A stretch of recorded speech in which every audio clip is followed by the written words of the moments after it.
Anne of the Island. By Lucy Maud Montgomery. 1. The Shadow of Change. Harvest is ended and summer is gone, quoted Anne Shirley, gazing across the shorn fields dreamily. She and Diana Barry had been picking apples in the Green Gables orchard, but were now resting from their labors in a sunny corner, where airy fleets of thistledown drifted by on the wings of a wind that was still summer-sweet with the incense of ferns in the haunted wood. But everything in the landscape around them spoke of autumn. The sea was roaring hollowly in the distance, the fields were bare and sere, scarfed with golden rod, the brook valley below Green Gables overflowed with asters of ethereal purple, and the lake of shining waters was blue, blue, blue. Not the changeful blue of spring, nor the pale azure of summer, but a clear, steadfast, serene blue, as if the water were past all moods and tenses of emotion and had settled down to a tranquility unbroken by fickle dreams. "It has been a nice summer," said Diana, twisting the new ring on her left hand with a smile. "And Miss Lavender's wedding seemed to come as a sort of crown to it. I suppose Mr. and Mrs. Irving are on the Pacific coast now."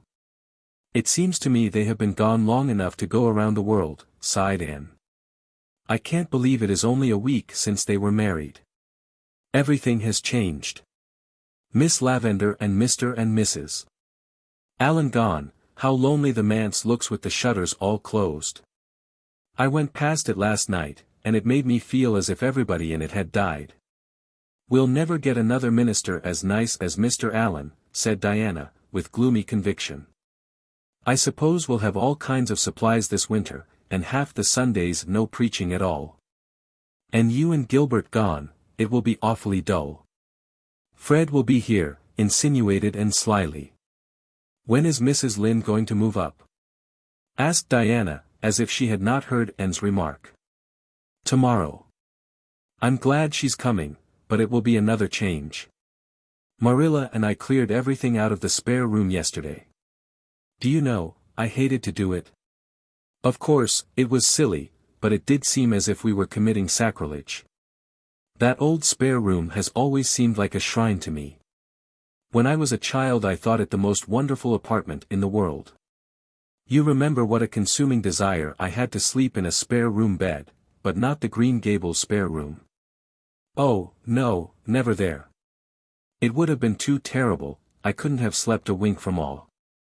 I never walked through that room when Marilla sent me in on an errand. No, indeed, I tiptoed through it and held my breath, as if I were in church, and felt relieved when I got out of it.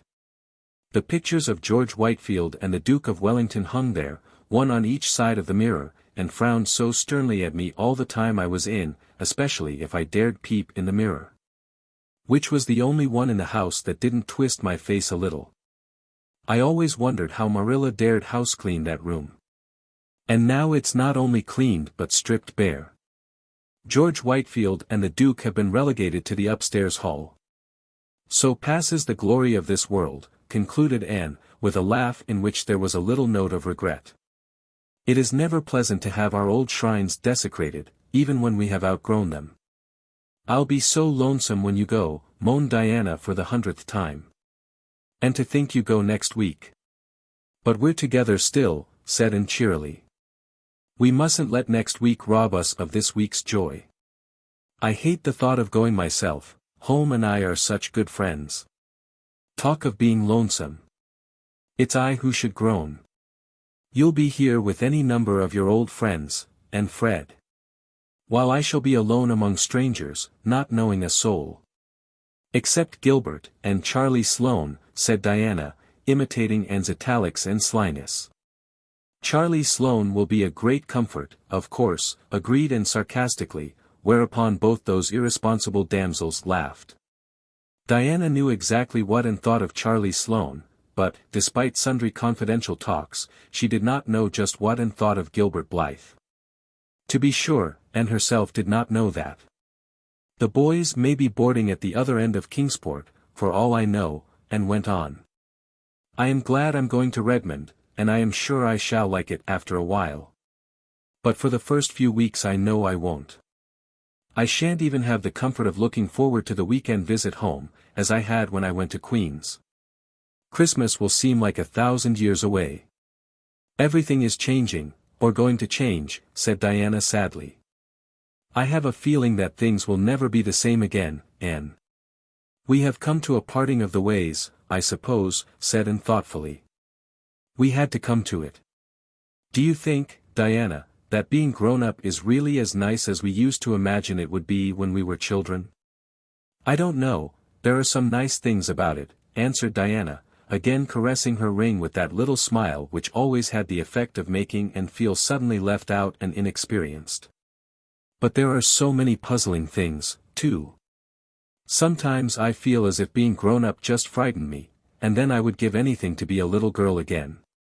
I suppose we'll get used to being grown up in time, said Anne cheerfully.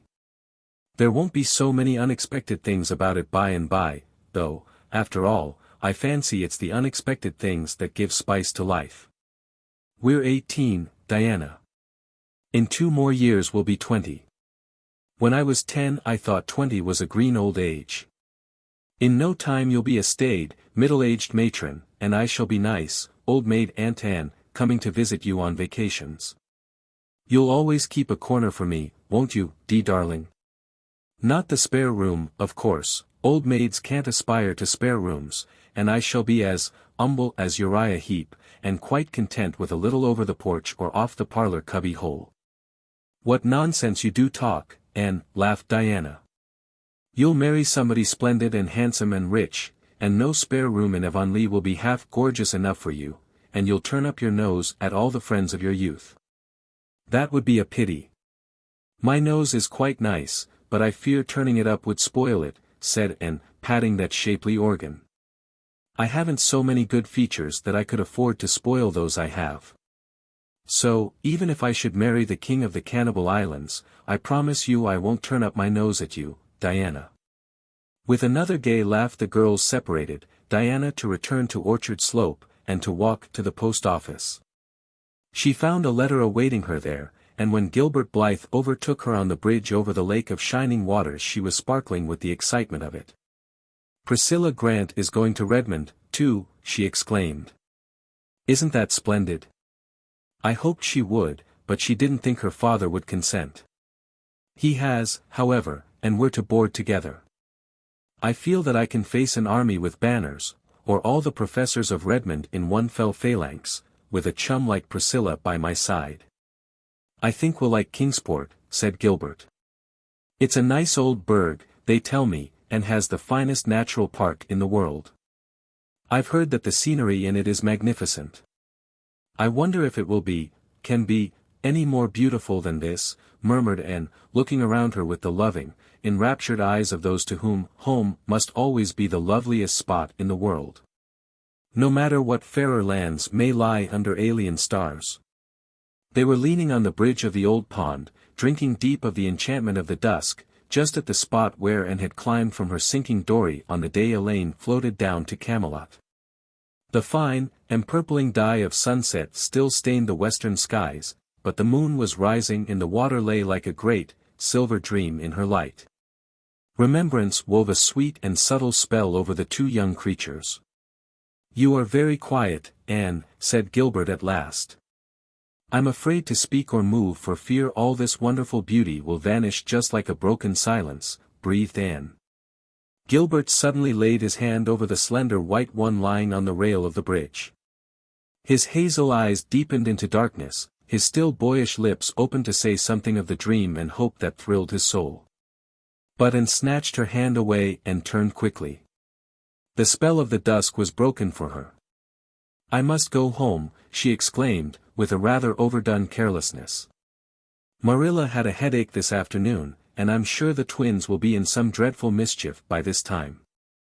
I really shouldn't have stayed away so long. She chattered ceaselessly and inconsequently until they reached the Green Gables lane. Poor Gilbert hardly had a chance to get a word in edgewise. And felt rather relieved when they parted. There had been a new, secret self-consciousness in her heart with regard to Gilbert, ever since that fleeting moment of revelation in the garden of Echo Lodge. Something alien had intruded into the old, perfect, school-day comradeship, something that threatened to mar it. I never felt glad to see Gilbert go before, she thought, half resentfully, half sorrowfully, as she walked alone up the lane. Our friendship will be spoiled if he goes on with this nonsense. It mustn't be spoiled, I won't let it. Oh, why can't boys be just sensible? And had an uneasy doubt that it was not strictly sensible, that she should still feel on her hand the warm pressure of Gilbert's, as distinctly as she had felt it for the swift second his had rested there. And still less sensible that the sensation was far from being an unpleasant one, very different from that which had attended a similar demonstration on Charlie Sloane's part. When she had been sitting out a dance with him at a White Sands party 3 nights before. And shivered over the disagreeable recollection. But all problems connected with infatuated swains vanished from her mind when she entered the homely, unsentimental atmosphere of the Green Gables kitchen where an 8-year-old boy was crying grievously on the sofa. "What is the matter, Davy?" asked Anne, taking him up in her arms. "Where are Marilla and Dora?" "Marilla's putting Dora to bed," sobbed Davy, "and I'm crying 'cause Dora fell down the outside cellar steps, heels over head, and scraped all the skin off her nose, and—" "Oh, well, don't cry about it, dear. Of course, you are sorry for her, but crying won't help her any. She'll be all right tomorrow. Crying never helps anyone, Davy boy, and—" "I ain't crying 'cause Dora fell down cellar," said Davy, cutting short Anne's well-meant preachment with increasing bitterness. "I'm crying, 'cause I wasn't there to see her fall. I'm always missing some fun or other, seems to me. Oh, Davy!" And choked back an unholy shriek of laughter. "Would you call it fun to see poor little Dora fall down the steps and get hurt?" "She wasn't much hurt," said Davy, defiantly. "Course, if she'd been killed I'd have been real sorry, Anne. But the Keiths ain't so easy killed. They're like the Blewetts, I guess. Herb Blewett fell off the hayloft last Wednesday, and rolled right down through the turnip chute into the box stall, where they had a fearful wild, cross horse, and rolled right under his heels. And still he got out alive, with only 3 bones broke. Mrs. Lynde says there are some folks you can't kill with a meat axe. Is Mrs. Lynde coming here tomorrow, Anne?" "Yes, Davy, and I hope you'll be always very nice and good to her." "I'll be nice and good. But will she ever put me to bed at nights, Anne?" "Perhaps." "Why?" "'Cause," said Davy very decidedly, "if she does I won't say my prayers before her like I do before you, Anne." "Why not?" "'Cause I don't think it would be nice to talk to God before strangers, Anne. Dora can say hers to Mrs. Lynde if she likes, but I won't. I'll wait till she's gone and then say Won't that be all right, Anne?" "Yes, if you are sure you won't forget to say them, Davy boy." "Oh, I won't forget, you bet. I think saying my prayers is great fun. But it won't be as good fun saying them alone as saying them to you. I wish you'd stay home, Anne. I don't see what you want to go away and leave us for." "I don't exactly want to, Davy, but I feel I ought to go." "If you don't want to go you needn't. You're grown up. When I'm grown up I'm not going to do one single thing I don't want to do, Anne. All your life, Davy, you'll find yourself doing things you don't want to do." "I won't," said Davy flatly. "Catch me. I have to do things I don't want to now, 'cause you and Marilla'll send me to bed if I don't. But when I grow up you can't do that, and there'll be nobody to tell me not to do things. Won't I have the time? Say, Anne, Milty Boulter says his mother says you're going to college to see if you can catch a man. Are you, Anne? I want to know." For a second and burned with resentment. Then she laughed, reminding herself that Mrs. Boulter's crude vulgarity of thought and speech could not harm her. "No, Davy, I'm not. I'm going to study and grow and learn about many things." "What things?" "Shoes and ships and sealing wax. And cabbages and kings," quoted Anne. "But if you did want to catch a man how would you go about it?" "I want to know," persisted Davy, for whom the subject evidently possessed a certain fascination. "You'd better ask Mrs. Boulter," said Anne thoughtlessly. I think it's likely she knows more about the process than I do. I will, the next time I see her, said Davy gravely. Davy. If you do, cried Anne, realizing her mistake. But you just told me to, protested Davy aggrieved. It's time you went to bed, decreed Anne, by way of getting out of the scrape. After Davy had gone to bed and wandered down to Victoria Island and sat there alone, curtained with fine spun, moonlit gloom, while the water laughed around her in a duet of brook and wind. Anne had always loved that brook. Many a dream had she spun over its sparkling water in days gone by. She forgot lovelorn youths, and the cayenne speeches of malicious neighbors, and all the problems of her girlish existence. In imagination she sailed over storied seas that washed the distant shining shores of fairy lands forlorn, where lost Atlantis and Elysium lie, with the evening star for pilot, to the land of heart's desire. And she was richer in those dreams than in realities, for things seen pass away, but the things that are unseen are eternal. How do you find this book? Any thoughts about the book or the author? Any suggestion for improvement? Please take a moment to share your thoughts in a comment. If you like it, share it with your friends who might enjoy it as well. Subscribe to keep in touch. Visit CompleteAudiobooks.com for more quality content. 2. Garlands of Autumn. The following week sped swiftly, crowded with innumerable last things, as Anne called them. Goodbye calls had to be made and received, being pleasant or otherwise, according to whether callers and called upon were heartily in sympathy with Anne's hopes, or thought she was too much puffed up over going to college and that it was their duty to take her down a peg or two. The Avis gave a farewell party in honor of Anne and Gilbert one evening at the home of Josie Pye, choosing that place, partly because Mr. Pye's house was large and convenient, partly because it was strongly suspected that the Pye girls would have nothing to do with the affair if their offer of the house for the party was not accepted. It was a very pleasant little time, for the Pye girls were gracious, and said and did nothing to mar the harmony of the occasion, which was not according to their wont. Josie was unusually amiable, so much so that she even remarked condescendingly to Anne. "Your new dress is rather becoming to you, Anne. Really, you look almost pretty in it." "How kind of you to say so," responded Anne, with dancing eyes. Her sense of humor was developing, and the speeches that would have hurt her at 14 were becoming merely food for amusement now. Josie suspected that and was laughing at her behind those wicked eyes.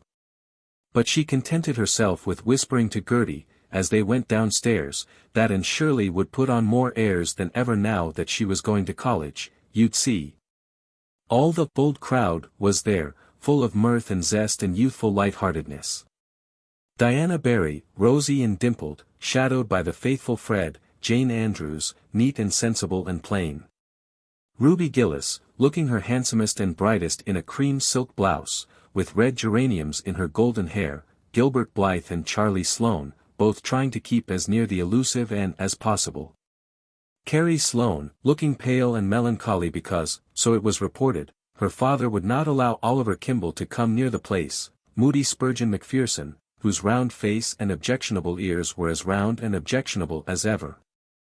And Billy Andrews, who sat in a corner all the evening, chuckled when anyone spoke to him, and watched Anne Shirley with a grin of pleasure on his broad, freckled countenance.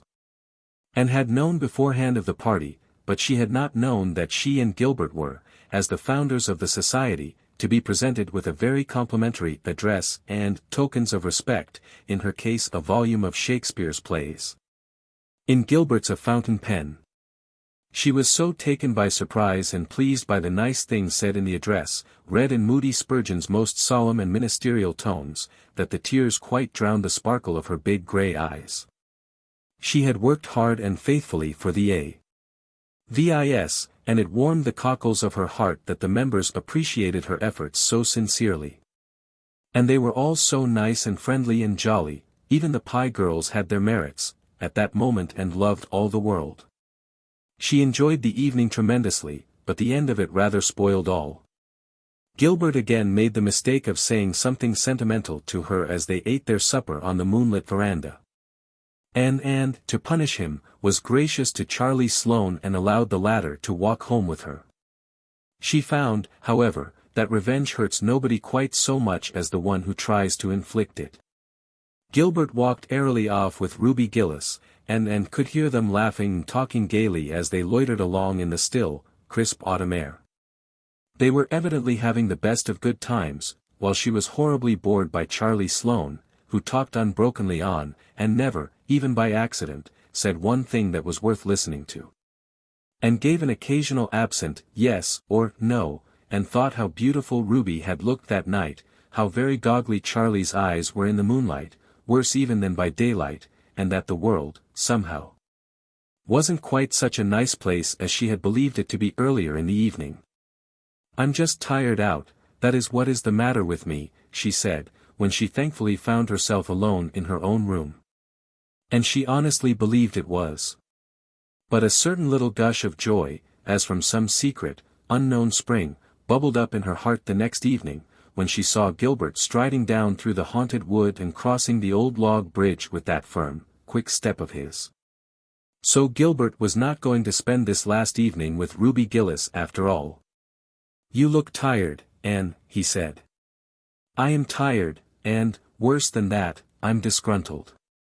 I'm tired because I've been packing my trunk and sewing all day. But I'm disgruntled because 6 women have been here to say goodbye to me, and every one of the 6 managed to say something that seemed to take the color right out of life and leave it as gray and dismal and cheerless as a November morning." "Spiteful old cats," was Gilbert's elegant comment. "Oh, no, they weren't," said Anne seriously. "That is just the trouble. If they had been spiteful cats I wouldn't have minded them. But they are all nice, kind, motherly souls, who like me and whom I like, and that is why what they said, or hinted, had such undue weight with me. They let me see they thought I was crazy going to Redmond and trying to take a B.A. And ever since I've been wondering if I am." Mrs. Peter Sloane sighed and said she hoped my strength would hold out till I got through, and at once I saw myself a hopeless victim of nervous prostration at the end of my 3rd year. Mrs. Eben Wright said it must cost an awful lot to put in 4 years at Redmond, and I felt all over me that it was unpardonable of me to squander Marilla's money and my own on such a folly. Mrs. Jasper Bell said she hoped I wouldn't let college spoil me, as it did some people. And I felt in my bones that the end of my 4 Redmond years would see me a most insufferable creature, thinking I knew it all, and looking down on everything and everybody in Avonlea. Mrs. Elisha Wright said she understood that Redmond girls, especially those who belonged to Kingsport, were dreadful dressy and stuck-up, and she guessed I wouldn't feel much at home among them. And I saw myself, a snubbed, dowdy, humiliated country girl, shuffling through Redmond's classic halls in copperton boots. And ended with a laugh and a sigh commingled. With her sensitive nature all disapproval had weight, even the disapproval of those for whose opinions she had scant respect. For the time being life was savourless, and ambition had gone out like a snuffed candle. "You surely don't care for what they said," protested Gilbert. "You know exactly how narrow their outlook on life is, excellent creatures though they are. To do anything they have never done is anathema maranatha. You are the first Avonlea girl who has ever gone to college, and you know that all pioneers are considered to be afflicted with moonstruck madness." "Oh, I know. But feeling is so different from knowing. My common sense tells me all you can say, but there are times when common sense has no power over me. Common nonsense takes possession of my soul. Really, after Mrs. Elisha went away I hardly had the heart to finish packing." "You're just tired, Anne. Come, forget it all and take a walk with me, a ramble back through the woods beyond the marsh. There should be something there I want to show you." "Should be? Don't you know if it is there?" "No. I only know it should be, from something I saw there in spring. Come on. We'll pretend we are 2 children again and we'll go the way of the wind." They started gaily off. Anne, remembering the unpleasantness of the preceding evening, was very nice to Gilbert, and Gilbert, who was learning wisdom, took care to be nothing save the schoolboy comrade again. Mrs. Lynde and Marilla watched them from the kitchen window. "That'll be a match some day," Mrs. Lynde said approvingly. Marilla winced slightly. In her heart she hoped it would, but it went against her grain to hear the matter spoken of in Mrs. Lynde's gossipy matter-of-fact way. "They're only children yet," she said shortly. Mrs. Lynde laughed good-naturedly. "And is 18, I was married when I was that age. We old folks, Marilla, are too much given to thinking children never grow up, that's what. And is a young woman and Gilbert's a man, and he worships the ground she walks on, as anyone can see. He's a fine fellow, and can't do better. I hope she won't get any romantic nonsense into her head at Redmond. I don't approve of them coeducational places and never did, that's what. I don't believe," concluded Mrs. Lynde solemnly, "that the students at such colleges ever do much else than flirt." "They must study a little," said Marilla, with a smile. "Precious little," sniffed Mrs. Rachel. "However, I think and will. She never was flirtatious. But she doesn't appreciate Gilbert at his full value, that's what. Oh, I know girls. Charlie Sloane is wild about her, too, but I'd never advise her to marry a Sloane. The Sloanes are good, honest, respectable people, of course. But when all's said and done, they're Sloanes." Marilla nodded. To an outsider, the statement that Sloanes were Sloanes might not be very illuminating, but she understood. Every village has such a family. Good, honest, respectable people they may be, but Sloanes they are and must ever remain, though they speak with the tongues of men and angels. Gilbert and Anne, happily unconscious that their future was thus being settled by Mrs. Rachel, were sauntering through the shadows of the haunted wood. Beyond, the Harvest Hills were basking in an amber sunset radiance, under a pale, aerial sky of rose and blue. The distant spruce groves were burnished bronze, and their long shadows barred the upland meadows. But around them a little wind sang among the fir tassels, and in it there was the note of autumn. "This wood really is haunted now, by old memories," said Anne, stooping to gather a spray of ferns, bleached to waxen whiteness by frost. "It seems to me that the little girls Diana and I used to play here still, and sit by the Dryad's bubble in the twilights, trysting with the ghosts. Do you know, I can never go up this path in the dusk without feeling a bit of the old fright and shiver. There was one especially horrifying phantom which we created, the ghost of the murdered child that crept up behind you and laid cold fingers on yours. I confess that, to this day, I cannot help fancying its little, furtive footsteps behind me when I come here after nightfall. I'm not afraid of the White Lady or the Headless Man or the skeletons, but I wish I had never imagined that baby's ghost into existence." How angry Marilla and Mrs. Barry were over that affair, concluded Anne, with reminiscent laughter. The woods around the head of the marsh were full of purple vistas, threaded with gossamers. Past a dour plantation of gnarled spruces and a maple-fringed, sun-warm valley they found that something Gilbert was looking for. "Ah, here it is," he said with satisfaction. "An apple tree, and away back here," exclaimed Anne delightedly. "Yes, a veritable apple-bearing apple tree, too, here in the very midst of pines and beeches, a mile away from any orchard.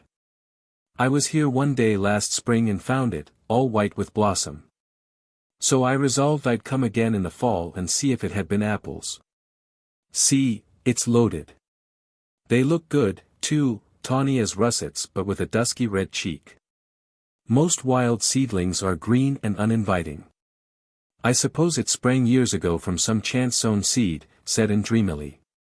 "And how it has grown and flourished and held its own here all alone among aliens, the brave determined thing. Here's a fallen tree with a cushion of moss.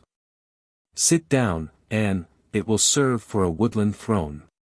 I'll climb for some apples. They all grow high, the tree had to reach up to the sunlight." The apples proved to be delicious. Under the tawny skin was a white flesh, faintly veined with red, and, besides their own proper apple taste, they had a certain wild, delightful tang no orchard-grown apple ever possessed. "The fatal apple of Eden couldn't have had a rarer flavor," commented Anne. But it's time we were going home. See, it was twilight 3 minutes ago and now it's moonlight.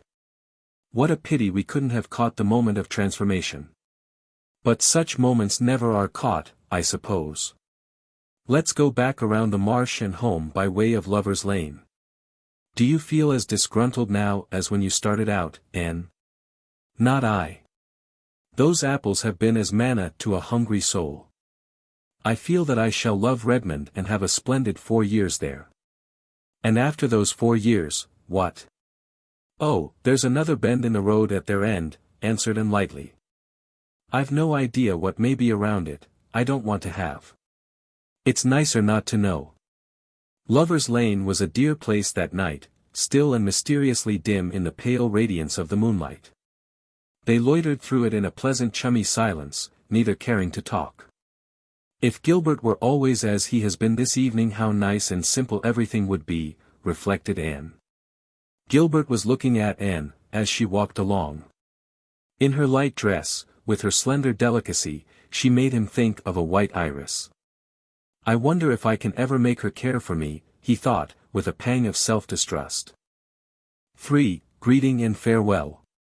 Charlie Sloane, Gilbert Blythe and Anne Shirley left Avonlea the following Monday morning. And had hoped for a fine day. Diana was to drive her to the station and they wanted this, their last drive together for some time, to be a pleasant one. But when Anne went to bed Sunday night the east wind was moaning around Green Gables with an ominous prophecy which was fulfilled in the morning. Anne awoke to find raindrops pattering against her window and shadowing the pond's grey surface with widening rings, hills and sea were hidden in mist, and the whole world seemed dim and dreary. And dressed in the cheerless grey dawn, for an early start was necessary to catch the boat train, she struggled against the tears that would well up in her eyes in spite of herself. She was leaving the home that was so dear to her, and something told her that she was leaving it forever, save as a holiday refuge. Things would never be the same again, coming back for vacations would not be living there. And oh, how dear and beloved everything was, that little white porch room, sacred to the dreams of girlhood, the old snow queen at the window, the brook in the hollow, the dryad's bubble, the haunted woods. And Lover's Lane, all the 1,001 dear spots where memories of the old years bided. Could she ever be really happy anywhere else? Breakfast at Green Gables that morning was a rather doleful meal. Davy, for the first time in his life probably, could not eat, but blubbered shamelessly over his porridge. Nobody else seemed to have much appetite, save Dora, who tucked away her rations comfortably. Dora, like the immortal and most prudent Charlotte, who went on cutting bread and butter, when her frenzied lover's body had been carried past on a shutter, was one of those fortunate creatures who are seldom disturbed by anything. Even at 8 it took a great deal to ruffle Dora's placidity. She was sorry and was going away, of course, but was that any reason why she should fail to appreciate a poached egg on toast? Not at all. And, seeing that Davy could not eat his, Dora ate it for him. Promptly on time Diana appeared with horse and buggy, her rosy face glowing above her raincoat. The goodbyes had to be said then somehow. Mrs. Lynde came in from her quarters to give Anne a hearty embrace and warn her to be careful of her health, whatever she did. Marilla, brusque and tearless, pecked Anne's cheek and said she supposed they'd hear from her when she got settled. A casual observer might have concluded that Anne's going mattered very little to her, unless that observer had happened to get a good look in her eyes. Dora kissed Anne primly and squeezed out 2 decorous little tears. But Davy, who had been crying on the back porch step ever since they rose from the table, refused to say goodbye at all. When he saw Anne coming towards him he sprang to his feet, bolted up the back stairs, and hid in a clothes closet, out of which he would not come. His muffled howls were the last sounds Anne heard as she left Green Gables. It rained heavily all the way to Bright River, to which station they had to go, since the branch line train from Carmody did not connect with the boat train. Charlie and Gilbert were on the station platform when they reached it, and the train was whistling. Anne had just time to get her ticket and trunk check, say a hurried farewell to Diana, and hasten on board. She wished she were going back with Diana to Avonlea. She knew she was going to die of homesickness. And oh, if only that dismal rain would stop pouring down as if the whole world were weeping over summer vanished and joys departed. Even Gilbert's presence brought her no comfort, for Charlie Sloane was there, too, and Sloanishness could be tolerated only in fine weather.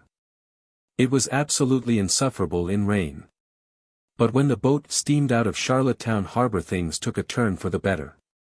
The rain ceased and the sun began to burst out goldenly now and again between the rents in the clouds, burnishing the grey seas with copper-hued radiance.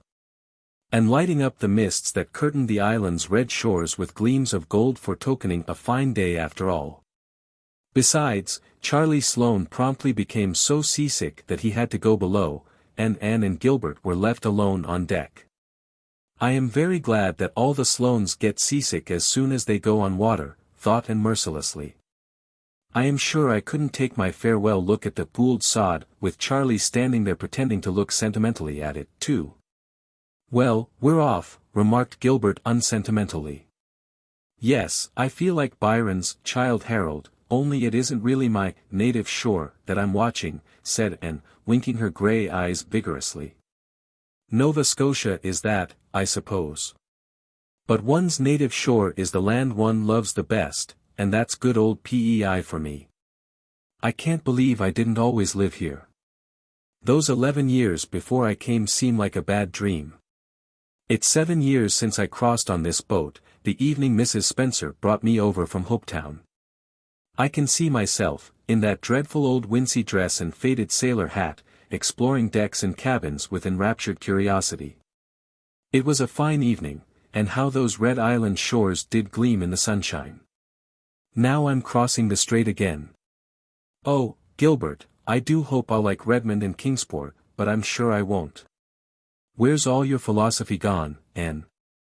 It's all submerged under a great, swamping wave of loneliness and homesickness. I've longed for 3 years to go to Redmond, and now I'm going, and I wish I weren't. Never mind. I shall be cheerful and philosophical again after I have just one good cry. I must have that, as a went, and I'll have to wait until I get into my boarding-house bed tonight, wherever it may be, before I can have it. Then Anne will be herself again. I wonder if Davy has come out of the closet yet. It was 9 that night when their train reached Kingsport, and they found themselves in the blue-white glare of the crowded station. Anne felt horribly bewildered, but a moment later she was seized by Priscilla Grant, who had come to Kingsport on Saturday. Here you are, beloved. And I suppose you're as tired as I was when I got here Saturday night. Tired? Priscilla, don't talk of it. I'm tired, and green, and provincial, and only about 10 years old. For pity's sake take your poor, broken-down chum to some place where she can hear herself think. I'll take you right up to our boarding-house. I've a cab ready outside. It's such a blessing you're here, Prissy. If you weren't I think I should just sit down on my suitcase, here and now, and weep bitter tears. What a comfort one familiar face is in a howling wilderness of strangers. Is that Gilbert Blythe over there, Anne? How he has grown up this past year. He was only a schoolboy when I taught in Carmody. And of course that's Charlie Sloane. He hasn't changed, couldn't. He looked just like that when he was born, and he'll look like that when he's 80. This way, dear. We'll be home in 20 minutes. Home, groaned Anne. You mean we'll be in some horrible boarding house, in a still more horrible hall bedroom, looking out on a dingy backyard. It isn't a horrible boarding house, Anne girl. Here's our cab. Hop in, the driver will get your trunk. Oh, yes, the boarding house, it's really a very nice place of its kind, as you'll admit tomorrow morning when a good night's sleep has turned your blues rosy pink. It's a big, old-fashioned, grey stone house on St. John Street, just a nice little constitutional from Redmond. It used to be the residence of great folk, but fashion has deserted St. John Street and its houses only dream now of better days. They're so big that people living in them have to take boarders just to fill up. At least, that is the reason our landladies are very anxious to impress on us. They're delicious, Anne, our landladies, I mean. How many are there? 2. Miss Hannah Harvey and Miss Ada Harvey. They were born twins about 50 years ago. I can't get away from twins, it seems, smiled Anne. Wherever I go they confront me. Oh, they're not twins now, dear. After they reached the age of 30 they never were twins again. Miss Hannah has grown old, not too gracefully, and Miss Ada has stayed 30, less gracefully still. I don't know whether Miss Hannah can smile or not. I've never caught her at it so far, but Miss Ada smiles all the time and that's worse. However, they're nice, kind souls, and they take 2 boarders every year because Miss Hannah's economical soul cannot bear to waste room space, not because they need to or have to, as Miss Ada has told me 7 times since Saturday night.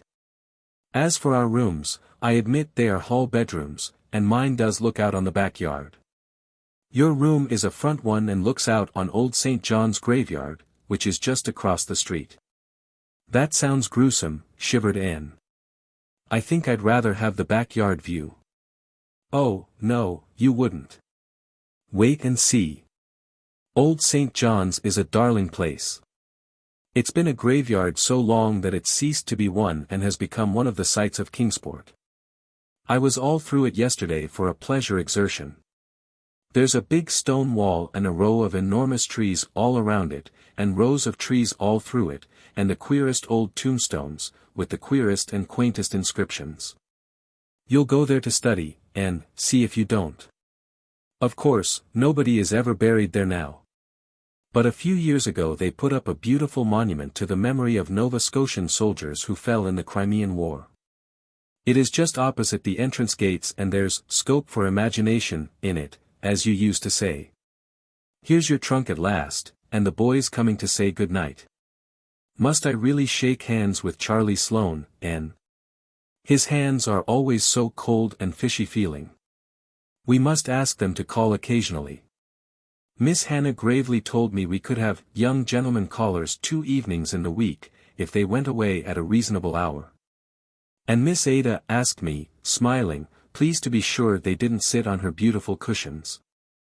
I promised to see to it, but goodness knows where else they can sit, unless they sit on the floor, for there are cushions on everything.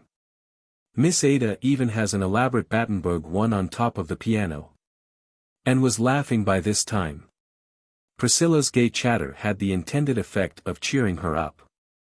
Homesickness vanished for the time being, and did not even return in full force when she finally found herself alone in her little bedroom. She went to her window and looked out. The street below was dim and quiet. Across it the moon was shining above the trees in Old St. John's, just behind the great dark head of the lion on the monument. And wondered if it could have been only that morning that she had left Green Gables. She had the sense of a long passage of time which one day of change and travel gives. I suppose that very moon is looking down on Green Gables now, she mused. But I won't think about it, that way homesickness lies. I'm not even going to have my good cry.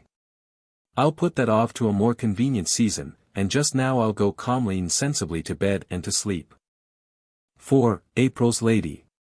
Kingsport is a quaint old town, harking back to early colonial days, and wrapped in its ancient atmosphere, as some fine old dame in garments fashioned like those of her youth. Here and there it sprouts out into modernity, but at heart it is still unspoiled, it is full of curious relics, and haloed by the romance of many legends of the past. Once it was a mere frontier station on the fringe of the wilderness, and those were the days when Indians kept life from being monotonous to the settlers. Then it grew to be a bone of contention between the British and the French, being occupied now by the one and now by the other, emerging from each occupation with some fresh scar of battling nations branded on it. It has in its park a Martello Tower, autographed all over by tourists, a dismantled old French fort on the hills beyond the town, and several antiquated cannon in its public squares. It has other historic spots also, which may be hunted out by the curious, and none is more quaint and delightful than Old St. John's Cemetery at the very core of the town, with streets of quiet, old-time houses on 2 sides, and busy, bustling, modern thoroughfares on the others. Every citizen of Kingsport feels a thrill of possessive pride in old St. John's, for, if he be of any pretensions at all, he has an ancestor buried there, with a queer, crooked slab at his head, or else sprawling protectively over the grave, on which all the main facts of his history are recorded. For the most part no great art or skill was lavished on those old tombstones. The larger number are of roughly chiseled brown or grey native stone, and only in a few cases is there any attempt at ornamentation. Some are adorned with skull and crossbones, and this grisly decoration is frequently coupled with a cherub's head. Many are prostrate and in ruins. Into almost all time's tooth has been gnawing, until some inscriptions have been completely effaced and others can only be deciphered with difficulty.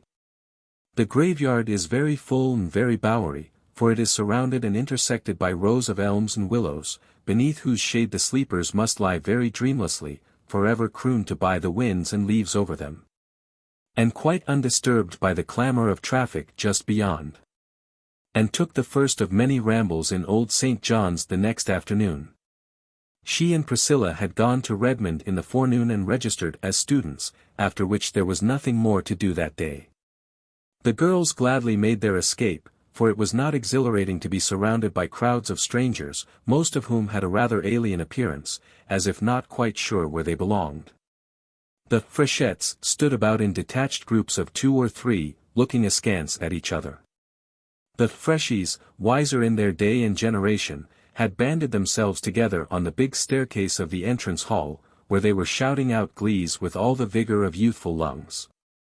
As a species of defiance to their traditional enemies, the sophomores, a few of whom were prowling loftily about, looking properly disdainful of the unlicked cubs on the stairs.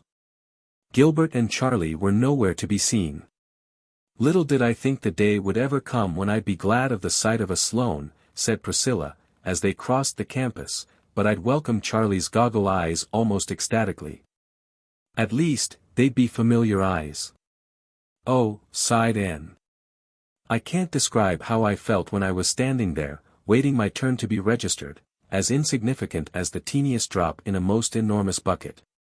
It's bad enough to feel insignificant, but it's unbearable to have it grained into your soul that you will never, can never, be anything but insignificant.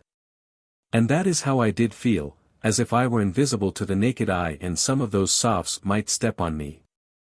I knew I would go down to my grave unwept, unhonored and unsung." "Wait till next year," comforted Priscilla. "Then we'll be able to look as bored and sophisticated as any sophomore of them all. No doubt it is rather dreadful to feel insignificant. But I think it's better than to feel as big and awkward as I did, as if I were sprawled all over Redmond.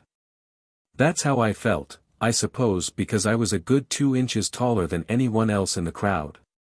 I wasn't afraid a soph might walk over me.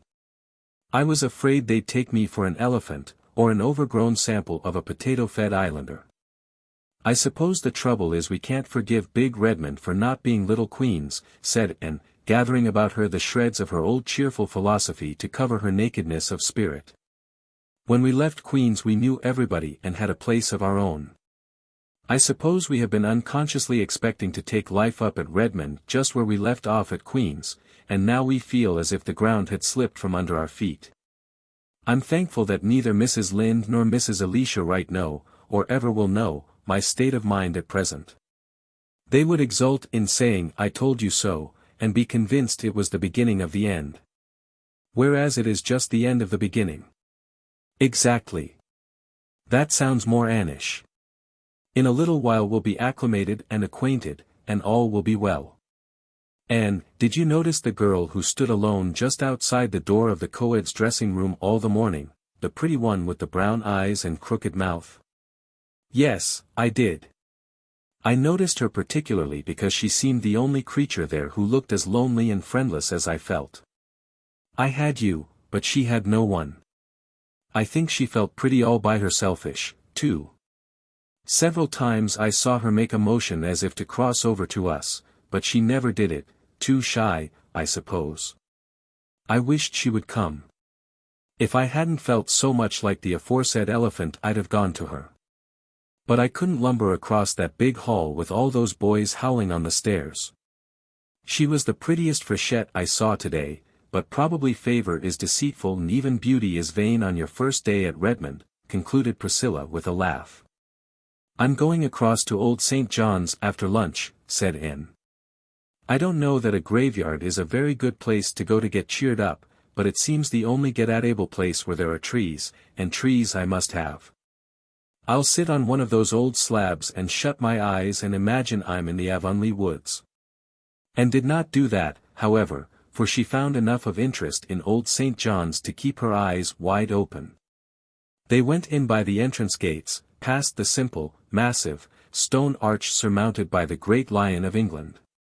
And on Inkerman yet the wild bramble is gory. And those bleak heights henceforth shall be famous in story. Quoted Anne, looking at it with a thrill. They found themselves in a dim, cool, green place where winds were fond of purring. Up and down the long grassy aisles they wandered, reading the quaint, voluminous epitaphs, carved in an age that had more leisure than our own.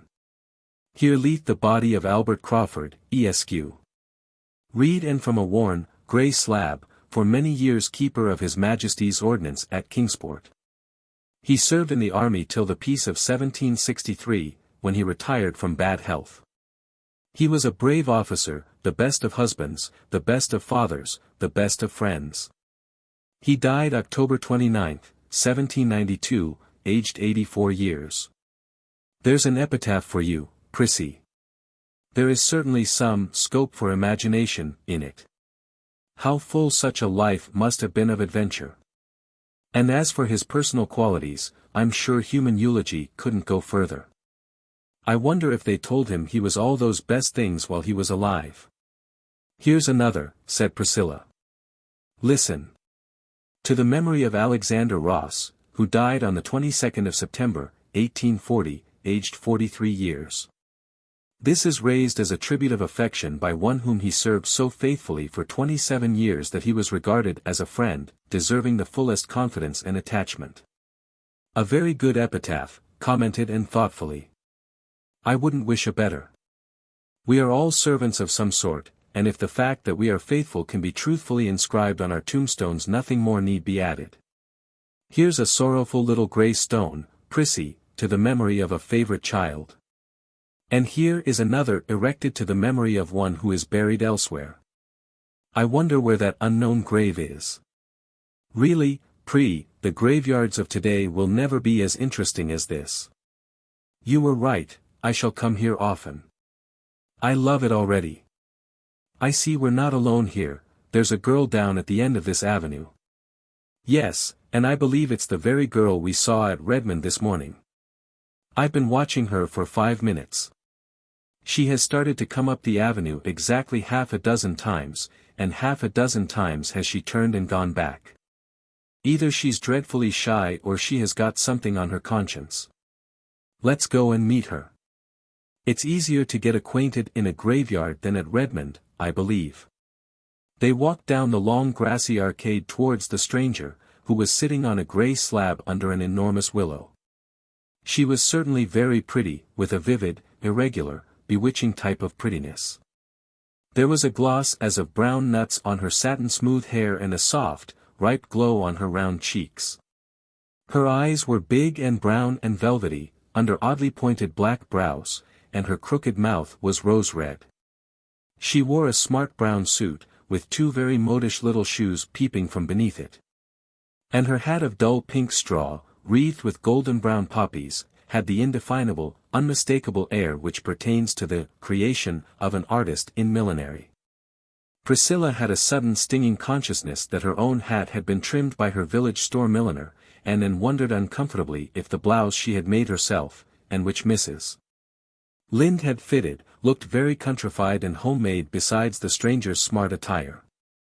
For a moment both girls felt like turning back. But they had already stopped and turned towards the grey slab.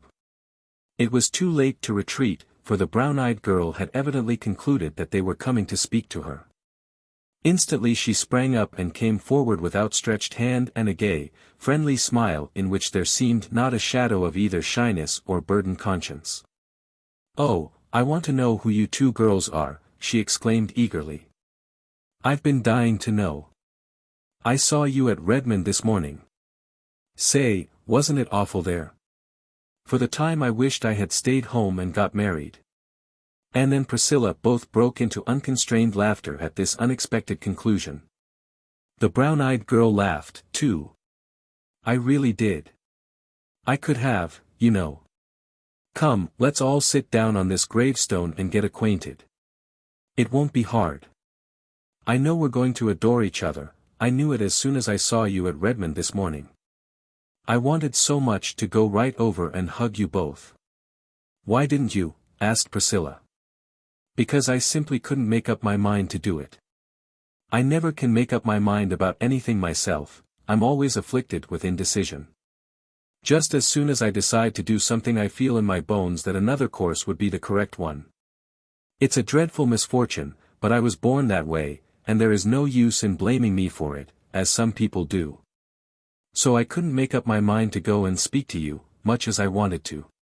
We thought you were too shy, said Anne. No, no, dear.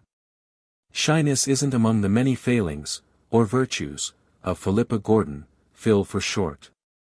Do call me Phil right off. Now, what are your handles? She's Priscilla Grant, said Anne, pointing.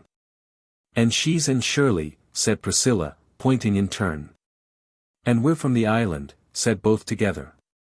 I hail from Bolingbroke, Nova Scotia, said Philippa. Bolingbroke, exclaimed Anne. Why, that is where I was born. Do you really mean it? Why, that makes you a blue-nose after all. No, it doesn't, retorted Anne.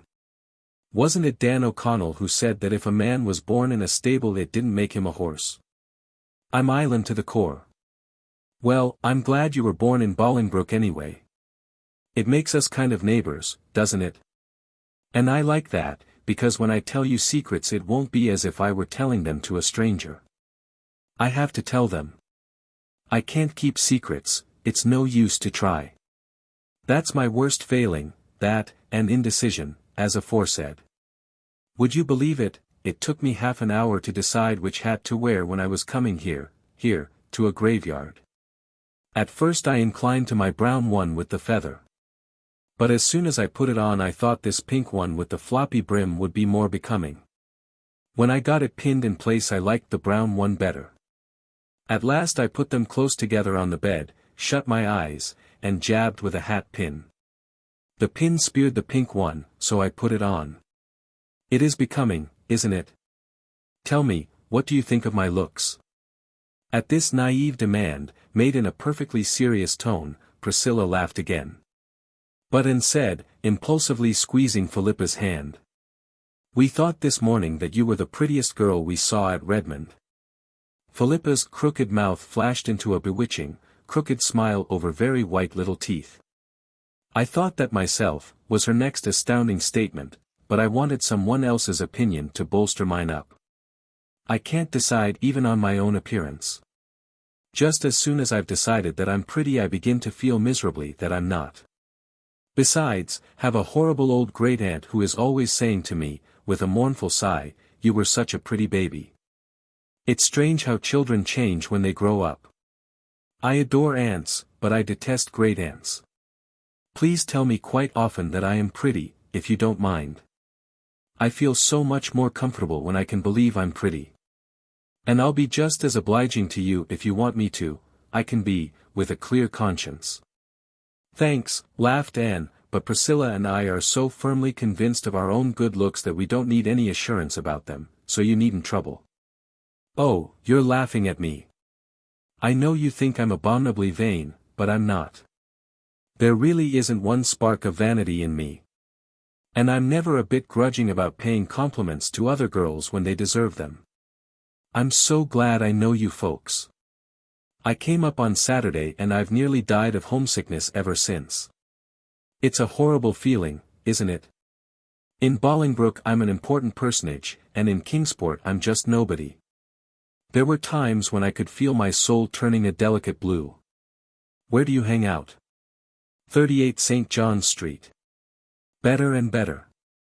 Why, I'm just around the corner on Wallace Street. I don't like my boarding house, though.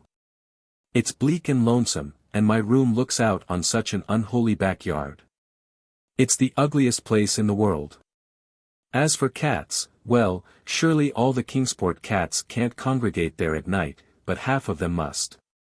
I adore cats on hearth rugs, snoozing before nice, friendly fires, but cats in backyards at midnight are totally different animals.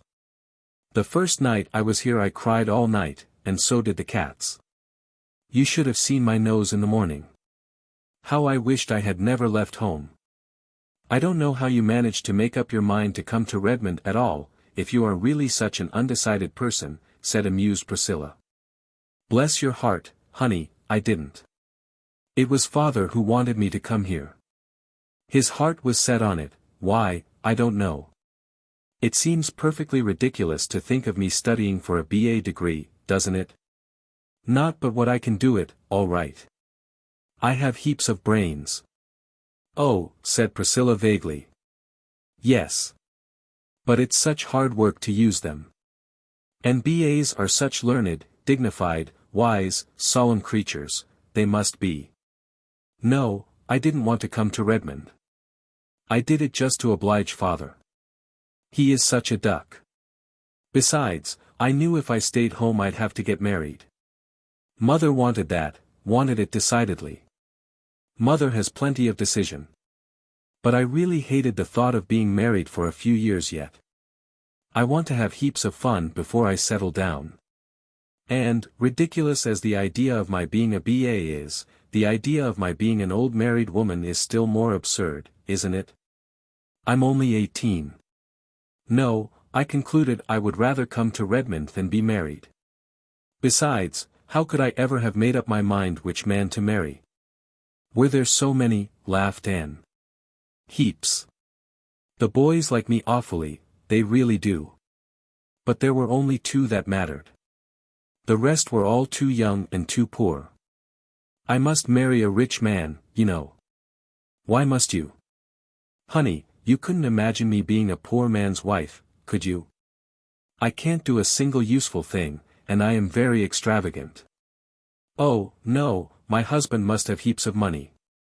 So that narrowed them down to 2. But I couldn't decide between 2 any easier than between 200. I knew perfectly well that whichever one I chose I'd regret all my life that I hadn't married the other. Didn't you, love, either of them? Asked Anne, a little hesitatingly. It was not easy for her to speak to a stranger of the great mystery and transformation of life. Goodness, no. I couldn't love anybody. It isn't in me. Besides, I wouldn't want to. Being in love makes you a perfect slave, I think. And it would give a man such power to hurt you. I'd be afraid. No, no, Alec and Alonzo are 2 dear boys, and I like them both so much that I really don't know which I like the better. That is the trouble. Alec is the best looking, of course, and I simply couldn't marry a man who wasn't handsome. He is good-tempered too, and has lovely, curly, black hair. He's rather too perfect. I don't believe I'd like a perfect husband, somebody I could never find fault with. Then why not marry Alonzo? Asked Priscilla gravely. Think of marrying a name like Alonzo, said Phil dolefully. I don't believe I could endure it. But he has a classic nose, and it would be a comfort to have a nose in the family that could be depended on. I can't depend on mine. So far, it takes after the Gordon pattern, but I'm so afraid it will develop burn tendencies as I grow older. I examine it every day anxiously to make sure it's still Gordon. Mother was a Byrne and has the Byrne nose in the Byrnest degree. Wait till you see it. I adore nice noses. Your nose is awfully nice, and Shirley. Alonzo's nose nearly turned the balance in his favor. But Alonzo. No, I couldn't decide. If I could have done as I did with the hats, stood them both up together, shut my eyes, and jabbed with a hatpin, it would have been quite easy. What did Alec and Alonzo feel like when you came away? Queried Priscilla. Oh, they still have hope. I told them they'd have to wait till I could make up my mind. They're quite willing to wait. They both worship me, you know. Meanwhile, I intend to have a good time. I expect I shall have heaps of beaux at Redmond. I can't be happy unless I have, you know. But don't you think the freshmen are fearfully homely? I saw only one really handsome fellow among them. He went away before you came. I heard his chum call him Gilbert. His chum had eyes that stuck out that far. But you're not going yet, girls. Don't go yet. I think we must, said Anne, rather coldly. It's getting late, and I've some work to do. But you'll both come to see me, won't you?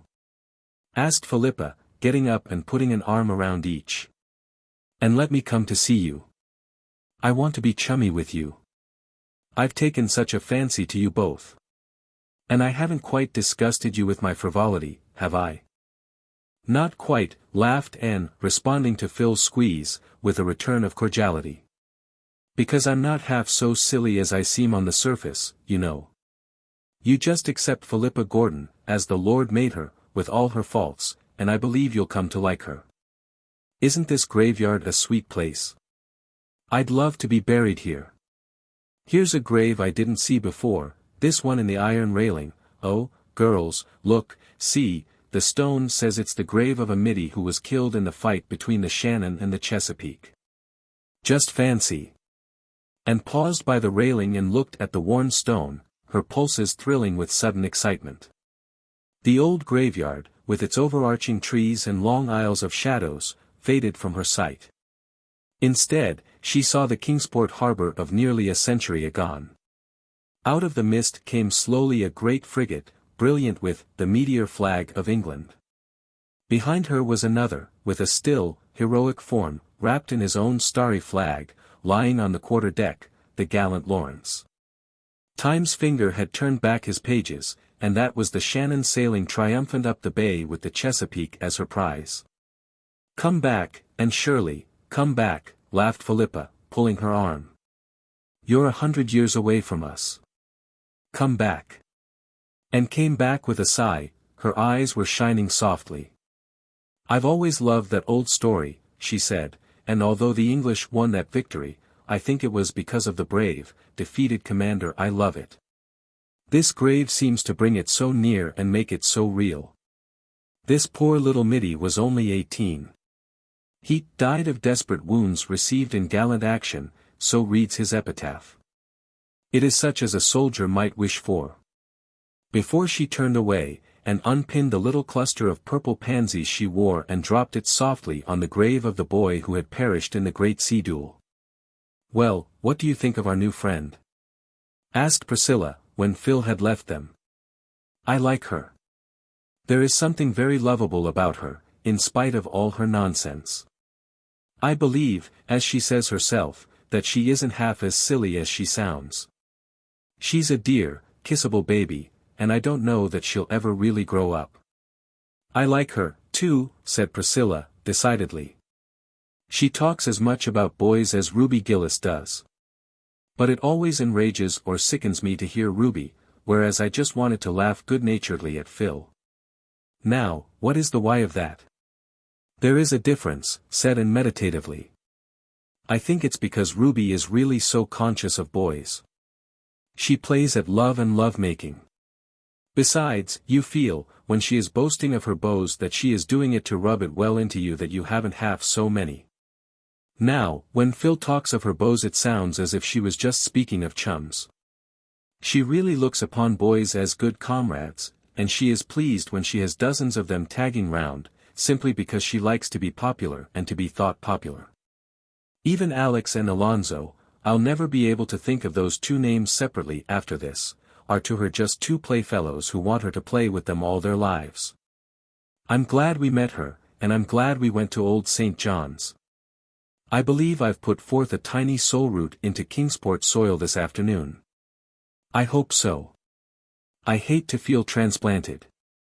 5. Letters from home. For the next 3 weeks Anne and Priscilla continued to feel as strangers in a strange land. Then, suddenly, everything seemed to fall into focus, Redmond, professors, classes, students, studies, social doings. Life became homogeneous again, instead of being made up of detached fragments. The freshmen, instead of being a collection of unrelated individuals, found themselves a class, with a class spirit, a class yell, class interests, class antipathies and class ambitions. They won the day in the annual arts rush against the sophomores, and thereby gained the respect of all the classes, and an enormous, confidence-giving opinion of themselves. For 3 years the sophomores had won in the rush. That the victory of this year perched upon the freshmen's banner was attributed to the strategic generalship of Gilbert Blythe, who marshaled the campaign and originated certain new tactics, which demoralized the sophs and swept the freshmen to triumph. As a reward of merit he was elected president of the freshman class, a position of honor and responsibility, from a fresh point of view, at least, coveted by many. He was also invited to join the Lambs, Redmondees for Lambda Theta, a compliment rarely paid to a freshman. As a preparatory initiation ordeal he had to parade the principal business streets of Kingsport for a whole day wearing a sunbonnet and a voluminous kitchen apron of gaudily flowered calico. This he did cheerfully, doffing his sunbonnet with courtly grace when he met ladies of his acquaintance. Charlie Sloane, who had not been asked to join the Lambs, told Anne he did not see how Blythe could do it, and he, for his part, could never humiliate himself so. "Fancy Charlie Sloane in a calico apron and a sunbonnet," giggled Priscilla. "He'd look exactly like his old grandmother Sloane." Gilbert, now, looked as much like a man in them as in his own proper habiliments. Anne and Priscilla found themselves in the thick of the social life of Redmond. That this came about so speedily was due in great measure to Philippa Gordon. Philippa was the daughter of a rich and well-known man, and belonged to an old and exclusive Bluenose family. This, combined with her beauty and charm, a charm acknowledged by all who met her, promptly opened the gates of all cliques, clubs and classes in Redmond to her, and where she went Anne and Priscilla went too. Phil adored Anne and Priscilla, especially Anne. She was a loyal little soul, crystal free from any form of snobbishness. "Love me, love my friends," seemed to be her unconscious motto. Without effort, she took them with her into her ever-widening circle of acquaintanceship, and the two Avonlea girls found their social pathway at Redmond made very easy and pleasant for them, to the envy and wonderment of the other freshettes, who, lacking Philippa's sponsorship, were doomed to remain rather on the fringe of things during their first college year. To Anne and Priscilla, with their more serious views of life, Phil remained the amusing, lovable baby she had seemed on their first meeting. Yet, as she said herself, she had heaps of brains. When or where she found time to study was a mystery, for she seemed always in demand for some kind of fun, and her home evenings were crowded with callers. She had all the beaux that heart could desire, for 9/10 of the freshmen and a big fraction of all the other classes were rivals for her smiles. She was naively delighted over this, and gleefully recounted each new conquest to Anne and Priscilla, with comments that might have made the unlucky lovers' ears burn fiercely. "Alec and Alonzo don't seem to have any serious rival yet," remarked Anne, teasingly. "Not one," agreed Philippa. "I write them both every week and tell them all about my young men here. I'm sure it must amuse them. But, of course, the one I like best I can't get. Gilbert Blythe won't take any notice of me, except to look at me as if I were a nice little kitten he'd like to pat. Too well I know the reason. I owe you a grudge, Queen Anne. I really ought to hate you and instead I love you madly, and I'm miserable if I don't see you every day. You're different from any girl I ever knew before. When you look at me in a certain way I feel what an insignificant, frivolous little beast I am, and I long to be better and wiser and stronger. And then I make good resolutions. But the first nice-looking manny who comes my way knocks them all out of my head. Isn't college life magnificent? It's so funny to think I hated it that first day. But if I hadn't I might never got really acquainted with you. And, please tell me over again that you like me a little bit. I yearn to hear it. I like you a big bit, and I think you're a dear, sweet, adorable, velvety, clawless, little, kitten," laughed Anne, "but I don't see when you ever get time to learn your lessons." Phil must have found time, for she held her own in every class of her year. Even the grumpy old professor of mathematics, who detested coeds, and had bitterly opposed their admission to Redmond, couldn't floor her. She led the Freshettes everywhere, except in English, wherein Shirley left her far behind. And herself found the studies of her freshman year very easy, thanks in great part to the steady work she and Gilbert had put in during those 2 past years in Avonlea. This left her more time for a social life which she thoroughly enjoyed. But never for a moment did she forget Avonlea and the friends there. To her, the happiest moments in each week were those in which letters came from home. It was not until she had got her first letters that she began to think she could ever like Kingsport or feel at home there. Before they came, Avonlea had seemed thousands of miles away. Those letters brought it near and linked the old life to the new so closely that they began to seem one and the same, instead of 2 hopelessly segregated existences. The first batch contained 6 letters, from Jane Andrews, Ruby Gillis, Diana Barry, Marilla, Mrs. Lynde and Davy. Jane's was a copperplate production, with every T nicely crossed and every I precisely dotted, and not an interesting sentence in it. She never mentioned the school, concerning which Anne was avid to hear. She never answered one of the questions Anne had asked in her letter. But she told Anne how many yards of lace she had recently crocheted, and the kind of weather they were having in Avonlea, and how she intended to have her new dress made, and the way she felt when her head ached. Ruby Gillis wrote a gushing epistle deploring Anne's absence, assuring her she was horribly missed in everything, asking what the Redmond fellows were like, and filling the rest with accounts of her own harrowing experiences with her numerous admirers. It was a silly, harmless letter, and Anne would have laughed over it had it not been for the postscript. "Gilbert seems to be enjoying Redmond, judging from his letters," wrote Ruby. "I don't think Charlie is so stuck on it."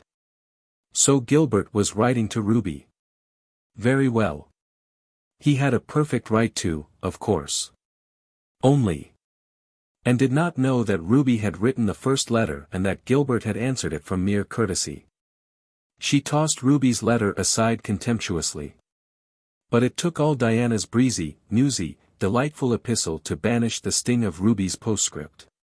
Diana's letter contained a little too much Fred, but was otherwise crowded and crossed with items of interest, and Anne almost felt herself back in Avonlea while reading it. Marilla's was a rather prim and colorless epistle, severely innocent of gossip or emotion. Yet somehow it conveyed to Anne a whiff of the wholesome, simple life at Green Gables, with its savor of ancient peace, and the steadfast abiding love that was there for her. Mrs. Lynde's letter was full of church news. Having broken up housekeeping, Mrs. Lynde had more time than ever to devote to church affairs and had flung herself into them heart and soul. She was at present much worked up over the poor supplies they were having in the vacant Avonlea pulpit. "I don't believe any but fools enter the ministry nowadays," she wrote bitterly. "Such candidates as they have sent us, and such stuff as they preach. Half of it ain't true, and, what's worse, it ain't sound doctrine. The one we have now is the worst of the lot. He mostly takes a text and preaches about something else. And he says he doesn't believe all the heathen will be eternally lost. The idea!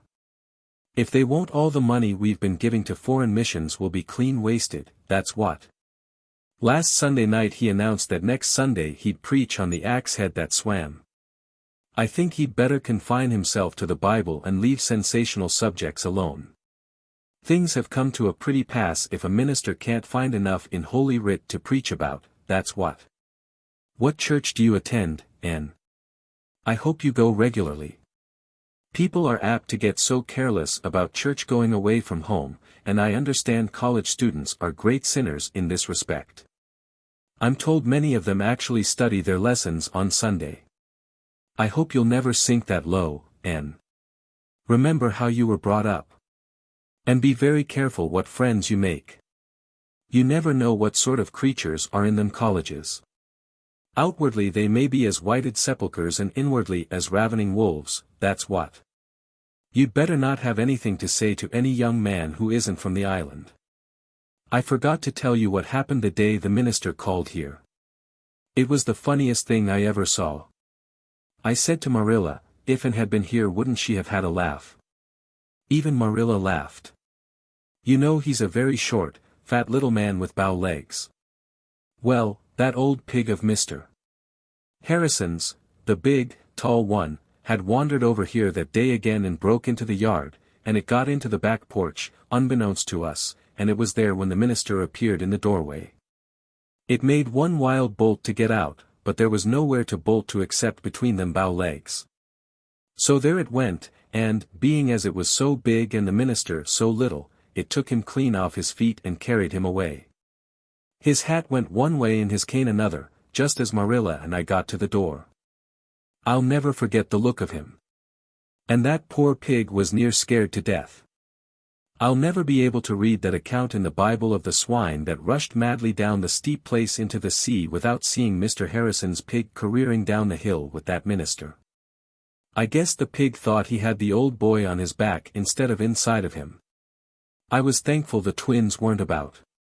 It wouldn't have been the right thing for them to have seen a minister in such an undignified predicament. Just before they got to the brook the minister jumped off or fell off. The pig rushed through the brook like mad and up through the woods. Marilla and I run down and helped the minister get up and brush his coat. He wasn't hurt, but he was mad. He seemed to hold Marilla and me responsible for it all, though we told him the pig didn't belong to us, and had been pestering us all summer. Besides, what did he come to the back door for? You'd never have caught Mr. Allen doing that. It'll be a long time before we get a man like Mr. Allen. But it's an ill wind that blows no good. We've never seen hoof or hair of that pig since, and it's my belief we never will. Things is pretty quiet in Avonlea. I don't find Green Gables as lonesome as I expected. I think I'll start another cotton warp quilt this winter. Mrs. Silas Sloane has a handsome new apple leaf pattern. When I feel that I must have some excitement I read the murder trials in that Boston paper my niece sends me. I never used to do it, but they're real interesting. The States must be an awful place. I hope you'll never go there, Anne. But the way girls roam over the earth now is something terrible. It always makes me think of Satan in the book of Job, going to and fro and walking up and down. I don't believe the Lord ever intended it, that's what. Davy has been pretty good since you went away. One day he was bad and Marilla punished him by making him wear Dora's apron all day, and then he went and cut all Dora's aprons up. I spanked him for that and then he went and chased my rooster to death. The McPhersons have moved down to my place. She's a great housekeeper and very particular. She's rooted all my June lilies up because she says they make a garden look so untidy. Thomas set them lilies out when we were married. Her husband seems a nice sort of a man, but she can't get over being an old maid, that's what. Don't study too hard, and be sure and put your winter underclothes on as soon as the weather gets cool. Marilla worries a lot about you, but I tell her you've got a lot more sense than I ever thought you would have at one time, and that you'll be all right. Davy's letter plunged into a grievance at the start. Dear Anne, please write and tell Marilla not to tie me to the rowel of the bridge when I go fishing. The boys make fun of me when she does. It's awful lonesome here without you but great fun in school. Jane Andrews is crosser than you. I scared Mrs. Lind with a jack-o'-lantern last night. She was awful mad and she was mad 'cause I chased her old rooster round the yard till he fell down dead. I didn't mean to make him fall down dead. What made him die, Anne, I want to know. Mrs. Lind threw him into the pig pen. She might have sold him to Mr. Blair. Mr. Blair is giving 50 cents apiece for good dead roosters now. I heard Mrs. Lind asking the minister to pray for her. What did she do that was so bad, Anne, I want to know. I've got a kite with a magnificent tail, Anne. Milty Boulter told me a great story in school yesterday. It is true. Old Joe Mosey and Leon were playing cards one night last week in the woods. The cards were on a stump and a big black man bigger than the trees come along and grabbed the cards and the stump and disapered with a noise like thunder. I'll bet they were scared. Milty says the black man was the old Harry. Was he, Anne? I want to know. Mr. Kimball over at Spencervale is very sick and will have to go to the hospital. Please excuse me while I ask Marilla if that's spelled right. Marilla says it's the asylum he has to go to, not the other place. He thinks he has a snake inside of him. What's it like to have a snake inside of you, Anne? I want to know. Mrs. Lawrence Bell is sick too. Mrs. Lynde says that all that is the matter with her is that she thinks too much about her insides. I wonder, said Anne, as she folded up her letters, what Mrs. Lynde would think of Philippa. 6. In the park. What are you going to do with yourselves today, girls? Asked Philippa, popping into Anne's room one Saturday afternoon. We are going for a walk in the park, answered Anne. I ought to stay in and finish my blouse. But I couldn't sew on a day like this. There's something in the air that gets into my blood and makes a sort of glory in my soul. My fingers would twitch and I'd sew a crooked seam. So it's ho for the park and the pines. Does we include anyone but yourself and Priscilla? Yes, it includes Gilbert and Charlie, and we'll be very glad if it will include you, also. But, said Philippa dolefully, if I go I'll have to be gooseberry, and that will be a new experience for Philippa Gordon. Well, new experiences are broadening. Come along, and you'll be able to sympathize with all poor souls who have to play gooseberry often. But where are all the victims? Oh, I was tired of them all and simply couldn't be bothered with any of them today. Besides, I've been feeling a little blue, just a pale, elusive azure. It isn't serious enough for anything darker. I wrote Alec and Alonzo last week. I put the letters into envelopes and addressed them, but I didn't seal them up. That evening something funny happened. That is, Alec would think it funny, but Alonzo wouldn't be likely to. I was in a hurry, so I snatched Alec's letter, as I thought, out of the envelope and scribbled down a postscript. Then I mailed both letters. I got Alonzo's reply this morning. Girls, I had put that postscript to his letter and he was furious. Of course he'll get over it, and I don't care if he doesn't, but it spoiled my day. So I thought I'd come to you darlings to get cheered up. After the football season opens I won't have any spare Saturday afternoons. I adore football. I've got the most gorgeous cap and sweater striped in Redmond colors to wear to the games. To be sure, a little way off I'll look like a walking barber's pole. Do you know that Gilbert of yours has been elected captain of the freshman football team? Yes, he told us so last evening, said Priscilla, seeing that outraged and would not answer. He and Charlie were down. We knew they were coming, so we painstakingly put out of sight or out of reach all Miss Ada's cushions. That very elaborate one with the raised embroidery I dropped on the floor in the corner behind the chair it was on. I thought it would be safe there. But would you believe it? Charlie Sloane made for that chair, noticed the cushion behind it, solemnly fished it up, and sat on it the whole evening. Such a wreck of a cushion as it was. Poor Miss Ada asked me today, still smiling, but oh, so reproachfully, why I had allowed it to be sat upon. I told her I hadn't, that it was a matter of predestination coupled with inveterate Sloanishness and I wasn't a match for both combined. Miss Ada's cushions are really getting on my nerves, said Anne. She finished 2 new ones last week, stuffed and embroidered within an inch of their lives. There being absolutely no other cushionless place to put them, she stood them up against the wall on the stair landing. They topple over half the time and if we come up or down the stairs in the dark we fall over them. Last Sunday, when Dr.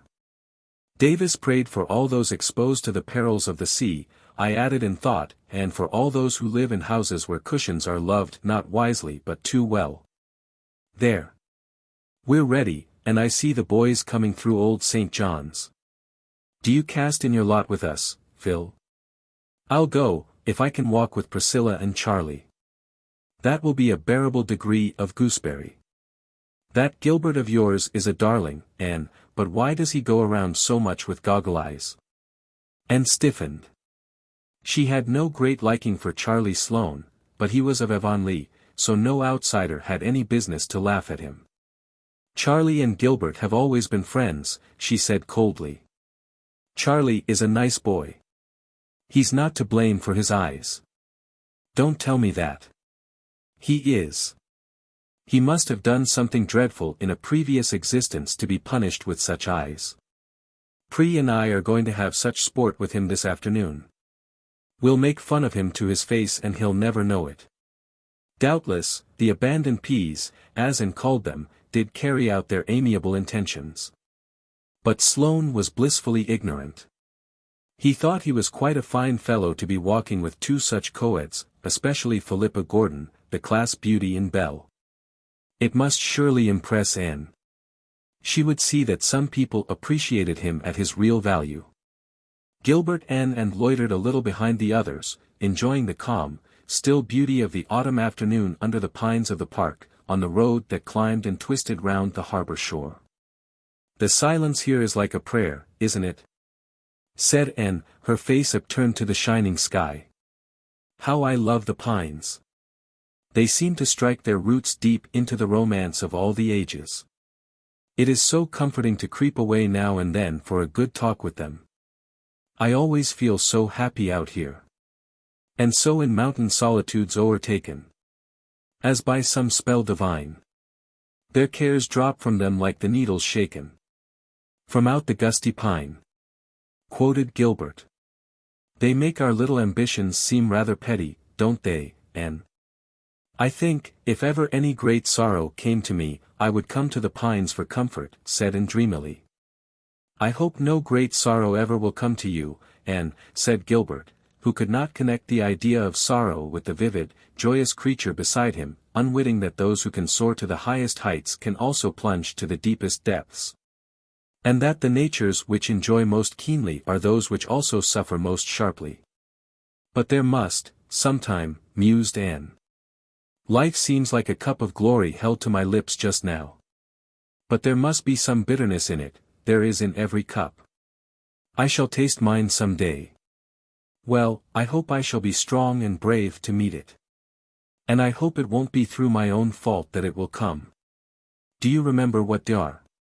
Davis said last Sunday evening, that the sorrows God sent us brought comfort and strength with them, while the sorrows we brought on ourselves, through folly or wickedness, were by far the hardest to bear. But we mustn't talk of sorrow on an afternoon like this. It's meant for the sheer joy of living, isn't it?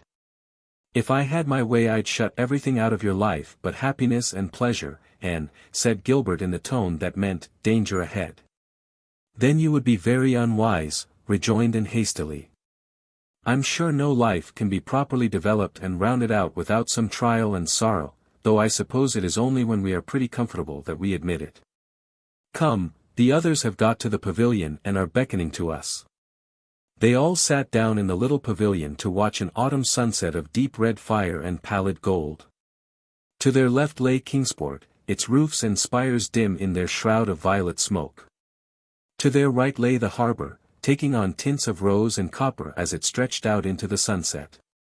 Before them the water shimmered, satin smooth and silver grey, and beyond, clean-shaven William's Island loomed out of the mist, guarding the town like a sturdy bulldog. Its lighthouse beacon flared through the mist like a baleful star, and was answered by another in the far horizon. Did you ever see such a strong-looking place? Asked Philippa. I don't want William's Island especially, but I'm sure I couldn't get it if I did. Look at that sentry on the summit of the fort, right beside the flag. Doesn't he look as if he had stepped out of a romance? Speaking of romance, said Priscilla, we've been looking for heather, but, of course, we couldn't find any. It's too late in the season, I suppose. Heather, exclaimed Anne. Heather doesn't grow in America, does it? There are just 2 patches of it in the whole continent, said Phil, one right here in the park, and one somewhere else in Nova Scotia, I forget where. The famous Highland Regiment, the Black Watch, camped here one year, and, when the men shook out the straw of their beds in the spring, some seeds of heather took root. "Oh, how delightful," said enchanted Anne. "Let's go home around by Spofford Avenue," suggested Gilbert. "We can see all the handsome houses where the wealthy nobles dwell. Spofford Avenue is the finest residential street in Kingsport. Nobody can build on it unless he's a millionaire." "Oh, do," said Phil. "There's a perfectly killing little place I want to show you, Anne. It wasn't built by a millionaire. It's the first place after you leave the park, and must have grown while Spofford Avenue was still a country road. It did grow, it wasn't built. I don't care for the houses on the avenue. They're too brand new and plate glassy. But this little spot is a dream, and its name, but wait till you see it." They saw it as they walked up the pine-fringed hill from the park. Just on the crest, where Spofford Avenue petered out into a plain road, was a little white frame house with groups of pines on either side of it, stretching their arms protectingly over its low roof. It was covered with red and gold vines, through which its green-shuttered windows peeped. Before it was a tiny garden, surrounded by a low stone wall. October though it was, the garden was still very sweet with dear, old-fashioned, unworldly flowers and shrubs, sweet may, southern wood, lemon verbena, alyssum, petunias, marigolds and chrysanthemums.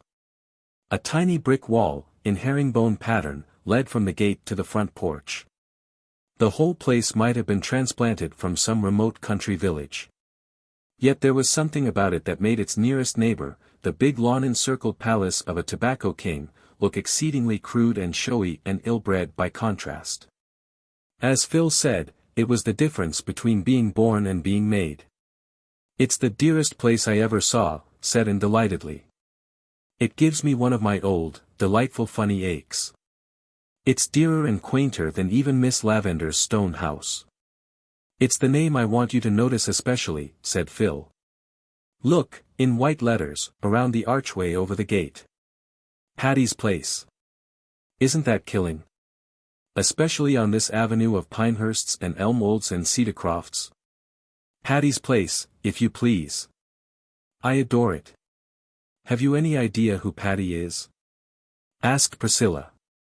"Patty Spofford is the name of the old lady who owns it, I've discovered. She lives there with her niece, and they've lived there for hundreds of years, more or less, maybe a little less, Anne. Exaggeration is merely a flight of poetic fancy. I understand that wealthy folk have tried to buy the lot time and again. It's really worth a small fortune now, you know, but Patty won't sell upon any consideration. And there's an apple orchard behind the house in place of a backyard, you'll see it when we get a little past, a real apple orchard on Spofford Avenue." "I'm going to dream about Patty's Place tonight," said Anne. "Why, I feel as if I belonged to it. I wonder if, by any chance, we'll ever see the inside of it." "It isn't likely," said Priscilla. And smiled mysteriously. "No, it isn't likely. But I believe it will happen. I have a queer, creepy, crawly feeling, you can call it a presentiment, if you like, that Patty's Place and I are going to be better acquainted yet." 7. Home again. Those first 3 weeks at Redmond had seemed long, but the rest of the term flew by on wings of wind. Before they realized it, the Redmond students found themselves in the grind of Christmas examinations, emerging therefrom more or less triumphantly. The honor of leading in the freshman classes fluctuated between Anne, Gilbert and Philippa. Priscilla did very well, Charlie Sloane scraped through respectably, and comported himself as complacently as if he had led in everything. "I can't really believe that this time tomorrow I'll be in Green Gables," said Anne on the night before departure. "But I shall be. And you, Phil, will be in Bolingbroke with Alec and Alonzo." "I'm longing to see them," admitted Phil, between the chocolate she was nibbling. "They really are such dear boys, you know. There's to be no end of dances and drives and general jamborees. I shall never forgive you, Queen Anne, for not coming home with me for the holidays." "Never" means 3 days with you, Phil. "It was dear of you to ask me, and I'd love to go to Bolingbroke some day. But I can't go this year, I must go home. You don't know how my heart longs for it." You won't have much of a time, said Phil scornfully. There'll be 1 or 2 quilting parties, I suppose, and all the old gossips will talk you over to your face and behind your back. You'll die of lonesomeness, child. In Avonlea, said Anne, highly amused. Now, if you'd come with me you'd have a perfectly gorgeous time. Bolingbroke would go wild over you, Queen Anne, your hair and your style and, oh, everything. You're so different. You'd be such a success, and I would bask in reflected glory, not the rose but near the rose. Do come, after all, Anne. Your picture of social triumphs is quite fascinating, Phil, but I'll paint one to offset it. I'm going home to an old country farmhouse, once green, rather faded now, set among leafless apple orchards. There is a brook below and a December fir wood beyond, where I've heard harps swept by the fingers of rain and wind. There is a pond nearby that will be grey and brooding now. There will be 2 oldish ladies in the house, one tall and thin, one short and fat, and there will be 2 twins, one a perfect model, the other what Mrs. Lynde calls a holy terror. There will be a little room upstairs over the porch, where old dreams hang thick, and a big, fat, glorious feather bed which will almost seem the height of luxury after a boarding-house mattress. How do you like my picture, Phil? It seems a very dull one, said Phil, with a grimace. Oh, but I've left out the transforming thing, said Anne softly. There'll be love there, Phil, faithful, tender love, such as I'll never find anywhere else in the world, love that's waiting for me. That makes my picture a masterpiece, doesn't it, even if the colors are not very brilliant? Phil silently got up, tossed her box of chocolates away, went up to Anne, and put her arms about her. Anne, I wish I was like you, she said soberly. Diana met Anne at the Carmody station the next night, and they drove home together under silent, star-sown depths of sky. Green Gables had a very festal appearance as they drove up the lane. There was a light in every window, the glow breaking out through the darkness like flame-red blossoms swung against the dark background of the haunted wood. And in the yard was a brave bonfire with 2 gay little figures dancing around it, one of which gave an unearthly yell as the buggy turned in under the poplars. Davy means that for an Indian war whoop, said Diana. Mr. Harrison's hired boy taught it to him, and he's been practicing it up to welcome you with. Mrs. Lynde says it has worn her nerves to a frazzle. He creeps up behind her, you know, and then lets go. He was determined to have a bonfire for you, too. He's been piling up branches for a fortnight and pestering Marilla to be let pour some kerosene oil over it before setting it on fire. I guess she did, by the smell, though Mrs. Lynde said up to the last that Davy would blow himself and everybody else up if he was let. And was out of the buggy by this time, and Davy was rapturously hugging her knees, while even Dora was clinging to her hand. Isn't that a bully bonfire, Anne? Just let me show you how to poke it, see the sparks. I did it for you, Anne, 'cause I was so glad you were coming home. The kitchen door opened and Marilla's spare form darkened against the inner light. She preferred to meet Anne in the shadows, for she was horribly afraid that she was going to cry with joy. She, stern, repressed Marilla, who thought all display of deep emotion unseemly. Mrs. Lynde was behind her, sonsy, kindly, matronly, as of yore. The love that Anne had told Phil was waiting for her surrounded her and enfolded her with its blessing and its sweetness. Nothing, after all, could compare with old ties, old friends, and old Green Gables. How starry Anne's eyes were as they sat down to the loaded supper table, how pink her cheeks, how silver clear her laughter. And Diana was going to stay all night, too. How like the dear old times it was. And the rosebud tea set graced the table. With Marilla the force of nature could no further go. I suppose you and Diana will now proceed to talk all night, said Marilla sarcastically, as the girls went upstairs. Marilla was always sarcastic after any self-betrayal. Yes, agreed Anne gaily, but I'm going to put Davy to bed first. He insists on that. You bet, said Davy, as they went along the hall. I want somebody to say my prayers to again. It's no fun saying them alone. You don't say them alone, Davy. God is always with you to hear you. Well, I can't see him, objected Davy. I want to pray to somebody I can see, but I won't say them to Mrs. Lynde or Marilla, there now. Nevertheless, when Davy was garbed in his grey flannel nightie, he did not seem in a hurry to begin.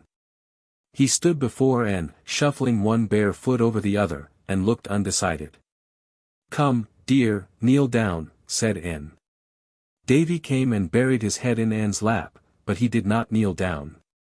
Anne, he said in a muffled voice. I don't feel like praying after all.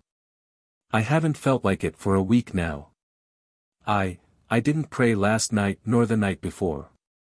Why not, Davy? Asked Anne gently. You won't be mad if I tell you, implored Davy. And lifted the little grey flannel body on her knee and cuddled his head on her arm. Do I ever get mad when you tell me things, Davy? No, you never do. But you get sorry, and that's worse. You'll be awful sorry when I tell you this, Anne, and you'll be shamed of me, I suppose. Have you done something naughty, Davy, and is that why you can't say your prayers? No, I haven't done anything naughty, yet. But I want to do it. What is it, Davy? I want to say a bad word, Anne, blurted out Davy, with a desperate effort. I heard Mr. Harrison's hired boy say it one day last week, and ever since I've been wanting to say it all the time, even when I'm saying my prayers. Say it then, Davy. Davy lifted his flushed face in amazement. But, Anne, it's an awful bad word. Say it.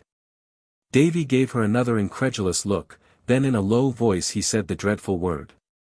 The next minute his face was burrowing against her. Oh, Anne, I'll never say it again, never. I'll never want to say it again. I knew it was bad, but I didn't suppose it was so, I didn't suppose it was like that. No, I don't think you'll ever want to say it again, Davy, or think it either. And I wouldn't go about much with Mr. Harrison's hired boy if I were you. He can make bully war-whoops, said Davy a little regretfully. But you don't want your mind filled with bad words, do you, Davy, words that will poison it and drive out all that is good and manly? No, said Davy, owl-eyed with introspection. Then don't go with those people who use them. And now do you feel as if you could say your prayers, Davy? Oh, yes, said Davy, eagerly wriggling down on his knees, I can say them now all right. I ain't scared now to say, if I should die before I wake, like I was when I was wanting to say that word. Probably Anne and Diana did empty out their souls to each other that night, but no record of their confidences has been preserved.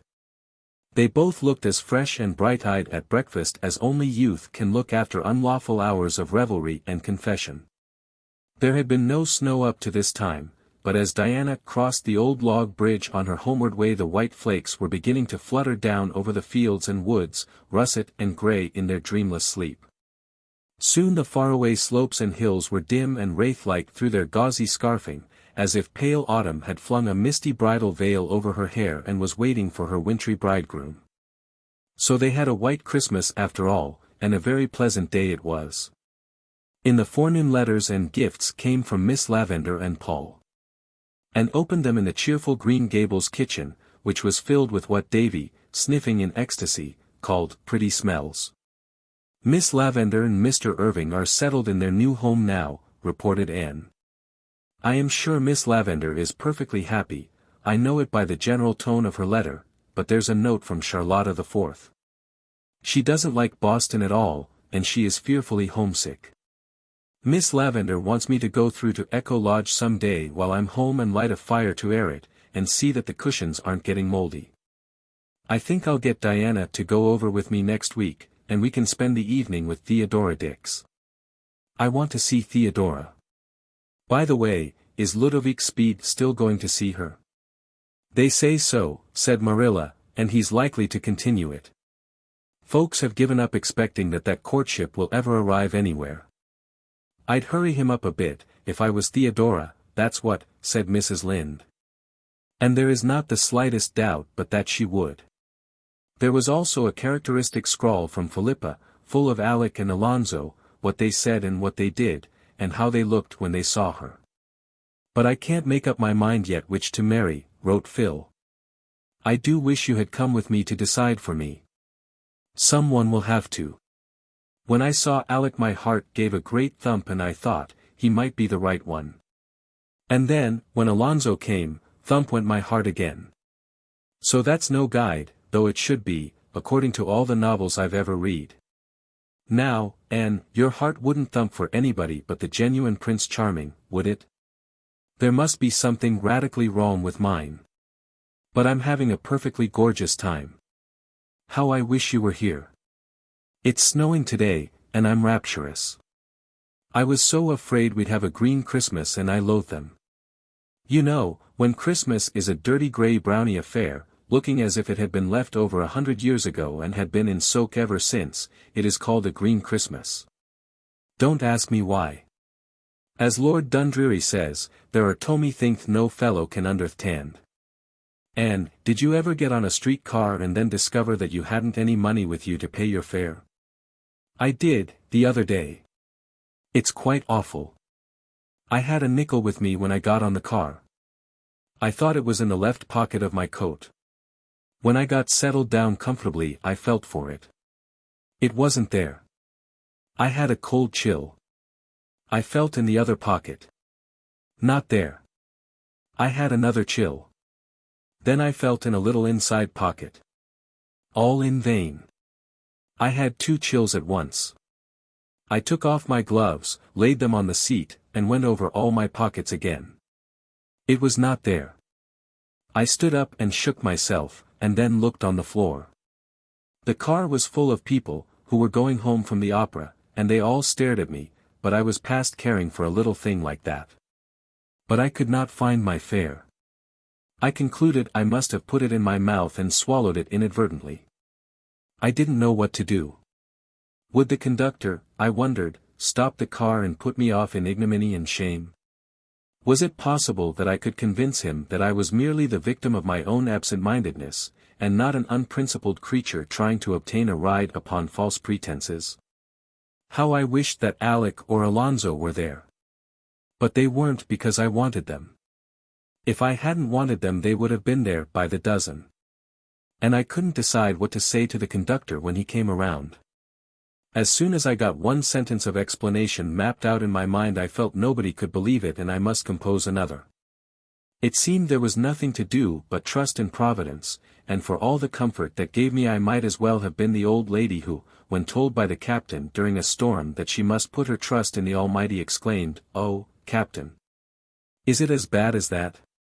Just at the conventional moment, when all hope had fled, and the conductor was holding out his box to the passenger next to me, I suddenly remembered where I had put that wretched coin of the realm. I hadn't swallowed it after all. I meekly fished it out of the index finger of my glove and poked it in the box. I smiled at everybody and felt that it was a beautiful world. The visit to Echo Lodge was not the least pleasant of many pleasant holiday outings. Anne and Diana went back to it by the old way of the beech woods, carrying a lunch basket with them. Echo Lodge, which had been closed ever since Miss Lavender's wedding, was briefly thrown open to wind and sunshine once more, and firelight glimmered again in the little rooms. The perfume of Miss Lavender's rose bowl still filled the air. It was hardly possible to believe that Miss Lavender would not come tripping in presently, with her brown eyes a-star with welcome, and that Charlotta the Fourth, blue of bow and wide of smile, would not pop through the door. Paul, too, seemed hovering around, with his fairy fancies. "It really makes me feel a little bit like a ghost revisiting the old-time glimpses of the moon," laughed Anne. "Let's go out and see if the echoes are at home. Bring the old horn. It is still behind the kitchen door." The echoes were at home, over the white river, as silver-clear and multitudinous as ever. And when they had ceased to answer the girls locked up Echo Lodge again and went away in the perfect half-hour that follows the rose and saffron of a winter sunset. 8. Anne's first proposal. The old year did not slip away in a green twilight, with a pinky-yellow sunset. Instead, it went out with a wild, white bluster and blow. It was one of the nights when the storm wind hurtles over the frozen meadows and black hollows, and moans around the eaves like a lost creature, and drives the snow sharply against the shaking panes. "Just the sort of night people like to cuddle down between their blankets and count their mercies," said Anne to Jane Andrews, who had come up to spend the afternoon and stay all night. But when they were cuddled between their blankets, in Anne's little porch room, it was not her mercies of which Jane was thinking. "Anne," she said very solemnly, "I want to tell you something." "May I?" Anne was feeling rather sleepy after the party Ruby Gillis had given the night before. She would much rather have gone to sleep than listen to Jane's confidences, which she was sure would bore her. She had no prophetic inkling of what was coming. Probably Jane was engaged, too. Rumor averred that Ruby Gillis was engaged to the Spencervale schoolteacher, about whom all the girls were said to be quite wild. "I'll soon be the only fancy-free maiden of our old quartet," thought Anne, drowsily. Aloud she said, "Of course." "Anne," said Jane, still more solemnly, "what do you think of my brother Billy?" Anne gasped over this unexpected question, and floundered helplessly in her thoughts. Goodness, what did she think of Billy Andrews? She had never thought anything about him, round-faced, stupid, perpetually smiling, good-natured Billy Andrews. Did anybody ever think about Billy Andrews? I don't understand, Jane," she stammered. "What do you mean, exactly?" "Do you like Billy?" asked Jane bluntly. Why, yes, I like him, of course," gasped Anne, wondering if she were telling the literal truth. Certainly she did not dislike Billy. But could the indifferent tolerance with which she regarded him, when he happened to be in her range of vision, be considered positive enough for liking? What was Jane trying to elucidate? "Would you like him for a husband?" asked Jane calmly. A husband. Anne had been sitting up in bed, the better to wrestle with the problem of her exact opinion of Billy Andrews. Now she fell flatly back on her pillows, the very breath gone out of her. "Whose husband?" "Yours, of course," answered Jane. "Billy wants to marry you. He's always been crazy about you, and now father has given him the upper farm in his own name and there's nothing to prevent him from getting married. But he's so shy he couldn't ask you himself if you'd have him, so he got me to do it. I'd rather not have, but he gave me no peace till I said I would, if I got a good chance. What do you think about it, Anne? Was it a dream? Was it one of those nightmare things in which you find yourself engaged or married to someone you hate or don't know, without the slightest idea how it ever came about?" No, she, Anne Shirley, was lying there, wide awake, in her own bed, and Jane Andrews was beside her, calmly proposing for her brother Billy. And did not know whether she wanted to writhe or laugh. But she could do neither, for Jane's feelings must not be hurt. I couldn't marry Bill, you know, Jane," she managed to gasp. "Why, such an idea never occurred to me, never." "I don't suppose it did," agreed Jane. "Billy has always been far too shy to think of courting. But you might think it over, Anne. Billy is a good fellow. I must say that, if he is my brother. He has no bad habits and he's a great worker, and you can depend on him. A bird in the hand is worth two in the bush. He told me to tell you he'd be quite willing to wait till you got through college, if you insisted, though he'd rather get married this spring before the planting begins. He'd always be very good to you, I'm sure, and you know, and I'd love to have you for a sister." "I can't marry Billy," said Anne decidedly. She had recovered her wits, and was even feeling a little angry. It was all so ridiculous. "There is no use thinking of it, Jane. I don't care anything for him in that way, and you must tell him so." "Well, I didn't suppose you would," said Jane with a resigned sigh, feeling that she had done her best. "I told Billy I didn't believe it was a bit of use to ask you, but he insisted."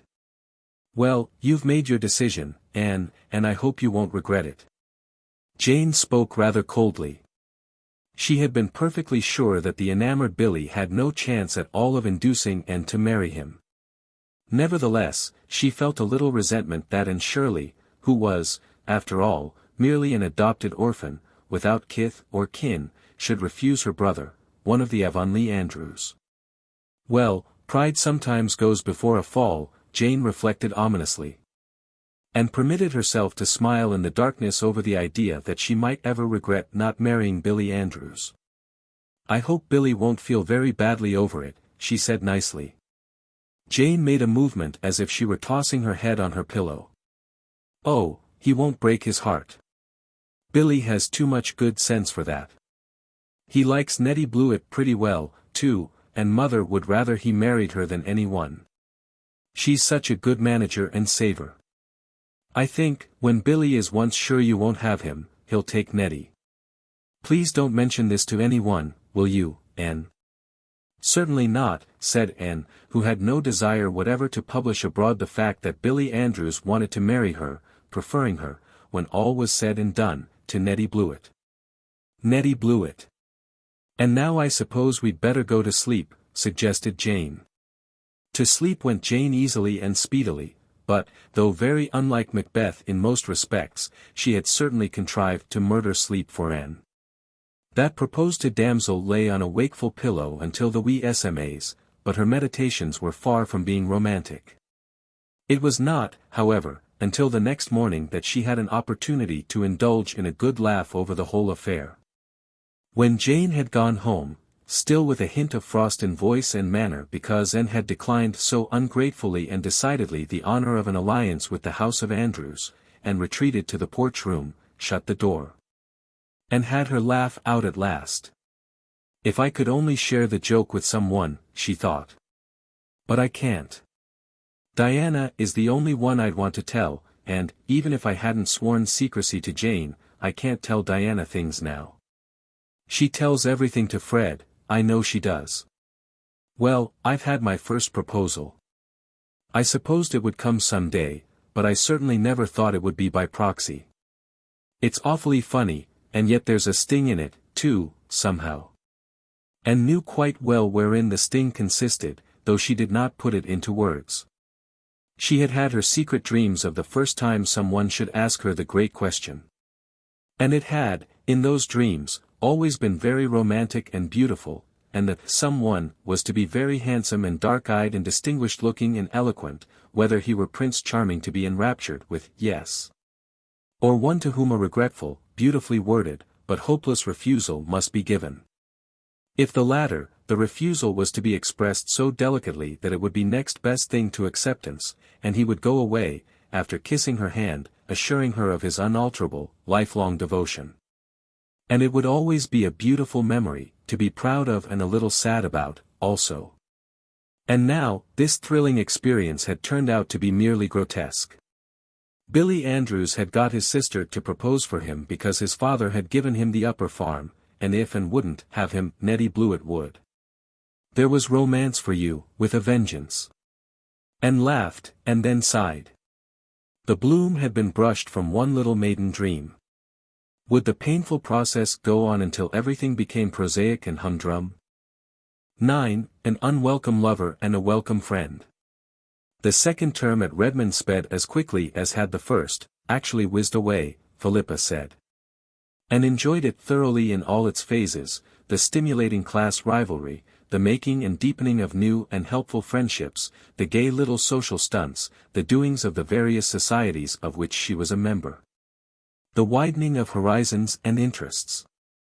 She studied hard, for she had made up her mind to win the Thorburn Scholarship in English.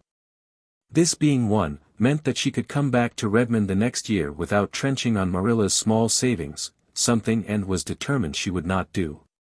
Gilbert, too, was in full chase after a scholarship, but found plenty of time for frequent calls at 38, St. John's.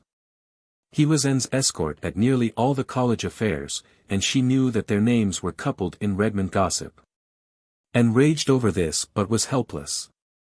She could not cast an old friend like Gilbert aside, especially when he had grown suddenly wise and wary, as behooved him in the dangerous proximity of more than one Redmond youth who would gladly have taken his place by the side of the slender, red-haired co-ed, whose grey eyes were as alluring as stars of evening. And was never attended by the crowd of willing victims who hovered around Philippa's conquering march through her freshman year. But there was a lanky, brainy freshie, a jolly, little, round sophomore, and a tall, learned junior who all liked to call at 38 St. John's, and talk over ologies and isms, as well as lighter subjects, with Anne, in the becushioned parlor of that domicile. Gilbert did not love any of them, and he was exceedingly careful to give none of them the advantage over him by any untimely display of his real feelings and ward. To her he had become again the boy comrade of Avonlea days, and as such could hold his own against any smitten swain who had so far entered the lists against him. As a companion, and honestly acknowledged nobody could be so satisfactory as Gilbert. She was very glad, so she told herself, that he had evidently dropped all nonsensical ideas, though she spent considerable time secretly wondering why. Only one disagreeable incident marred that winter.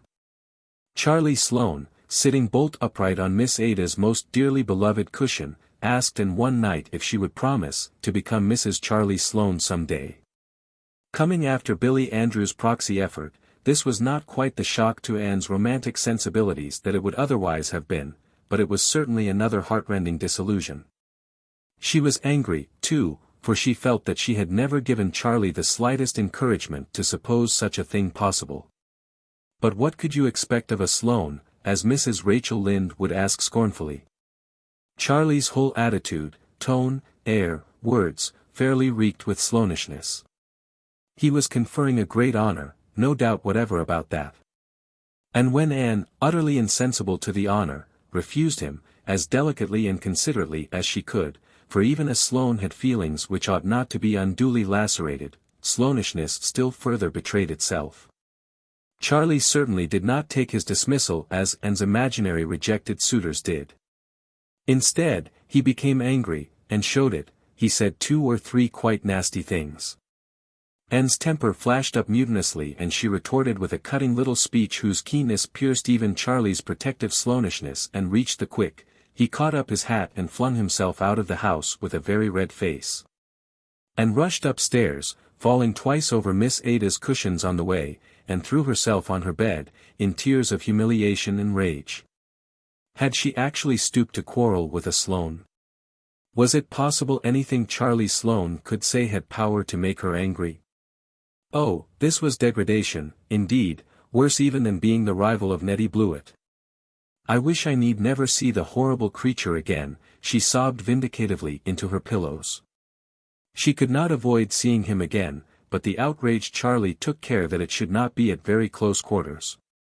Miss Ada's cushions were henceforth safe from his depredations, and when he met Anne on the street, or in Redmond's halls, his bow was icy in the extreme. Relations between these 2 old schoolmates continued to be thus strained for nearly a year. Then Charlie transferred his blighted affections to a round, rosy, snub-nosed, blue-eyed, little sophomore who appreciated them as they deserved, whereupon he forgave Anne and condescended to be civil to her again. In a patronizing manner intended to show her just what she had lost. One day Anne scurried excitedly into Priscilla's room. "Read that," she cried, tossing Priscilla a letter. "It's from Stella, and she's coming to Redmond next year, and what do you think of her idea?" "I think it's a perfectly splendid one, if we can only carry it out." "Do you suppose we can, Pri?" "I'll be better able to tell you when I find out what it is," said Priscilla, casting aside a Greek lexicon and taking up Stella's letter. Stella Maynard had been one of their chums at Queen's Academy and had been teaching school ever since. "But I'm going to give it up, and dear," she wrote, "and go to college next year. As I took the 3rd year at Queen's I can enter the sophomore year. I'm tired of teaching in a back country school. Some day I'm going to write a treatise on the trials of a country schoolmarm. It will be a harrowing bit of realism. It seems to be the prevailing impression that we live in clover, and have nothing to do but draw our quarter's salary. My treatise shall tell the truth about us. Why, if a week should pass without someone telling me that I am doing easy work for big pay I would conclude that I might as well order my ascension robe immediately and to onct. Well, you get your money easy, some ratepayer will tell me, condescendingly. All you have to do is to sit there and hear lessons. I used to argue the matter at first, but I'm wiser now. Facts are stubborn things, but as someone has wisely said, not half so stubborn as fallacies. So I only smile loftily now in eloquent silence. Why, I have 9 grades in my school and I have to teach a little of everything, from investigating the interiors of earthworms to the study of the solar system. My youngest pupil is 4, his mother sends him to school to get him out of the way, and my oldest 20, it suddenly struck him that it would be easier to go to school and get an education than follow the plow any longer. In the wild effort to cram all sorts of research into 6 hours a day, I don't wonder if the children feel like the little boy who was taken to see the biograph. I have to look for what's coming next before I know what went last, he complained. I feel like that myself. And the letters I get, Anne. Tommy's mother writes me that Tommy is not coming on in arithmetic as fast as she would like. He is only in simple reduction yet, and Johnny Johnson is in fractions, and Johnny isn't half as smart as her Tommy, and she can't understand it. And Susie's father wants to know why Susie can't write a letter without misspelling half the words, and Dick's aunt wants me to change his seat, because that bad brown boy he is sitting with is teaching him to say naughty words. As to the financial part, but I'll not begin on that. Those whom the gods wish to destroy they first make country schoolmarms. There, I feel better, after that growl. After all, I've enjoyed these past 2 years. But I'm coming to Redmond. And now, Anne, I've a little plan. You know how I loathe boarding. I've boarded for 4 years and I'm so tired of it. I don't feel like enduring 3 years more of it. Now, why can't you and Priscilla and I club together, rent a little house somewhere in Kingsport, and board ourselves? It would be cheaper than any other way. Of course, we would have to have a housekeeper and I have one ready on the spot. You've heard me speak of Aunt Jamesina. She's the sweetest aunt that ever lived, in spite of her name. She can't help that. She was called Jamesina because her father, whose name was James, was drowned at sea a month before she was born. I always call her Aunt Jimsy. Well, her only daughter has recently married and gone to the foreign mission field. Aunt Jamesina is left alone in a great big house, and she is horribly lonesome. She will come to Kingsport and keep house for us if we want her, and I know you'll both love her. The more I think of the plan the more I like it. We could have such good, independent times. Now, if you and Priscilla agree to it, wouldn't it be a good idea for you, who are on the spot, to look around and see if you can find a suitable house this spring? That would be better than leaving it till the fall. If you could get a furnished one so much the better, but if not, we can scare up a few sticks of furniture between us and old family friends with attics. Anyhow, decide as soon as you can and write me, so that Aunt Jamesina will know what plans to make for next year. I think it's a good idea, said Priscilla. So do I, agreed and delightedly. Of course, we have a nice boarding house here, but, when all's said and done, a boarding house isn't home. So let's go house hunting at once, before exams come on. I'm afraid it will be hard enough to get a really suitable house, warned Priscilla. Don't expect too much, Anne. Nice houses in nice localities will probably be away beyond our means. We'll likely have to content ourselves with a shabby little place on some street whereon live people whom to know is to be unknown, and make life inside compensate for the outside. Accordingly they went house hunting, but to find just what they wanted proved even harder than Priscilla had feared. Houses there were galore, furnished and unfurnished, but one was too big, another too small. This one too expensive, that one too far from Redmond. Exams were on and over, the last week of the term came and still their House o' Dreams, as Anne called it, remained a castle in the air. We shall have to give up and wait till the fall, I suppose, said Priscilla wearily, as they rambled through the park on one of April's darling days of breeze and blue. When the harbor was creaming and shimmering beneath the pearl-hued mists floating over it.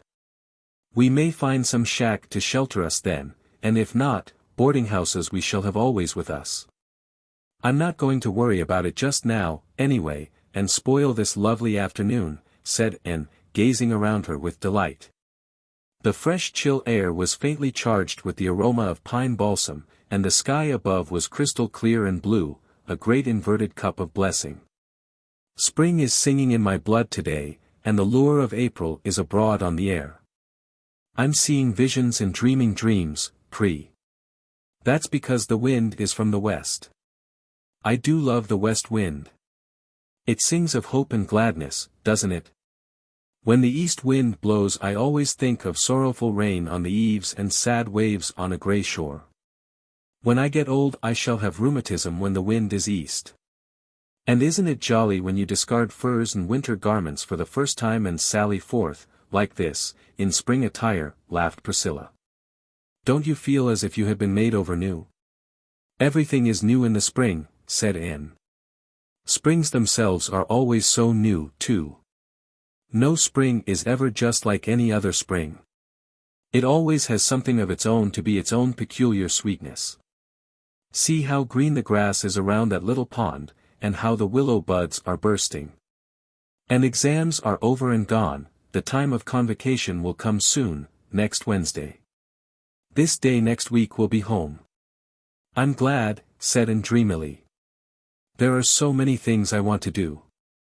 I want to sit on the back porch steps and feel the breeze blowing down over Mr. Harrison's fields. I want to hunt ferns in the haunted wood and gather violets in Violet Vale. Do you remember the day of our golden picnic, Priscilla? I want to hear the frogs singing and the poplars whispering. But I've learned to love Kingsport, too, and I'm glad I'm coming back next fall. If I hadn't won the Thorburn I don't believe I could have. I couldn't take any of Marilla's little hoard. If we could only find a house, sighed Priscilla. Look over there at Kingsport, Anne, houses everywhere, and not one for us. Stop it, The best is yet to be. Like the old Roman, we'll find a house or build one. On a day like this there's no such word as fail in my bright lexicon. They lingered in the park until sunset, living in the amazing miracle and glory and wonder of the springtide. And they went home as usual, by way of Spofford Avenue, that they might have the delight of looking at Patty's Place. I feel as if something mysterious were going to happen right away, by the pricking of my thumbs, said Anne, as they went up the slope. It's a nice storybookish feeling. Why? Priscilla Grant, look over there and tell me if it's true, or am I seeing things? Priscilla looked. Anne's thumbs and eyes had not deceived her. Over the arched gateway of Patty's Place dangled a little, modest sign. It said, "To let, furnished. Inquire within." Priscilla, said Anne, in a whisper, do you suppose it's possible that we could rent Patty's Place? No, I don't, averred Priscilla. It would be too good to be true. Fairy tales don't happen nowadays. I won't hope, Anne. The disappointment would be too awful to bear. They're sure to want more for it than we can afford. Remember, it's on Spofford Avenue. We must find out anyhow, said Anne resolutely. It's too late to call this evening, but we'll come tomorrow. Oh, if we can get this darling spot. I've always felt that my fortunes were linked with Patty's Place, ever since I saw it first. 10. Patty's Place. The next evening found them treading resolutely the herringbone walk through the tiny garden.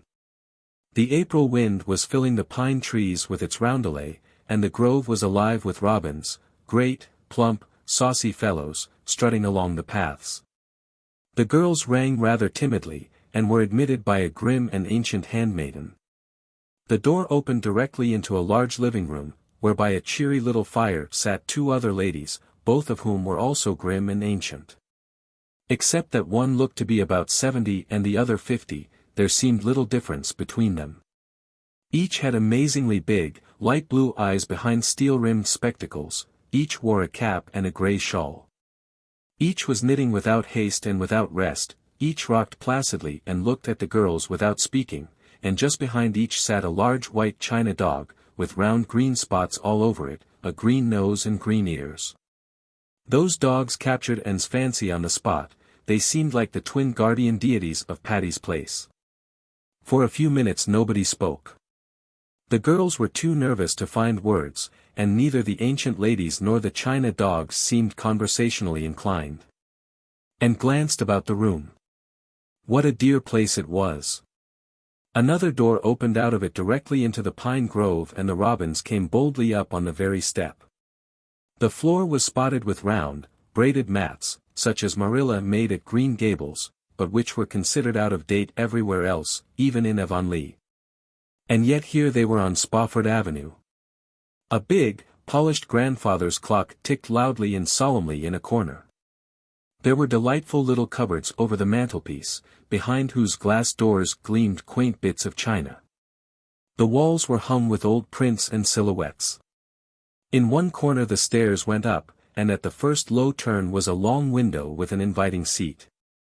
It was all just as Anne had known it must be. By this time the silence had grown too dreadful, and Priscilla nudged Anne to intimate that she must speak. We saw by your sign that this house is to let," said Anne faintly, addressing the older lady, who was evidently Miss Patty Spofford. "Oh, yes," said Miss Patty. "I intended to take that sign down today." Then we are too late," said Anne sorrowfully. "You've let it to someone else." "No, but we have decided not to let it at all." "Oh, I'm so sorry," exclaimed Anne impulsively. "I love this place so. I did hope we could have got it."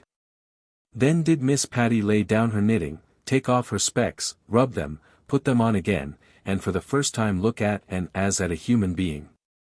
The other lady followed her example so perfectly that she might as well have been a reflection in a mirror. "You love it," said Miss Patty with emphasis. "Does that mean that you really love it? Or that you merely like the looks of it?" The girls nowadays indulge in such exaggerated statements that one never can tell what they do mean. It wasn't so in my young days. Then a girl did not say she loved turnips, in just the same tone as she might have said she loved her mother or her savior. Anne's conscience bore her up. "I really do love it," she said gently. "I've loved it ever since I saw it last fall. My 2 college chums and I want to keep house next year instead of boarding, so we are looking for a little place to rent, and when I saw that this house was to let I was so happy." "If you love it, you can have it," said Miss Patty. "Maria and I decided today that we would not let it after all, because we did not like any of the people who have wanted it. We don't have to let it. We can afford to go to Europe even if we don't let it. It would help us out, but not for gold will I let my home pass into the possession of such people as have come here and looked at it. You are different. I believe you do love it and will be good to it. You can have it. If we can afford to pay what you ask for it," hesitated Anne. Miss Patty named the amount required. Anne and Priscilla looked at each other. Priscilla shook her head. "I'm afraid we can't afford quite so much," said Anne, choking back her disappointment. "You see, we are only college girls and we are poor." "What were you thinking you could afford?" demanded Miss Patty, ceasing not to knit. Anne named her amount. Miss Patty nodded gravely. "That will do. As I told you, it is not strictly necessary that we should let it at all. We are not rich, but we have enough to go to Europe on. I have never been in Europe in my life, and never expected or wanted to go. But my niece there, Maria Spofford, has taken a fancy to go. Now, you know a young person like Maria can't go globetrotting alone." "No, I suppose not," murmured Anne, seeing that Miss Patty was quite solemnly in earnest. "Of course not. So I have to go along to look after her. I expect to enjoy it, too. I'm 70 years old, but I'm not tired of living yet. I dare say I'd have gone to Europe before if the idea had occurred to me. We shall be away for 2 years, perhaps 3. We sail in June and we shall send you the key, and leave all in order for you to take possession when you choose. We shall pack away a few things we prize especially, but all the rest will be left." "Will you leave the china dogs?" asked Anne timidly. "Would you like me to?" "Oh, indeed, yes. They are delightful." A pleased expression came into Miss Patty's face. I think a great deal of those dogs, she said proudly. They are over 100 years old, and they have sat on either side of this fireplace ever since my brother Aaron brought them from London 50 years ago. Spofford Avenue was called after my brother Aaron. A fine man he was, said Miss Maria, speaking for the first time. Ah, you don't see the like of him nowadays. He was a good uncle to you, Maria, said Miss Patty, with evident emotion. You do well to remember him. I shall always remember him, said Miss Maria solemnly. I can see him, this minute, standing there before that fire, with his hands under his coat-tails, beaming on us. Miss Maria took out her handkerchief and wiped her eyes. But Miss Patty came resolutely back from the regions of sentiment to those of business. I shall leave the dogs where they are, if you will promise to be very careful of them, she said. Their names are Gog and Magog. Gog looks to the right and Magog to the left. And there's just one thing more. You don't object, I hope, to this house being called Patty's Place. No, indeed.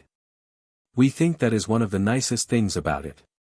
You have sense, I see, said Miss Patty in a tone of great satisfaction. Would you believe it? All the people who came here to rent the house wanted to know if they couldn't take the name off the gate during their occupation of it. I told them roundly that the name went with the house. This has been Patty's Place ever since my brother Aaron left it to me in his will, and Patty's Place it shall remain until I die and Maria dies. After that happens the next possessor can call it any fool name he likes, concluded Miss Patty, much as she might have said, after that, the deluge. And now, wouldn't you like to go over the house and see it all before we consider the bargain made? Further exploration still further delighted the girls. Besides the big living room, there was a kitchen and a small bedroom downstairs. Upstairs were 3 rooms, 1 large and 2 small.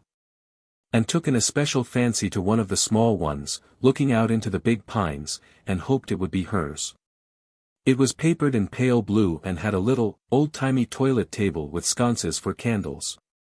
There was a diamond-paned window with a seat under the blue muslin frills that would be a satisfying spot for studying or dreaming. It's all so delicious that I know we are going to wake up and find it a fleeting vision of the night, said Priscilla as they went away. Miss Patty and Miss Maria are hardly such stuff as dreams are made of, laughed Anne. Can you fancy them, globe-trotting, especially in those shawls and caps? I suppose they'll take them off when they really begin to trot, said Priscilla, but I know they'll take their knitting with them everywhere. They simply couldn't be parted from it.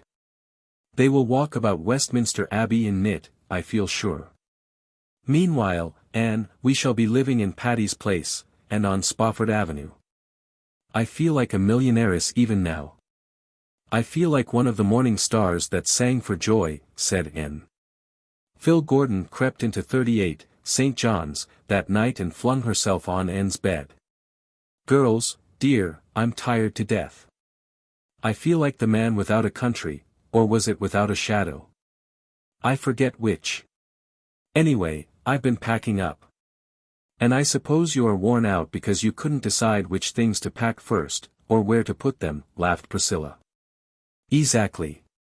And when I had got everything jammed in somehow, and my landlady and her maid had both sat on it while I locked it, I discovered I had packed a whole lot of things I wanted for convocation at the very bottom. I had to unlock the old thing and poke and dive into it for an hour before I fished out what I wanted. I would get hold of something that felt like what I was looking for, and I'd yank it up, and it would be something else. No, Anne, I did not swear. I didn't say you did. Well, you looked it. But I admit my thoughts verged on the profane. And I have such a cold in the head, I can do nothing but sniffle, sigh and sneeze. Isn't that alliterative agony for you? Queen Anne, do say something to cheer me up. Remember that next Thursday night, you'll be back in the land of Alec and Alonzo, suggested Anne. Phil shook her head dolefully. More alliteration. No, I don't want Alec and Alonzo when I have a cold in the head. But what has happened you two? Now that I look at you closely you seem all lighted up with an internal iridescence. Why, you're actually shining. What's up? "We are going to live in Patty's Place next winter," said Anne triumphantly.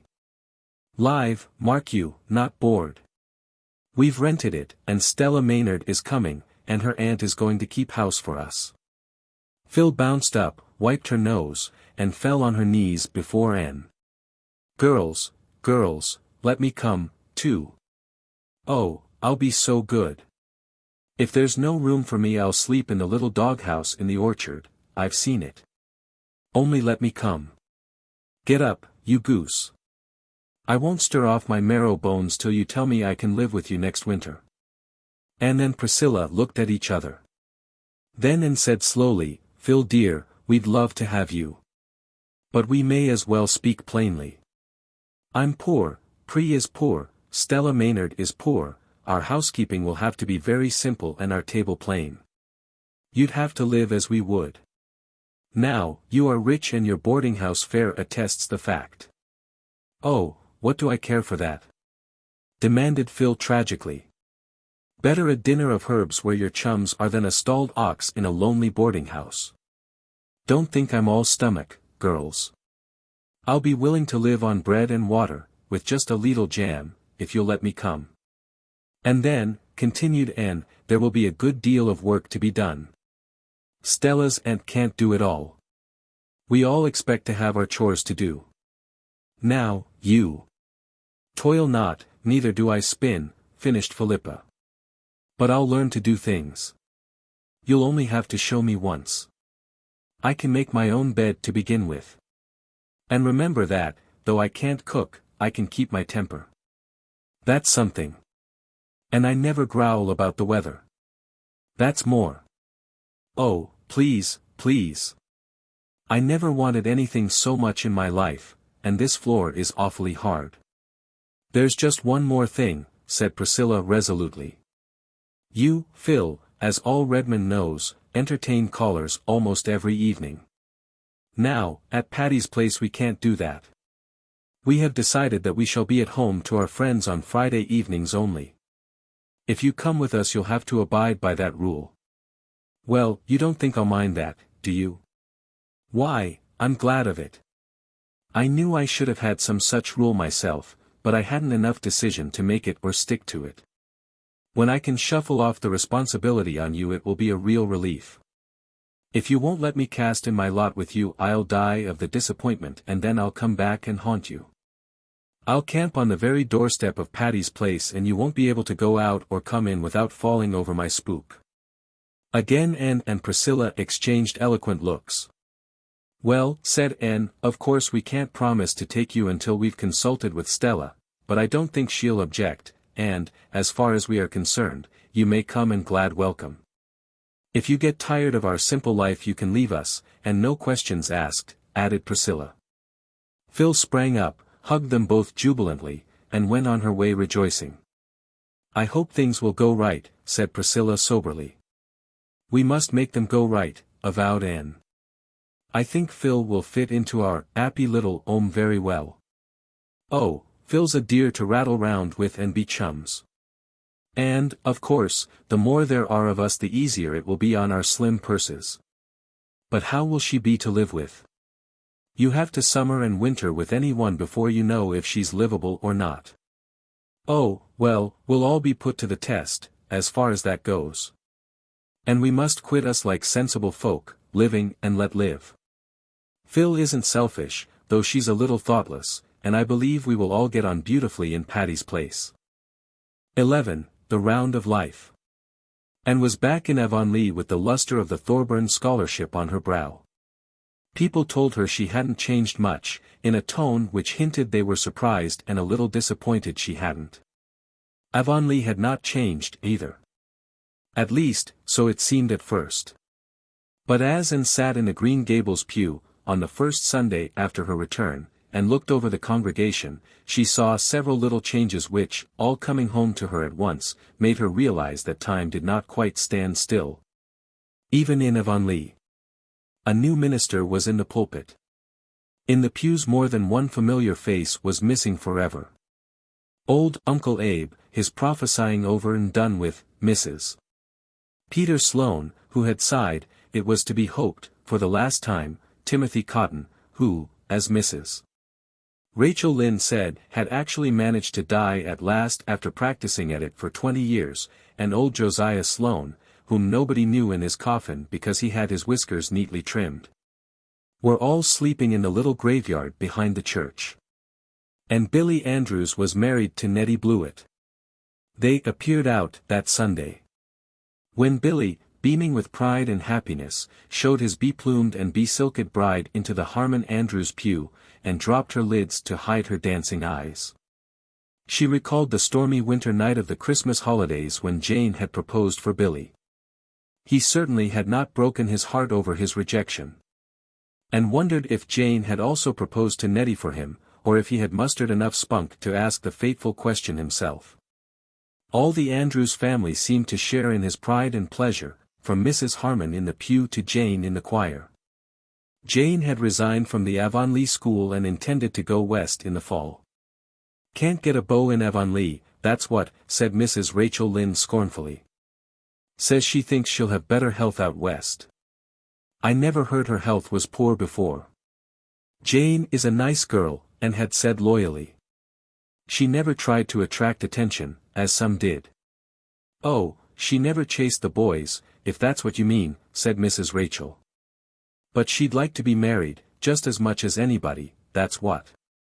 What else would take her out west to some forsaken place whose only recommendation is that men are plenty and women scarce? Don't you tell me." But it was not at Jane, and gazed that day in dismay and surprise. It was at Ruby Gillis, who sat beside her in the choir. What had happened to Ruby? She was even handsomer than ever. But her blue eyes were too bright and lustrous, and the color of her cheeks was hectically brilliant. Besides, she was very thin, the hands that held her hymn book were almost transparent in their delicacy. "Is Ruby Gillis ill?" Anne asked of Mrs. Lynde, as they went home from church. "Ruby Gillis is dying of galloping consumption," said Mrs. Lynde bluntly. "Everybody knows it except herself and her family. They won't give in. If you ask them, she's perfectly well. She hasn't been able to teach since she had that attack of congestion in the winter, but she says she's going to teach again in the fall, and she's after the White Sands School. She'll be in her grave, poor girl, when White Sands School opens, that's what." And listened in shocked silence. Ruby Gillis, her old schoolchum, dying. Could it be possible? Of late years they had grown apart. But the old tie of schoolgirl intimacy was there, and made itself felt sharply in the tug the news gave at Anne's heartstrings. Ruby, the brilliant, the merry, the coquettish. It was impossible to associate the thought of her with anything like death. She had greeted Anne with gay cordiality after church, and urged her to come up the next evening. "I'll be away Tuesday and Wednesday evenings," she had whispered triumphantly. "There's a concert at Carmody and a party at White Sands. Herb Spencer's going to take me. He's my latest. Be sure to come up tomorrow. I'm dying for a good talk with you. I want to hear all about your doings at Redmond." And knew that Ruby meant that she wanted to tell Anne all about her own recent flirtations, but she promised to go, and Diana offered to go with her. "I've been wanting to go to see Ruby for a long while," she told Anne, when they left Green Gables the next evening, "but I really couldn't go alone.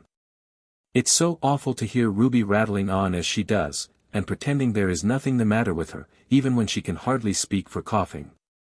She's fighting so hard for her life, and yet she hasn't any chance at all, they say." The girls walked silently down the red, twilit road. The robins were singing vespers in the high treetops, filling the golden air with their jubilant voices.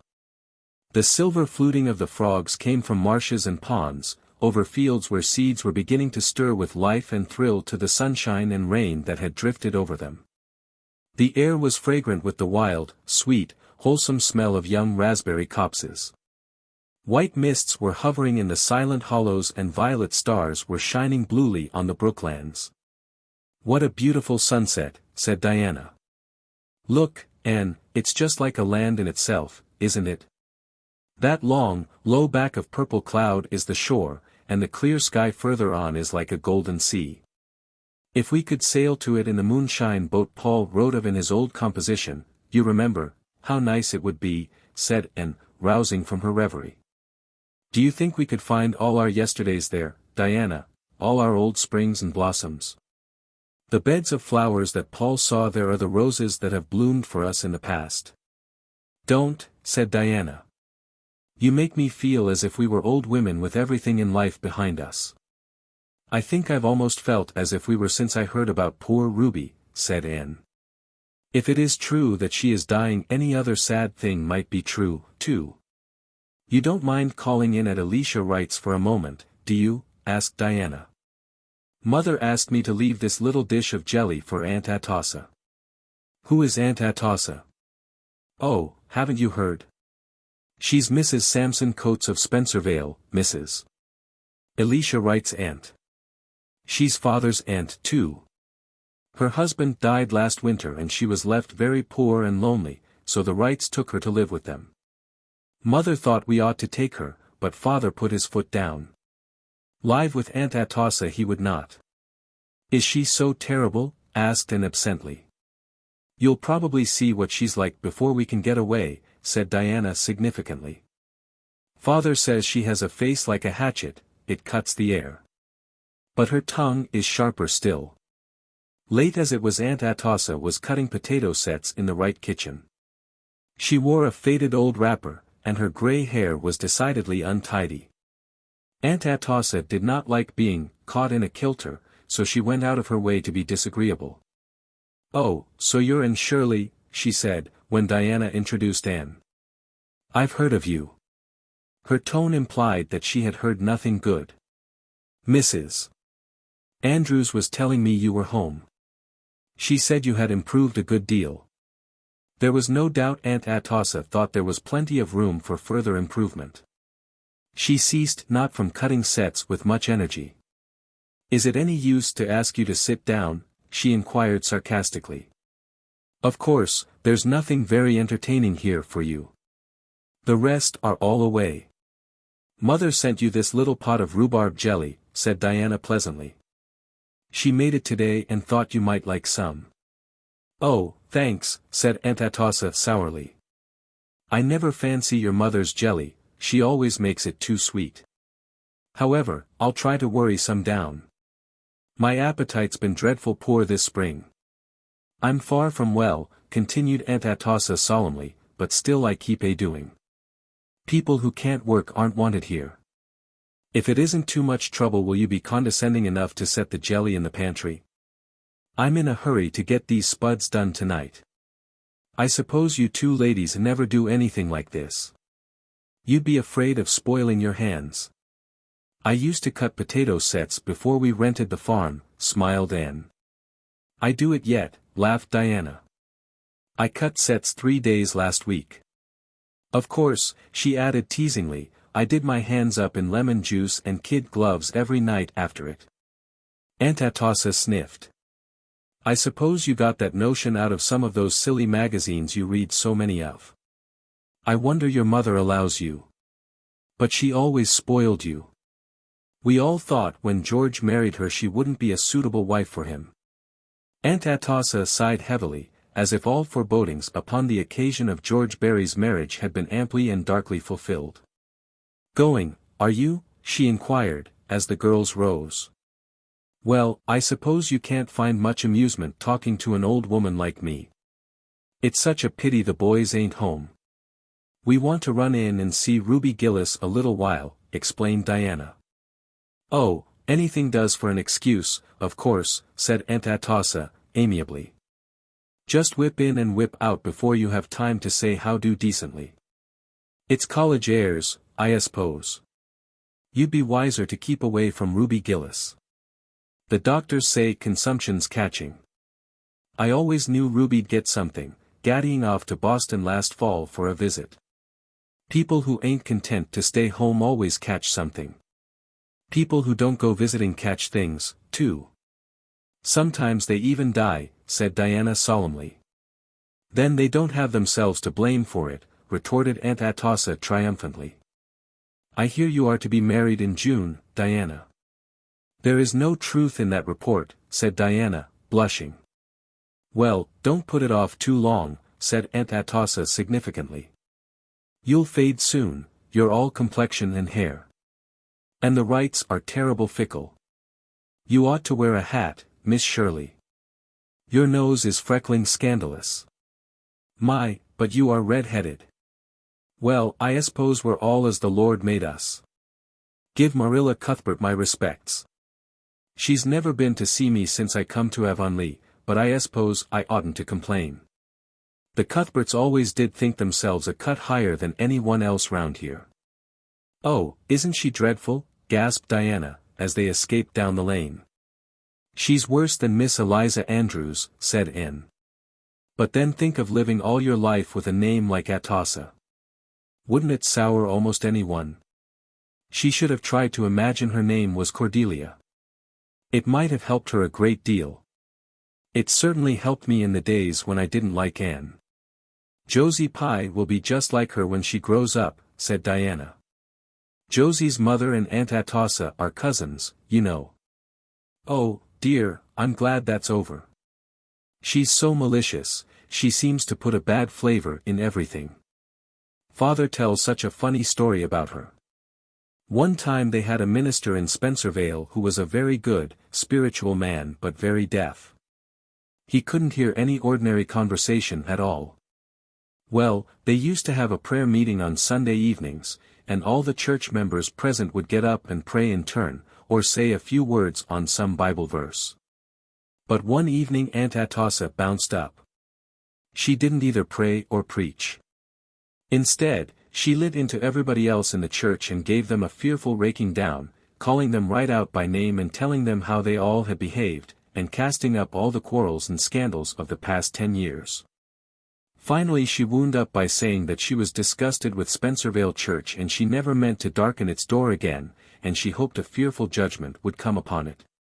Then she sat down out of breath, and the minister, who hadn't heard a word she said, immediately remarked, in a very devout voice, Amen.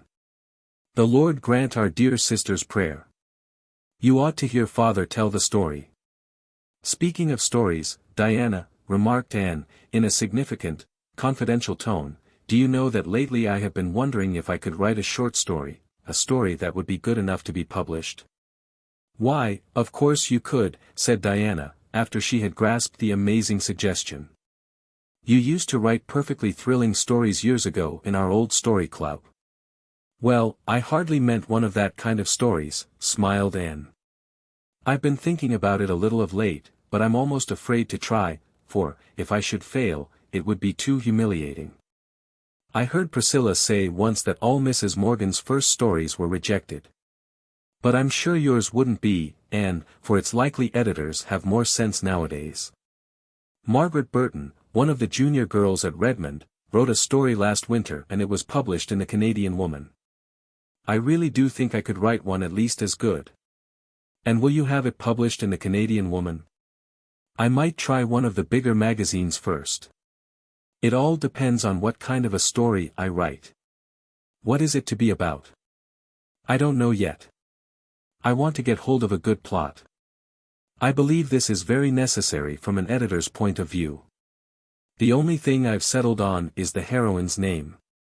It is to be Averil Lester. Rather pretty, don't you think? Don't mention this to anyone, Diana. I haven't told anybody but you and Mr. Harrison. He wasn't very encouraging. He said there was far too much trash written nowadays as it was, and he'd expected something better of me, after a year at college. What does Mr. Harrison know about it? Demanded Diana scornfully. They found the Gillis home gay with lights and callers. Leonard Kimball, of Spencervale, and Morgan Bell, of Carmody, were glaring at each other across the parlor.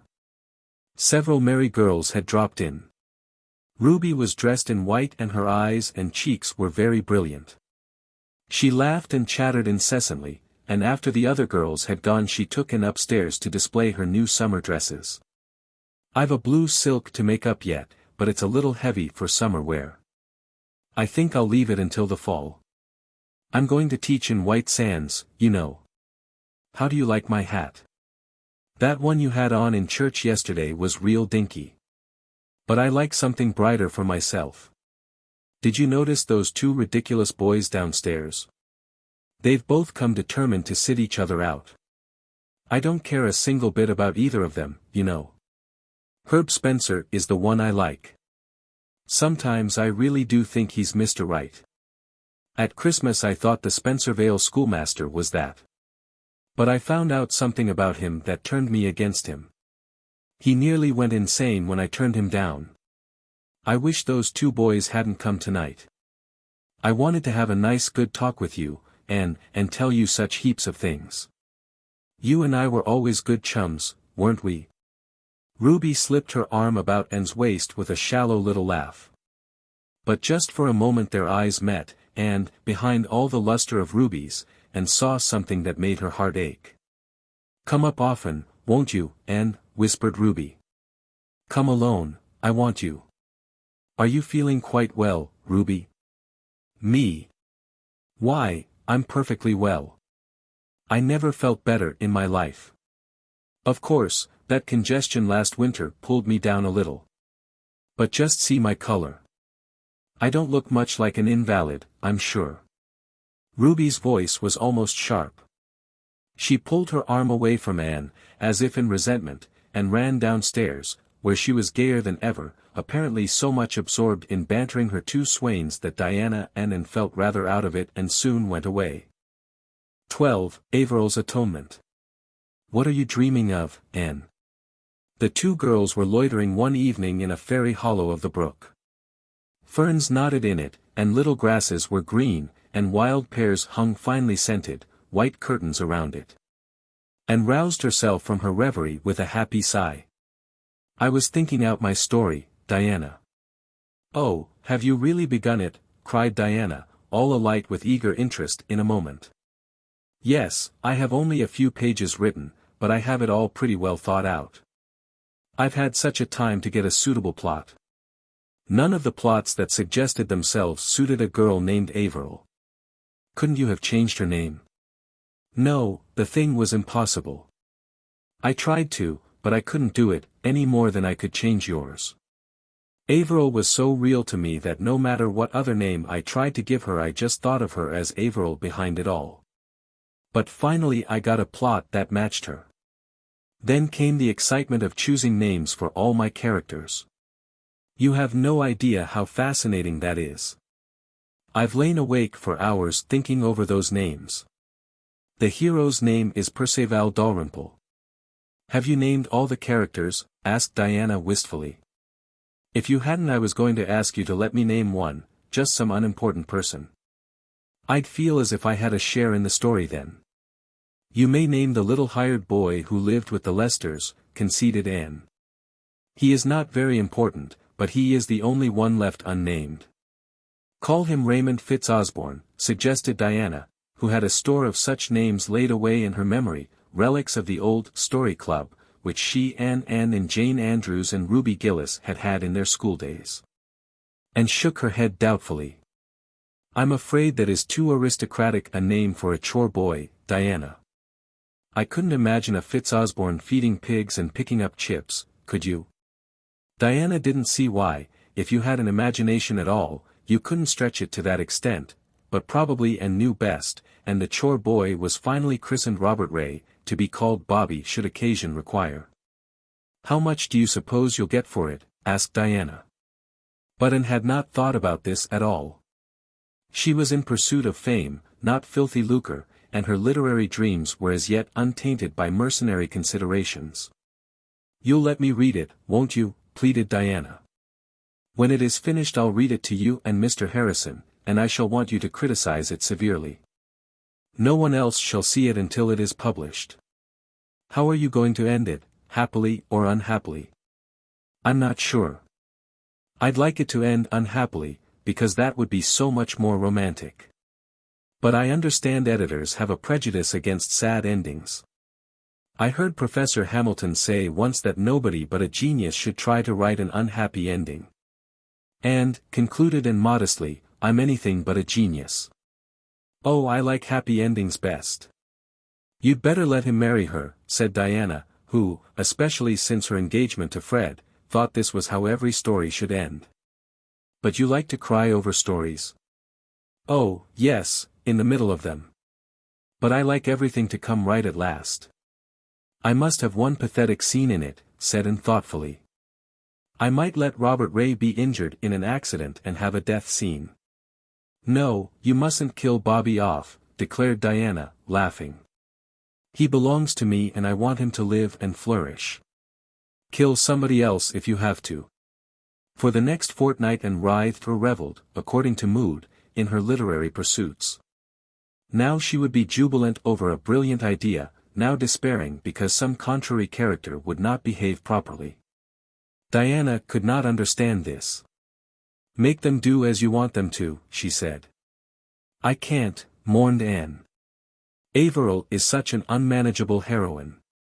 She will do and say things I never meant her to. Then that spoils everything that went before and I have to write it all over again. Finally, however, the story was finished, and Anne read it to Diana in the seclusion of the porch gable. She had achieved her pathetic scene without sacrificing Robert Ray, and she kept a watchful eye on Diana as she read it. Diana rose to the occasion and cried properly, but, when the end came, she looked a little disappointed. Why did you kill Maurice Lennox? She asked reproachfully. He was the villain, protested Anne. He had to be punished. I like him best of them all, said unreasonable Diana. Well, he's dead, and he'll have to stay dead, said Anne, rather resentfully. If I had let him live he'd have gone on persecuting Averil and Perceval. Yes, unless you had reformed him. That wouldn't have been romantic, and, besides, it would have made the story too long. Well, anyway, it's a perfectly elegant story, Anne, and will make you famous, of that I'm sure. Have you got a title for it? Oh, I decided on the title long ago. I call it Averil's Atonement. Doesn't that sound nice and alliterative? Now, Diana, tell me candidly, do you see any faults in my story? Well, hesitated Diana, that part where Averil makes the cake doesn't seem to me quite romantic enough to match the rest. It's just what anybody might do. Heroines shouldn't do cooking, I think. Why, that is where the humor comes in, and it's one of the best parts of the whole story, said Anne. And it may be stated that in this she was quite right. Diana prudently refrained from any further criticism, but Mr. Harrison was much harder to please. First he told her there was entirely too much description in the story. Cut out all those flowery passages, he said unfeelingly. And had an uncomfortable conviction that Mr. Harrison was right, and she forced herself to expunge most of her beloved descriptions, though it took 3 rewritings before the story could be pruned down to please the fastidious Mr. Harrison. I've left out all the descriptions but the sunset, she said at last. I simply couldn't let it go. It was the best of them all. It hasn't anything to do with the story, said Mr. Harrison, and you shouldn't have laid the scene among rich city people. What do you know of them? Why didn't you lay it right here in Avonlea, changing the name, of course, or else Mrs. Rachel Lynde would probably think she was the heroine. Oh, that would never have done, protested Anne. Avonlea is the dearest place in the world, but it isn't quite romantic enough for the scene of a story. I dare say there's been many a romance in Avonlea, and many a tragedy, too, said Mr. Harrison drily. But your folks ain't like real folks anywhere. They talk too much and use too high-flown language. There's one place where that Dalrymple chap talks even on for 2 pages, and never lets the girl get a word in edgewise. If he'd done that in real life she'd have pitched him. I don't believe it, said Anne flatly. In her secret soul she thought that the beautiful, poetical things said to Averil would win any girl's heart completely. Besides, it was gruesome to hear of Averil, the stately, queen-like Averil, pitching any one. Averil declined her suitors. Anyhow, resumed the merciless Mr. Harrison, I don't see why Maurice Lennox didn't get her. He was twice the man the other is. He did bad things, but he did them. Perceval hadn't time for anything but mooning. Mooning. That was even worse than pitching. Maurice Lennox was the villain, said Anne indignantly. I don't see why everyone likes him better than Perceval. Perceval is too good. He's aggravating. Next time you write about a hero, put a little spice of human nature in him. Averil couldn't have married Maurice. He was bad. She'd have reformed him. You can reform a man, you can't reform a jellyfish, of course. Your story isn't bad, it's kind of interesting, I'll admit. But you're too young to write a story that would be worthwhile. Wait 10 years. And made up her mind that the next time she wrote a story she wouldn't ask anybody to criticize it. It was too discouraging. She would not read the story to Gilbert, although she told him about it. If it is a success you'll see it when it is published, Gilbert, but if it is a failure nobody shall ever see it. Marilla knew nothing about the venture. In imagination Anne saw herself reading a story out of a magazine to Marilla, entrapping her into praise of it, for in imagination all things are possible, and then triumphantly announcing herself the author. One day Anne took to the post office a long, bulky envelope, addressed, with the delightful confidence of youth and inexperience, to the very biggest of the big magazines. Diana was as excited over it as Anne herself. How long do you suppose it will be before you hear from it? She asked. It shouldn't be longer than a fortnight.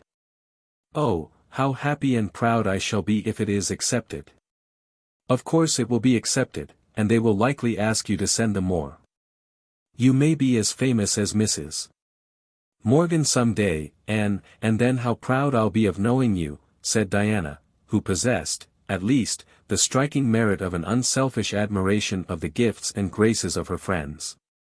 A week of delightful dreaming followed, and then came a bitter awakening.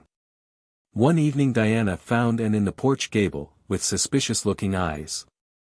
On the table lay a long envelope and a crumpled manuscript. Anne, your story hasn't come back, cried Diana incredulously. Yes, it has, said Anne shortly. Well, that editor must be crazy. What reason did he give? No reason at all. There is just a printed slip saying that it wasn't found acceptable. I never thought much of that magazine, anyway, said Diana hotly. The stories in it are not half as interesting as those in the Canadian Woman, although it costs so much more. I suppose the editor is prejudiced against anyone who isn't a Yankee. Don't be discouraged, Anne. Remember how Mrs. Morgan's stories came back. Send yours to the Canadian Woman. I believe I will, said Anne, plucking up heart. And if it is published I'll send that American editor a marked copy. But I'll cut the sunset out. I believe Mr. Harrison was right. Out came the sunset.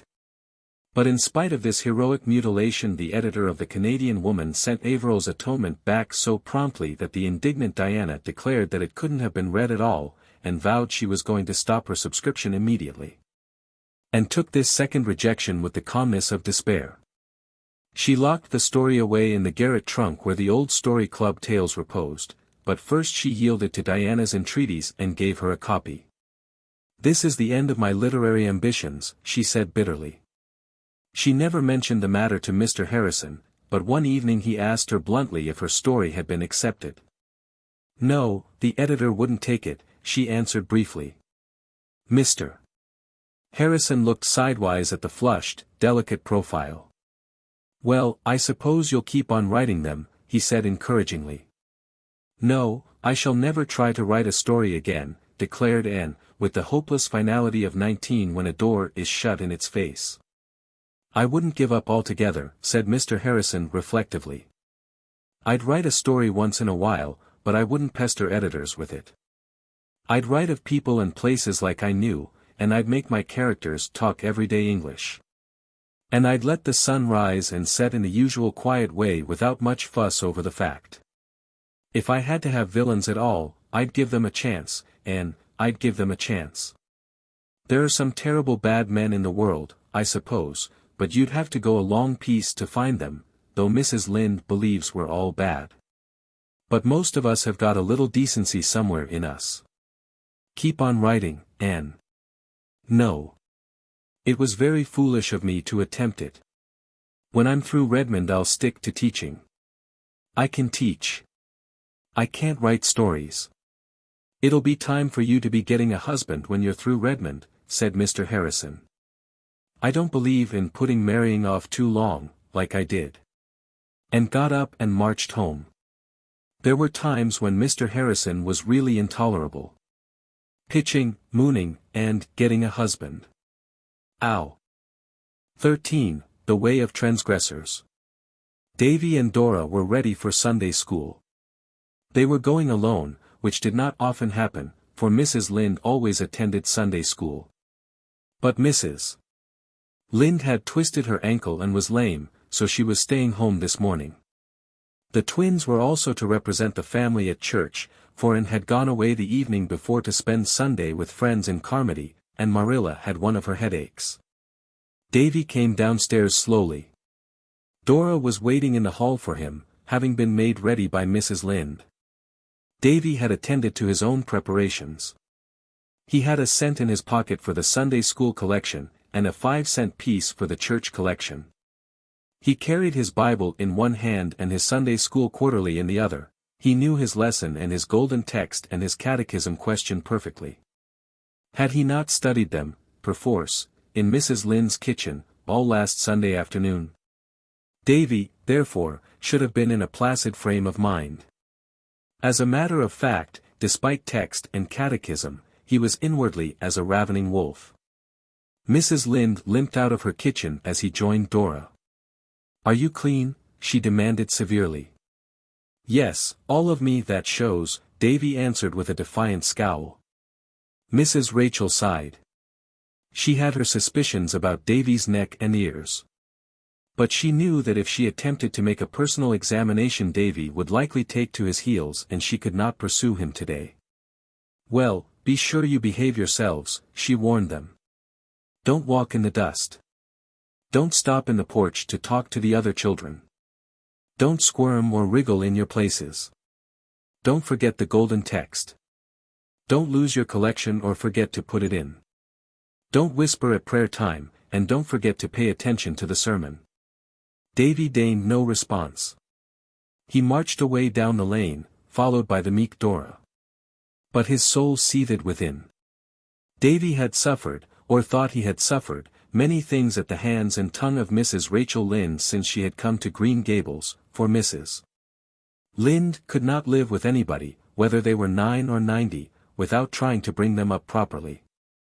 And it was only the preceding afternoon that she had interfered to influence Marilla against allowing Davy to go fishing with the Timothy Cottons. Davy was still boiling over this. As soon as he was out of the lane Davy stopped and twisted his countenance into such an unearthly and terrific contortion that Dora, although she knew his gifts in that respect, was honestly alarmed lest he should never in the world be able to get it straightened out again. Darn her, exploded Davy. Oh, Davy, don't swear, gasped Dora in dismay.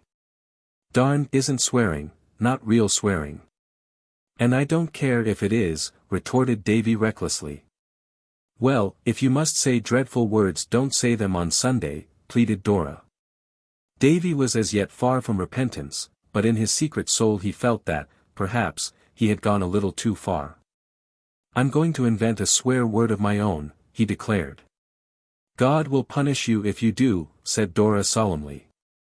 Then I think God is a mean old scamp, retorted Davy. Doesn't he know a fellow must have some way of expressing his feelings? Davy, said Dora. She expected that Davy would be struck down dead on the spot. But nothing happened. Anyway, I ain't going to stand any more of Mrs. Lynde's bossing, spluttered Davy. And Marilla may have the right to boss me, but she hasn't. I'm going to do every single thing she told me not to do. You watch me. In grim, deliberate silence, while Dora watched him with the fascination of horror, Davy stepped off the green grass of the roadside, ankle-deep into the fine dust which 4 weeks of rainless weather had made on the road, and marched along in it, shuffling his feet viciously until he was enveloped in a hazy cloud. That's the beginning, he announced triumphantly.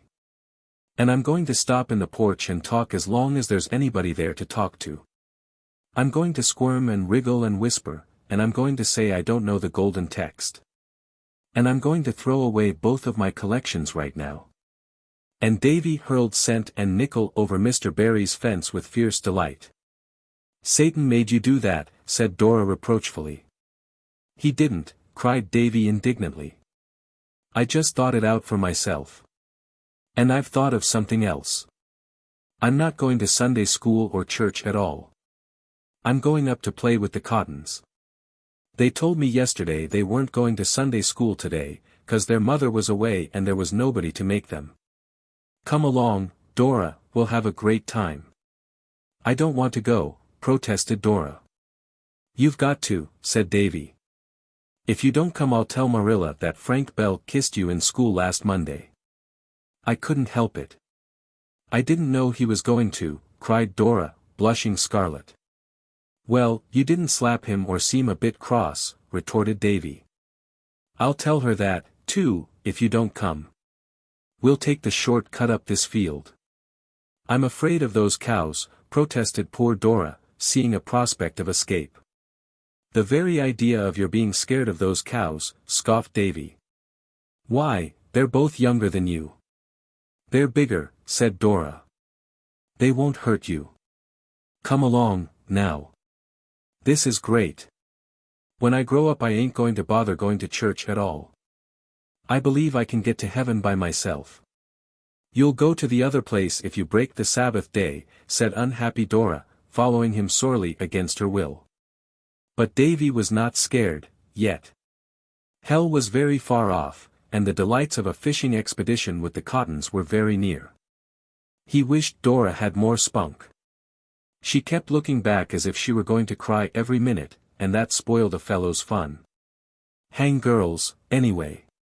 Davy did not say, darn, this time, even in thought. He was not sorry, yet, that he had said it once, but it might be as well not to tempt the unknown powers too far on one day. The small Cottons were playing in their backyard, and hailed Davy's appearance with whoops of delight. Pete, Tommy, Adolphus, and Mirabel Cotton were all alone. Their mother and older sisters were away. Dora was thankful Mirabel was there, at least. She had been afraid she would be alone in a crowd of boys. Mirabel was almost as bad as a boy, she was so noisy and sunburned and reckless. But at least she wore dresses. We've come to go fishing, announced Davy. Whoop, yelled the Cottons. They rushed away to dig worms at once, Mirabel leading the van with a tin can. Dora could have sat down and cried. Oh, if only that hateful Frank Bell had never kissed her. Then she could have defied Davy, and gone to her beloved Sunday school.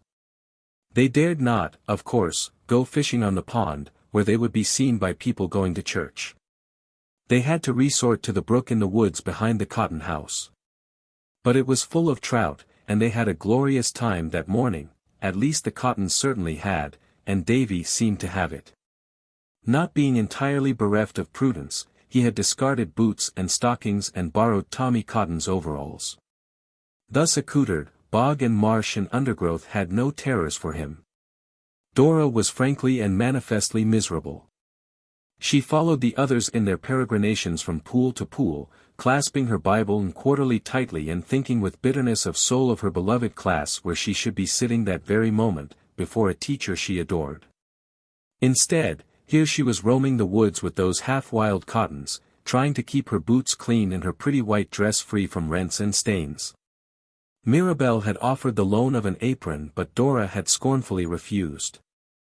The trout bit as they always do on Sundays. In an hour the transgressors had all the fish they wanted, so they returned to the house, much to Dora's relief.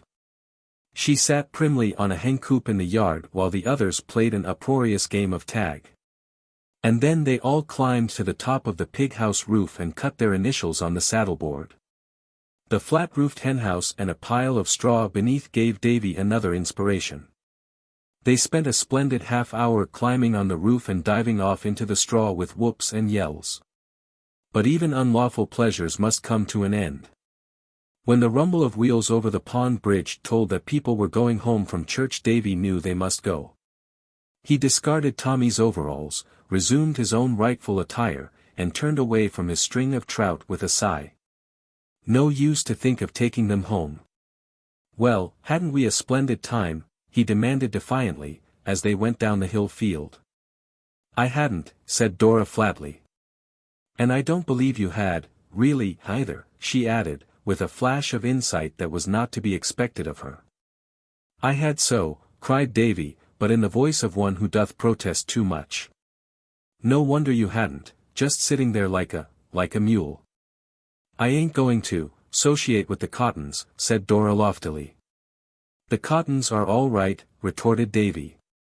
And they have far better times than we have. They do just as they please and say just what they like before everybody. I'm going to do that, too, after this. There are lots of things you wouldn't dare say before everybody, averred Dora. No, there isn't. There is, too. Would you, demanded Dora gravely, would you say, tomcat, before the minister? This was a staggerer.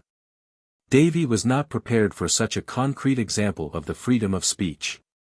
But one did not have to be consistent with Dora. Of course not, he admitted sulkily. Tomcat isn't a holy word. I wouldn't mention such an animal before a minister at all. But if you had to, persisted Dora. I'd call it a Thomas pussy, said Davy. I think, gentleman cat, would be more polite, reflected Dora. You thinking, retorted Davy with withering scorn. Davy was not feeling comfortable, though he would have died before he admitted it to Dora.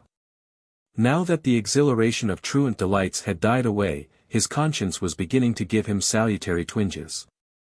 After all, perhaps it would have been better to have gone to Sunday school and church.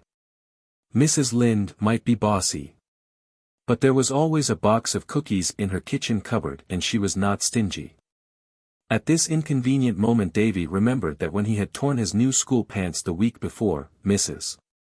Lynde had mended them beautifully and never said a word to Marilla about them. But Davy's cup of iniquity was not yet full. He was to discover that one sin demands another to cover it. They had dinner with Mrs. Lynde that day, and the first thing she asked Davy was, "Were all your class in Sunday school today?" "Yes'm," said Davy with a gulp. "All were there, 'cept one." "Did you say your golden text and catechism?" "Yes'm." "Did you put your collection in?" "Yes'm." "Was Mrs. Malcolm McPherson in church?" "I don't know." This, at least, was the truth, thought wretched Davy. Was the Ladies' Aid announced for next week? "Yes'm," quakingly. "Was prayer meeting?" I don't know." "You should know. You should listen more attentively to the announcements." "What was Mr. Harvey's text?" Davy took a frantic gulp of water and swallowed it and the last protest of conscience together. He glibly recited an old golden text learned several weeks ago. Fortunately Mrs. Lynde now stopped questioning him, but Davy did not enjoy his dinner. He could only eat one helping of pudding. "What's the matter with you?" demanded justly astonished Mrs. Lynde. "Are you sick?" "No," muttered Davy. "You look pale." "You'd better keep out of the sun this afternoon," admonished Mrs. Lynde. "Do you know how many lies you told Mrs. Lynde?" asked Dora reproachfully, as soon as they were alone after dinner. Davy, goaded to desperation, turned fiercely. "I don't know and I don't care," he said. "You just shut up, Dora Keith." Then poor Davy betook himself to a secluded retreat behind the woodpile to think over the Way of Transgressors. Green Gables was wrapped in darkness and silence when Anne reached home. She lost no time going to bed, for she was very tired and sleepy. There had been several Avonlea jollifications the preceding week, involving rather late hours. Anne's head was hardly on her pillow before she was half asleep. But just then her door was softly opened and a pleading voice said, "Anne." Anne sat up drowsily. "Davy, is that you? What is the matter?" A white-clad figure flung itself across the floor and onto the bed. "Anne," sobbed Davy, getting his arms about her neck. "I'm awful glad you're home. I couldn't go to sleep till I'd told somebody. Told somebody what? How miserable I am. Why are you miserable, dear? 'Cause I was so bad today, Anne. Oh, I was awful bad, badder 'n I've ever been yet. What did you do? Oh, I'm afraid to tell you. You'll never like me again, Anne. I couldn't say my prayers tonight. I couldn't tell God what I'd done. I was shamed to have him know. But he knew anyway, Davy. That's what Dora said. But I thought p'raps he mightn't have noticed just at the time. Anyway, I'd rather tell you first. What is it you did? Out it all came in a rush. I run away from Sunday school, and went fishing with the Cottons, and I told ever so many whoppers to Mrs. Lynde, oh, most half a dozen, and, I said a swear word, and, a pretty near swear word, anyhow, and I called God names. There was silence. Davy didn't know what to make of it. Was Anne so shocked that she never would speak to him again? Anne, what are you going to do to me? He whispered. Nothing, dear. You've been punished already, I think. No, I haven't. Nothing's been done to me. You've been very unhappy ever since you did wrong, haven't you? You bet, said Davy emphatically. That was your conscience punishing you, Davy. What's my conscience? I want to know. It's something in you, Davy, that always tells you when you are doing wrong and makes you unhappy if you persist in doing it. Haven't you noticed that? Yes, but I didn't know what it was. I wish I didn't have it. I'd have lots more fun. Where is my conscience, Anne? I want to know. Is it in my stomach? No, it's in your soul, answered Anne, thankful for the darkness, since gravity must be preserved in serious matters. I suppose I can't get clear of it then, said Davy with a sigh.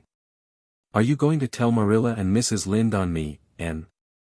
No, dear, I'm not going to tell anyone. You are sorry you were naughty, aren't you? You bet. And you'll never be bad like that again. No, but, added Davy cautiously, I might be bad some other way. You won't say naughty words, or run away on Sundays, or tell falsehoods to cover up your sins. No. It doesn't pay, said Davy. Well, Davy, just tell God you are sorry and ask him to forgive you. Have you forgiven me, Anne? Yes, dear. Then, said Davy joyously, I don't care much whether God does or not. Davy. Oh, I'll ask him, said Davy quickly, scrambling off the bed, convinced by Anne's tone that he must have said something dreadful. I don't mind asking him, Anne. Please, God, I'm awful sorry I behaved bad today and I'll try to be good on Sundays always and please forgive me. There now, Anne. Well, now, run off to bed like a good boy. All right. Say, I don't feel miserable any more. I feel fine. Good night. Good night. And slipped down on her pillows with a sigh of relief. Oh, how sleepy she was. In another second. Anne. Davy was back again by her bed. And dragged her eyes open. What is it now, dear? She asked, trying to keep a note of impatience out of her voice. Anne, have you ever noticed how Mr. Harrison spits? Do you suppose, if I practice hard, I can learn to spit just like him? Anne sat up. Davy Keith, she said, go straight to your bed and don't let me catch you out of it again tonight. Go, now. Davy went, and stood not upon the order of his going. 14. The summons. And was sitting with Ruby Gillis in the Gillis garden after the day had crept lingeringly through it and was gone. It had been a warm, smoky summer afternoon. The world was in a splendor of outflowering. The idle valleys were full of hazes. The woodways were pranked with shadows and the fields with the purple of the asters. And had given up a moonlight drive to the White Sands beach that she might spend the evening with Ruby. She had so spent many evenings that summer, although she often wondered what good it did anyone, and sometimes went home deciding that she could not go again. Ruby grew paler as the summer waned. The White Sands school was given up, her father thought it better that she shouldn't teach till New Year's, and the fancy work she loved oftener and oftener fell from hands grown too weary for it. But she was always gay, always hopeful, always chattering and whispering of her beaux, and their rivalries and despairs. It was this that made Anne's visits hard for her. What had once been silly or amusing was gruesome, now. It was death peering through a willful mask of life. Yet Ruby seemed to cling to her, and never let her go until she had promised to come again soon. Mrs. Lynde grumbled about Anne's frequent visits, and declared she would catch consumption. Even Marilla was dubious. "Every time you go to see Ruby you come home looking tired out," she said. "It's so very sad and dreadful," said Anne in a low tone. "Ruby doesn't seem to realize her condition in the least. And yet I somehow feel she needs help, craves it, and I want to give it to her and can't. All the time I'm with her I feel as if I were watching her struggle with an invisible foe, trying to push it back with such feeble resistance as she has. That is why I come home tired." But tonight Anne did not feel this so keenly. Ruby was strangely quiet. She said not a word about parties and drives and dresses and fellows. She lay in the hammock, with her untouched work beside her, and a white shawl wrapped about her thin shoulders. Her long yellow braids of hair, how Anne had envied those beautiful braids in old school days, lay on either side of her. She had taken the pins out, they made her head ache, she said. The hectic flush was gone for the time, leaving her pale and childlike.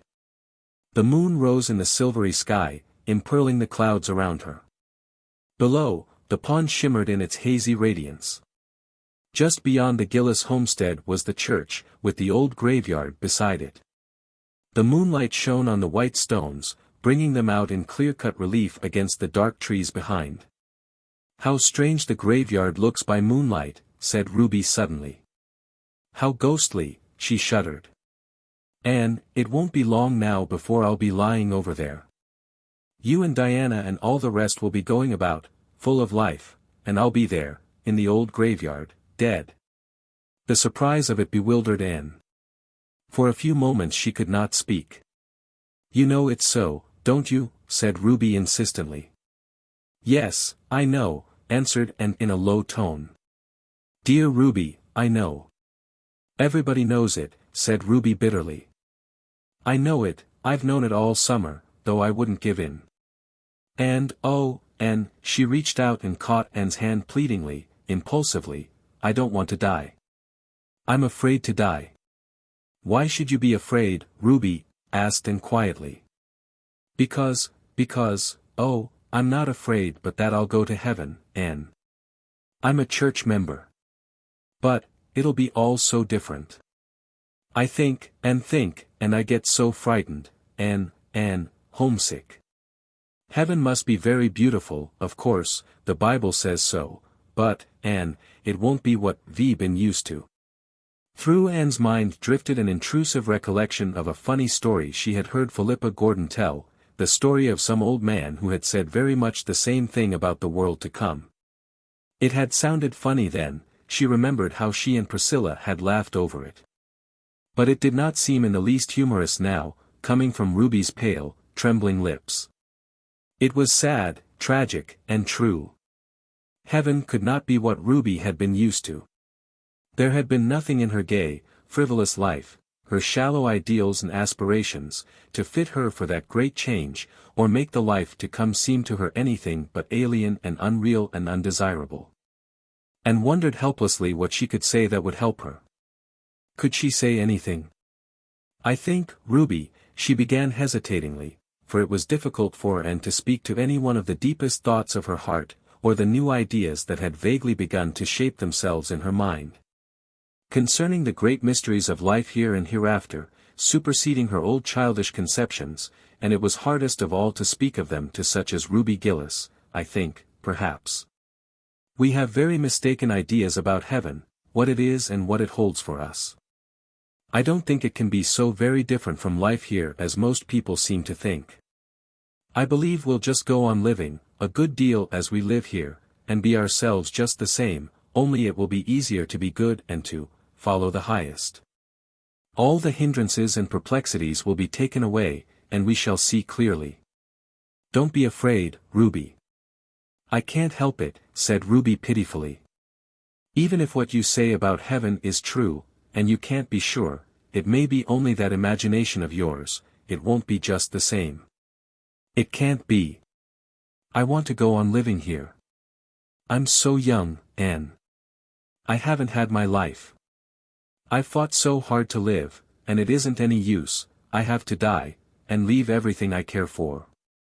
And sat in a pain that was almost intolerable. She could not tell comforting falsehoods, and all that Ruby said was so horribly true. She was leaving everything she cared for. She had laid up her treasures on earth only. She had lived solely for the little things of life, the things that pass, forgetting the great things that go onward into eternity. Bridging the gulf between the two lives and making of death a mere passing from one dwelling to the other, from twilight to unclouded day.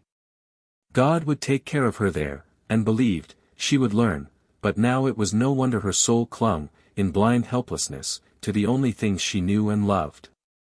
Ruby raised herself on her arm and lifted up her bright, beautiful blue eyes to the moonlit skies. I want to live, she said, in a trembling voice. I want to live like other girls. I want to be married, and, have little children. You know I always loved babies, Anne. I couldn't say this to anyone but you. I know you understand. And then poor Herb, he loves me and I love him, Anne. The others meant nothing to me, but he does, and if I could live I would be his wife and be so happy. Oh, Anne, it's hard. Ruby sank back on her pillows and sobbed convulsively. And pressed her hand in an agony of sympathy, silent sympathy, which perhaps helped Ruby more than broken, imperfect words could have done, for presently she grew calmer and her sobs ceased. I'm glad I've told you this, Anne, she whispered. It has helped me just to say it all out. I've wanted to all summer, every time you came. I wanted to talk it over with you, but I couldn't. It seemed as if it would make death so sure if I said I was going to die, or if anyone else said it or hinted it. I wouldn't say it, or even think it. In the daytime, when people were around me and everything was cheerful, it wasn't so hard to keep from thinking of it. But in the night, when I couldn't sleep, it was so dreadful, Anne. I couldn't get away from it then. Death just came and stared me in the face, until I got so frightened I could have screamed. But you won't be frightened any more, Ruby, will you? You'll be brave, and believe that all is going to be well with you. I'll try. I'll think over what you have said, and try to believe it. And you'll come up as often as you can, won't you, Anne? Yes, dear. It won't be very long now, Anne. I feel sure of that. And I'd rather have you than anyone else. I always liked you best of all the girls I went to school with. You were never jealous, or mean, like some of them were. Poor Em White was up to see me yesterday. You remember Em and I were such chums for 3 years when we went to school. And then we quarreled the time of the school concert. We've never spoken to each other since. Wasn't it silly? Anything like that seems silly now. But Em and I made up the old quarrel yesterday. She said she'd have spoken years ago, only she thought I wouldn't. And I never spoke to her because I was sure she wouldn't speak to me. Isn't it strange how people misunderstand each other, Anne? Most of the trouble in life comes from misunderstanding, I think, said Anne. I must go now, Ruby. It's getting late, and you shouldn't be out in the damp. You'll come up soon again. Yes, very soon. And if there's anything I can do to help you I'll be so glad. I know. You have helped me already. Nothing seems quite so dreadful now. Good night, Anne. Good night, dear. And walked home very slowly in the moonlight. The evening had changed something for her. Life held a different meaning, a deeper purpose. On the surface it would go on just the same, but the deeps had been stirred. It must not be with her as with poor butterfly Ruby. When she came to the end of one life it must not be to face the next with the shrinking terror of something wholly different, something for which accustomed thought and ideal and aspiration had unfitted her. The little things of life, sweet and excellent in their place, must not be the things lived for, the highest must be sought and followed, the life of heaven must be begun here on earth. That good night in the garden was for all time. And never saw Ruby in life again. The next night the Avis gave a farewell party to Jane Andrews before her departure for the West. And, while light feet danced and bright eyes laughed and merry tongues chattered, there came a summons to a soul in Avonlea that might not be disregarded or evaded. The next morning the word went from house to house that Ruby Gillis was dead.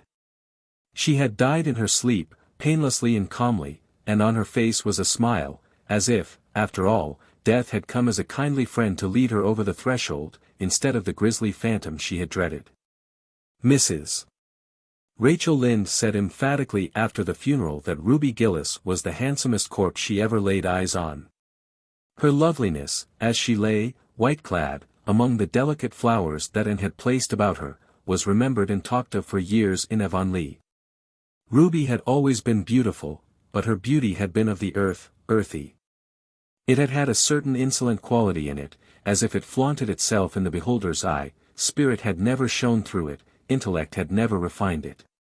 But death had touched it and consecrated it, bringing out delicate modellings and purity of outline never seen before, doing what life and love and great sorrow and deep womanhood joys might have done for Ruby. Anne, looking down through a mist of tears, at her old playfellow, thought she saw the face God had meant Ruby to have, and remembered it so always. Mrs. Gillis called Anne aside into a vacant room before the funeral procession left the house, and gave her a small packet. "I want you to have this," she sobbed. "Ruby would have liked you to have it. It's the embroidered centerpiece she was working at. It isn't quite finished, the needle is sticking in it just where her poor little fingers put it the last time she laid it down, the afternoon before she died. There's always a piece of unfinished work left," said Mrs. Lynde, with tears in her eyes. "But I suppose there's always someone to finish it. How difficult it is to realize that one we have always known can really be dead," said Anne, as she and Diana walked home. "Ruby is the first of our schoolmates to go. One by one, sooner or later, all the rest of us must follow." "Yes, I suppose so," said Diana uncomfortably. She did not want to talk of that. She would have preferred to have discussed the details of the funeral, the splendid white velvet casket Mr. Gillis had insisted on having for Ruby. "The Gillises must always make a splurge, even at funerals," quoth Mrs. Rachel Lynde, Herb Spencer's sad face, the uncontrolled, hysteric grief of one of Ruby's sisters, but Anne would not talk of these things. She seemed wrapped in a reverie in which Diana felt lonesomely that she had neither lot nor part. "Ruby Gillis was a great girl to laugh," said Davy suddenly. "Will she laugh as much in heaven as she did in Avonlea, Anne? I want to know." "Yes, I think she will," said Anne. "Oh, Anne," protested Diana, with a rather shocked smile. "Well, why not?" Diana asked Anne seriously. "Do you think we'll never laugh in heaven?" "Oh, I don't know," floundered Diana. "It doesn't seem just right, somehow. You know it's rather dreadful to laugh in church." "But heaven won't be like church, all the time," said Anne. "I hope it ain't," said Davy emphatically. "If it is I don't want to go. Church is awful dull. Anyway, I don't mean to go for ever so long. I mean to live to be 100 years old, like Mr. Thomas Blewett of White Sands. He says he's lived so long 'cause he always smoked tobacco and it killed all the germs. Can I smoke tobacco pretty soon, Anne?" "No, Davy, I hope you'll never use tobacco," said Anne absently. "What'll you feel like if the germs kill me then?" demanded Davy. 15. A dream turned upside down.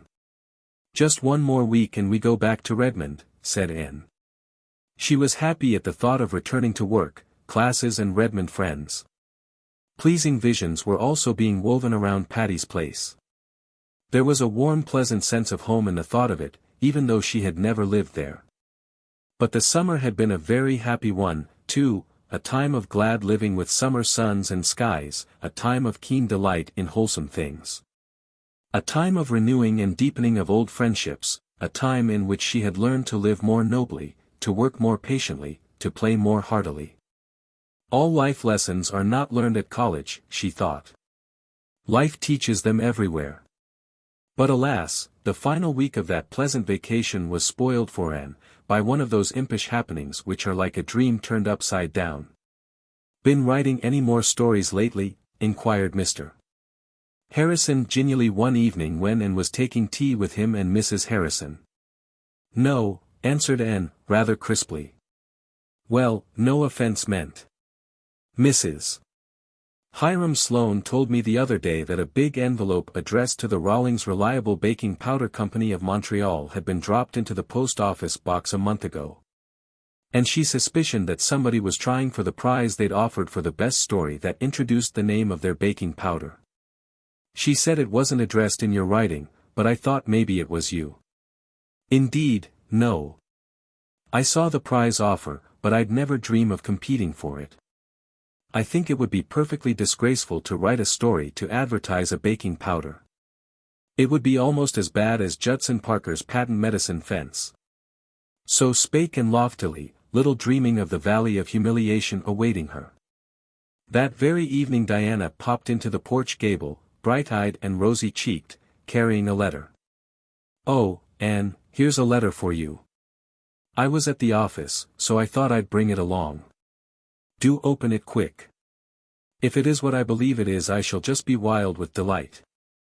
Anne, puzzled, opened the letter and glanced over the typewritten contents. Miss Anne Shirley. Green Gables. Avonlea, P.E. Island. Dear Madam, we have much pleasure in informing you that your charming story Averil's Atonement has won the prize of $25 offered in our recent competition. We enclose the check herewith.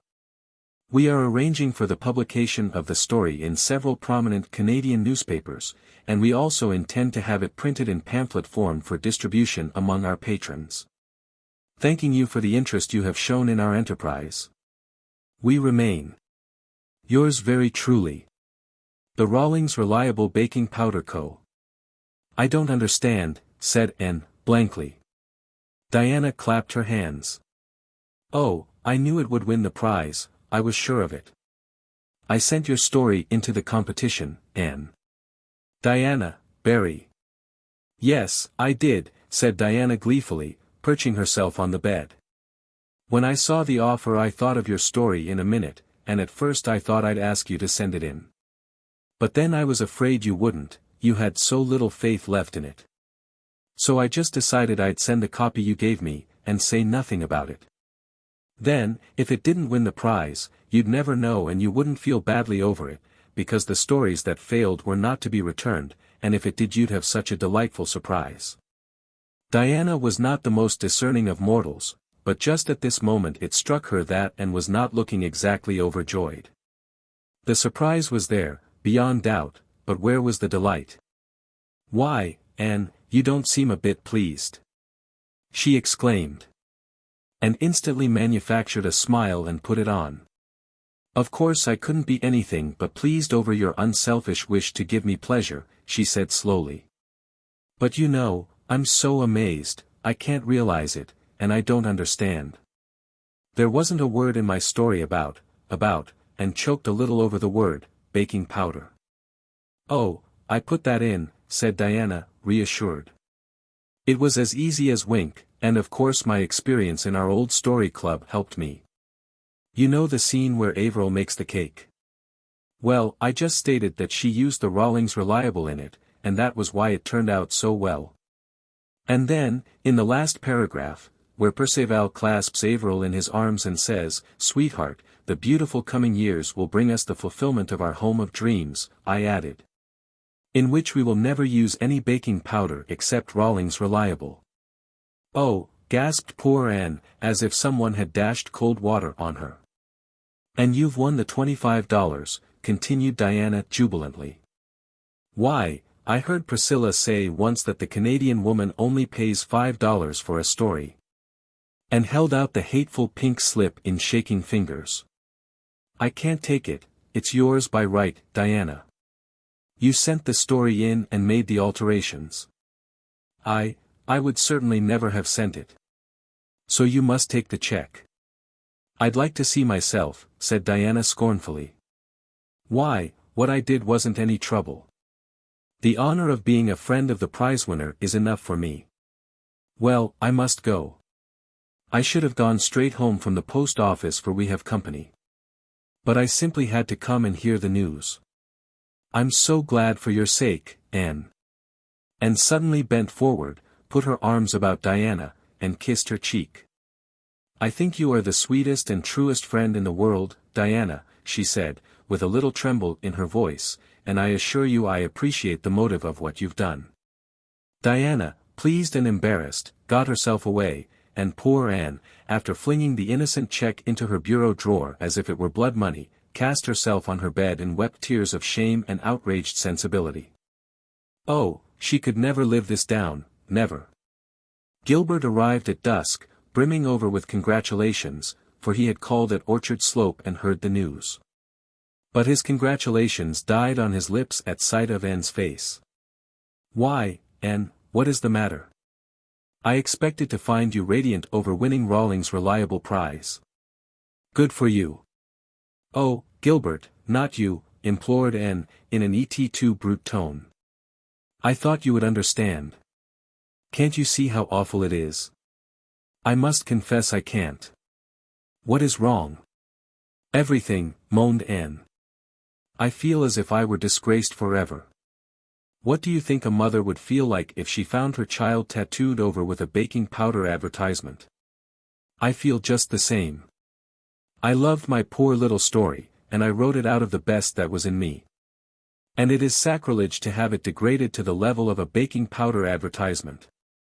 Don't you remember what Professor Hamilton used to tell us in the literature class at Queen's? He said we were never to write a word for a low or unworthy motive, but always to cling to the very highest ideals. What will he think when he hears I've written a story to advertise Rawlings Reliable? And, oh, when it gets out at Redmond. Think how I'll be teased and laughed at. That you won't, said Gilbert, wondering uneasily if it were that confounded junior's opinion in particular over which Anne was worried. The Reds will think just as I thought, that you, being like 9 out of 10 of us, not overburdened with worldly wealth, had taken this way of earning an honest penny to help yourself through the year. I don't see that there's anything low or unworthy about that, or anything ridiculous either. One would rather write masterpieces of literature, no doubt, but meanwhile board and tuition fees have to be paid. This common sense, matter-of-fact view of the case cheered Anne a little. At least it removed her dread of being laughed at, though the deeper hurt of an outraged ideal remained. 16. Adjusted relationships. It's the homiest spot I ever saw, it's homier than home, avowed Philippa Gordon, looking about her with delighted eyes. They were all assembled at twilight in the big living room at Patty's place, Anne and Priscilla, Phil and Stella, Aunt Jamesina, Rusty, Joseph, the Sarah cat, and Gog and Magog. The firelight shadows were dancing over the walls. The cats were purring, and a huge bowl of hothouse chrysanthemums, sent to Phil by one of the victims, shone through the golden gloom like creamy moons. It was 3 weeks since they had considered themselves settled, and already all believed the experiment would be a success. The first fortnight after their return had been a pleasantly exciting one. They had been busy setting up their household goods, organizing their little establishment, and adjusting different opinions. Anne was not over sorry to leave Avonlea when the time came to return to college. The last few days of her vacation had not been pleasant. Her prize story had been published in the island papers, and Mr. William Blair had, upon the counter of his store, a huge pile of pink, green and yellow pamphlets, containing it, one of which he gave to every customer. He sent a complimentary bundle to Anne, who promptly dropped them all in the kitchen stove. Her humiliation was the consequence of her own ideals only, for Avonlea folks thought it quite splendid that she should have won the prize. Her many friends regarded her with honest admiration, her few foes with scornful envy. Josie Pye said she believed Anne Shirley had just copied the story, she was sure she remembered reading it in a paper years before. The Sloanes, who had found out or guessed that Charlie had been turned down, said they didn't think it was much to be proud of, almost anyone could have done it, if she tried. Aunt Atossa told Anne she was very sorry to hear she had taken to writing novels, nobody born and bred in Avonlea would do it, that was what came of adopting orphans from goodness knew where, with goodness knew what kind of parents. Even Mrs. Rachel Lynde was darkly dubious about the propriety of writing fiction, though she was almost reconciled to it by that $25 check. It is perfectly amazing, the price they pay for such lies, that's what, she said, half proudly, half severely. All things considered, it was a relief when going away time came. And it was very jolly to be back at Redmond, a wise, experienced soph with hosts of friends to greet on the merry opening day. Pri and Stella and Gilbert were there, Charlie Sloane, looking more important than ever a sophomore looked before, Phil, with the Alec and Alonzo question still unsettled, and Moody Spurgeon McPherson. Moody Spurgeon had been teaching school ever since leaving Queen's, but his mother had concluded it was high time he gave it up and turned his attention to learning how to be a minister. Poor Moody Spurgeon fell on hard luck at the very beginning of his college career. Half a dozen ruthless sophs, who were among his fellow boarders, swooped down upon him one night and shaved half of his head. In this guise the luckless Moody Spurgeon had to go about until his hair grew again. He told Anne bitterly that there were times when he had his doubts as to whether he was really called to be a minister. Aunt Jamesina did not come until the girls had Patty's Place ready for her. Miss Patty had sent the key to Anne, with a letter in which she said Gog and Magog were packed in a box under the spare-room bed, but might be taken out when wanted. In a postscript she added that she hoped the girls would be careful about putting up pictures. The living room had been newly papered 5 years before and she and Miss Maria did not want any more holes made in that new paper than was absolutely necessary. For the rest she trusted everything to Anne. How those girls enjoyed putting their nest in order. As Phil said, it was almost as good as getting married. You had the fun of homemaking without the bother of a husband. All brought something with them to adorn or make comfortable the little house. Pri and Phil and Stella had knickknacks and pictures galore, which latter they proceeded to hang according to taste, in reckless disregard of Miss Patty's new paper. "We'll putty the holes up when we leave, dear, she'll never know," they said to protesting Anne. Diana had given Anne a pine needle cushion and Miss Ada had given both her and Priscilla a fearfully and wonderfully embroidered one. Marilla had sent a big box of preserves, and darkly hinted at a hamper for Thanksgiving, and Mrs. Lynde gave Anne a patchwork quilt and loaned her 5 more. "You take them," she said authoritatively. "They might as well be in use as packed away in that trunk in the garret for moths to gnaw." No moths would ever have ventured near those quilts, for they reeked of mothballs to such an extent that they had to be hung in the orchard of Patty's Place a full fortnight before they could be endured indoors.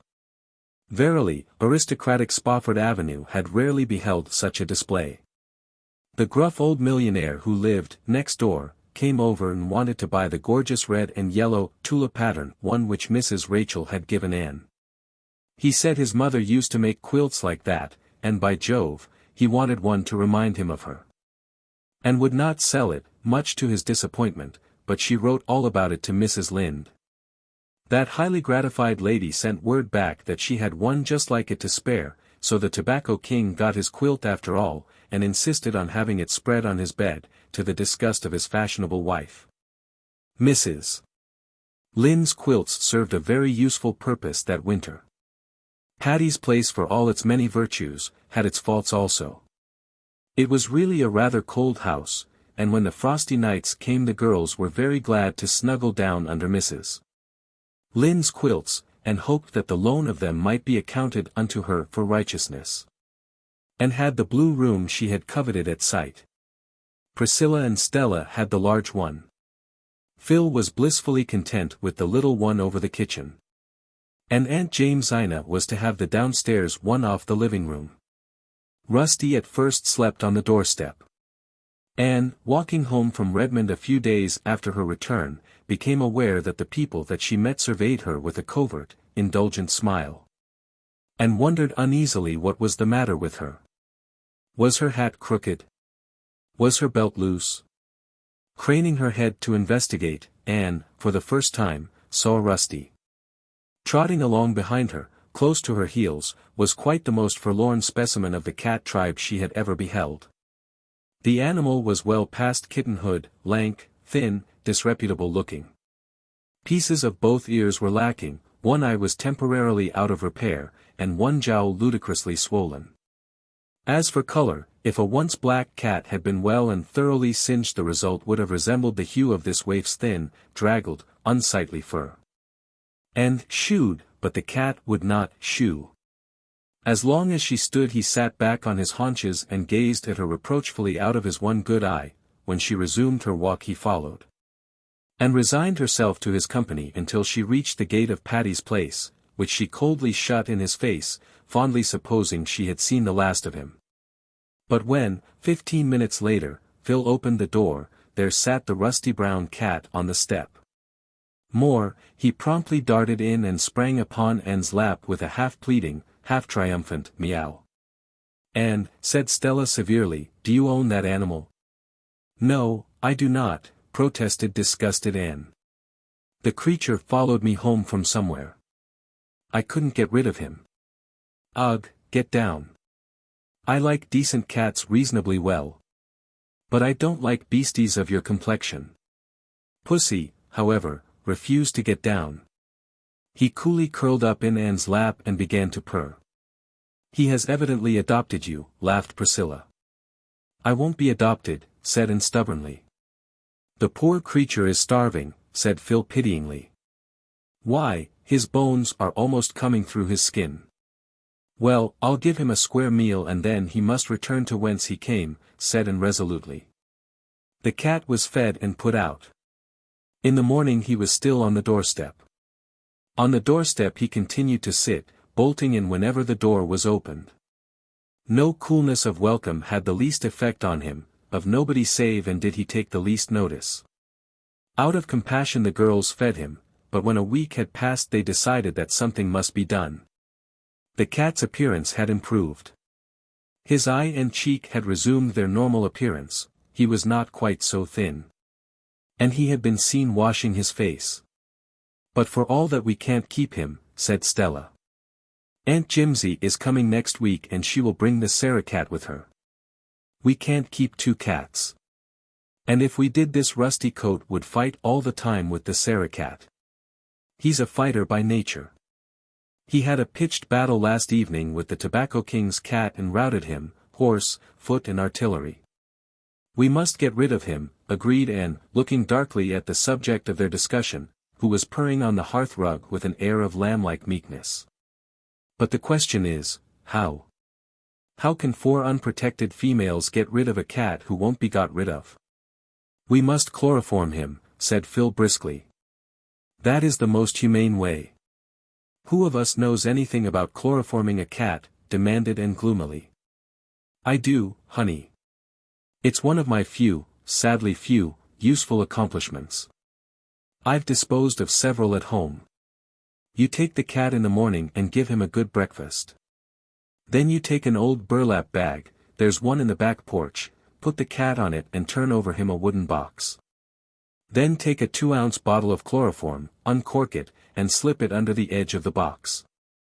Put a heavy weight on top of the box and leave it till evening. The cat will be dead, curled up peacefully as if he were asleep. No pain, no struggle." "It sounds easy," said Anne dubiously. "It is easy. Just leave it to me." "I'll see to it," said Phil reassuringly. Accordingly the chloroform was procured, and the next morning Rusty was lured to his doom. He ate his breakfast, licked his chops, and climbed into Anne's lap. Anne's heart misgave her. This poor creature loved her, trusted her. How could she be a party to this destruction? "Here, take him," she said hastily to Phil. "I feel like a murderess." "He won't suffer, you know," comforted Phil, but Anne had fled. The fatal deed was done in the back porch. Nobody went near it that day. But at dusk Phil declared that Rusty must be buried. Pre and Stella must dig his grave in the orchard, declared Phil, and then must come with me to lift the box off. That's the part one always hate. The two conspirators tiptoed reluctantly to the back porch. Phil gingerly lifted the stone she had put on the box.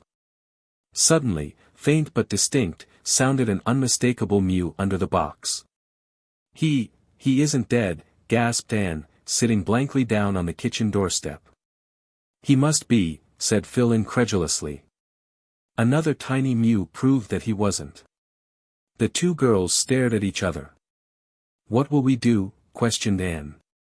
"Why in the world don't you come?" demanded Stella, appearing in the doorway. "We've got the grave ready." "What silent still and silent all," she quoted teasingly. "Oh, no, the voices of the dead sound like the distant torrent's fall," promptly counterquoted Anne, pointing solemnly to the box. A burst of laughter broke the tension. "We must leave him here till morning," said Phil, replacing the stone. "He hasn't mewed for 5 minutes. Perhaps the mews we heard were his dying groan. Or perhaps we merely imagined them, under the strain of our guilty consciences." But, when the box was lifted in the morning, Rusty bounded at one gay leap to Anne's shoulder where he began to lick her face affectionately. Never was there a cat more decidedly alive. "Here's a knot hole in the box," groaned Phil. "I never saw it. That's why he didn't die. Now, we've got to do it all over again." "No, we haven't," declared Anne suddenly. "Rusty isn't going to be killed again. He's my cat, and you've just got to make the best of it." "Oh, well, if you'll settle with Aunt Jimsy and the Sarah cat," said Stella, with the air of one washing her hands of the whole affair. From that time Rusty was one of the family.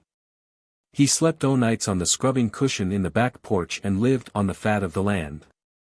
By the time Aunt Jamesina came he was plump and glossy and tolerably respectable. But, like Kipling's cat, he walked by himself. His paw was against every cat, and every cat's paw against him. One by one he vanquished the aristocratic felines of Spofford Avenue. As for human beings, he loved Anne alone. Nobody else even dared stroke him. An angry spit and something that sounded much like very improper language greeted anyone who did. "The airs that cat puts on are perfectly intolerable," declared Stella. "Him was a nice old puissance, him was," vowed Anne, cuddling her pet defiantly. "Well, I don't know how he and the Sarah cat will ever make out to live together," said Stella pessimistically. "Cat fights in the orchard o'nights are bad enough. But cat fights here in the living room are unthinkable." In due time Aunt Jamesina arrived. And then Priscilla and Phil had awaited her advent rather dubiously. But when Aunt Jamesina was enthroned in the rocking chair before the open fire they figuratively bowed down and worshipped her. Aunt Jamesina was a tiny old woman with a little, softly triangular face, and large, soft blue eyes that were alight with unquenchable youth, and as full of hopes as a girl's.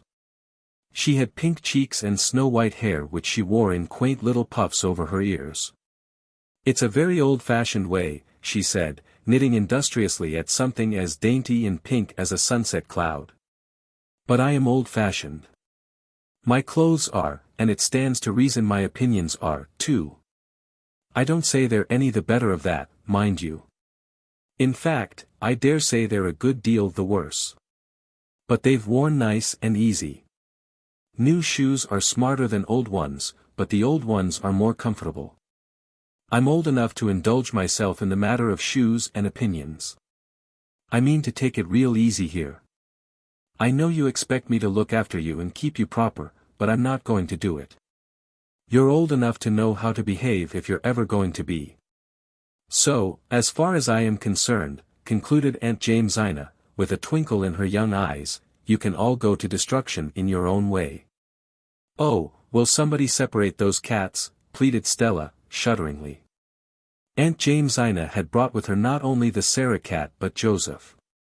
Joseph, she explained, had belonged to a dear friend of hers who had gone to live in Vancouver. She couldn't take Joseph with her, so she begged me to take him. I really couldn't refuse. He's a beautiful cat, that is, his disposition is beautiful. She called him Joseph because his coat is of many colors. It certainly was. Joseph, as the disgusted Stella said, looked like a walking rag-bag. It was impossible to say what his ground color was. His legs were white with black spots on them. His back was gray with a huge patch of yellow on one side and a black patch on the other. His tail was yellow with a gray tip. One ear was black and one yellow. A black patch over one eye gave him a fearfully rakish look. In reality he was meek and inoffensive, of a sociable disposition. In one respect, if in no other, Joseph was like a lily of the field. He toiled not, neither did he spin or catch mice. Yet Solomon in all his glory slept not on softer cushions, or feasted more fully on fat things.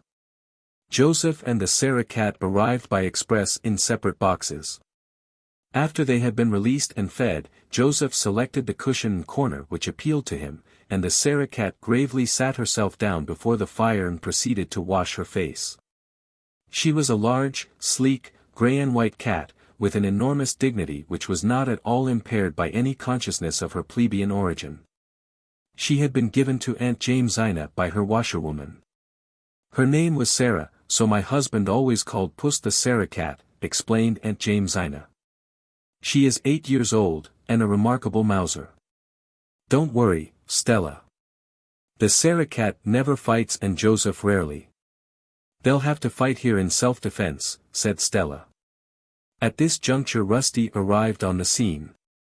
He bounded joyously halfway across the room before he saw the intruders. Then he stopped short. His tail expanded until it was as big as 3 tails. The fur on his back rose up in a defiant arch. Rusty lowered his head, uttered a fearful shriek of hatred and defiance, and launched himself at the Sarah cat. The stately animal had stopped washing her face and was looking at him curiously. She met his onslaught with one contemptuous sweep of her capable paw. Rusty went rolling helplessly over on the rug. He picked himself up dazedly. What sort of a cat was this who had boxed his ears? He looked dubiously at the Sarah cat. Would he or would he not? The Sarah cat deliberately turned her back on him and resumed her toilet operations. Rusty decided that he would not. He never did. From that time on the Sarah cat ruled the roost. Rusty never again interfered with her. But Joseph rashly sat up and yawned. Rusty, burning to avenge his disgrace, swooped down upon him. Joseph, pacific by nature, could fight upon occasion and fight well. The result was a series of drawn battles. Every day Rusty and Joseph fought at sight. And took Rusty's part and detested Joseph. Stella was in despair. But Aunt Jamesina only laughed. Let them fight it out, she said tolerantly. They'll make friends after a bit. Joseph needs some exercise, he was getting too fat. And Rusty has to learn he isn't the only cat in the world. Eventually Joseph and Rusty accepted the situation and from sworn enemies became sworn friends. They slept on the same cushion with their paws about each other, and gravely washed each other's faces. We've all got used to each other, said Phil. And I've learned how to wash dishes and sweep a floor. But you needn't try to make us believe you can chloroform a cat, laughed Anne. It was all the fault of the knothole, protested Phil. It was a good thing the knothole was there, said Aunt Jamesina rather severely. Kittens have to be drowned, I admit, or the world would be overrun. But no decent, grown-up cat should be done to death, unless he sucks eggs. You wouldn't have thought Rusty very decent if you'd seen him when he came here, said Stella. He positively looked like the old Nick. I don't believe old Nick can be so very ugly, said Aunt Jamesina reflectively. He wouldn't do so much harm if he was. I always think of him as a rather handsome gentleman. 17. A letter from Davy. It's beginning to snow, girls, said Phil, coming in one November evening, and there are the loveliest little stars and crosses all over the garden walk. I never noticed before what exquisite things snowflakes really are. One has time to notice things like that in the simple life. Bless you all for permitting me to live it. It's really delightful to feel worried because butter has gone up 5 cents a pound. Has it? Demanded Stella, who kept the household accounts. It has, and here's your butter. I'm getting quite expert at marketing. It's better fun than flirting, concluded Phil gravely. Everything is going up scandalously, sighed Stella. Never mind. Thank goodness air and salvation are still free, said Aunt Jamesina. And so is laughter, added Anne. There's no tax on it yet, and that is well, because you're all going to laugh presently. I'm going to read you Davy's letter. His spelling has improved immensely this past year, though he is not strong on apostrophes, and he certainly possesses the gift of writing an interesting letter. Listen and laugh, before we settle down to the evening study grind.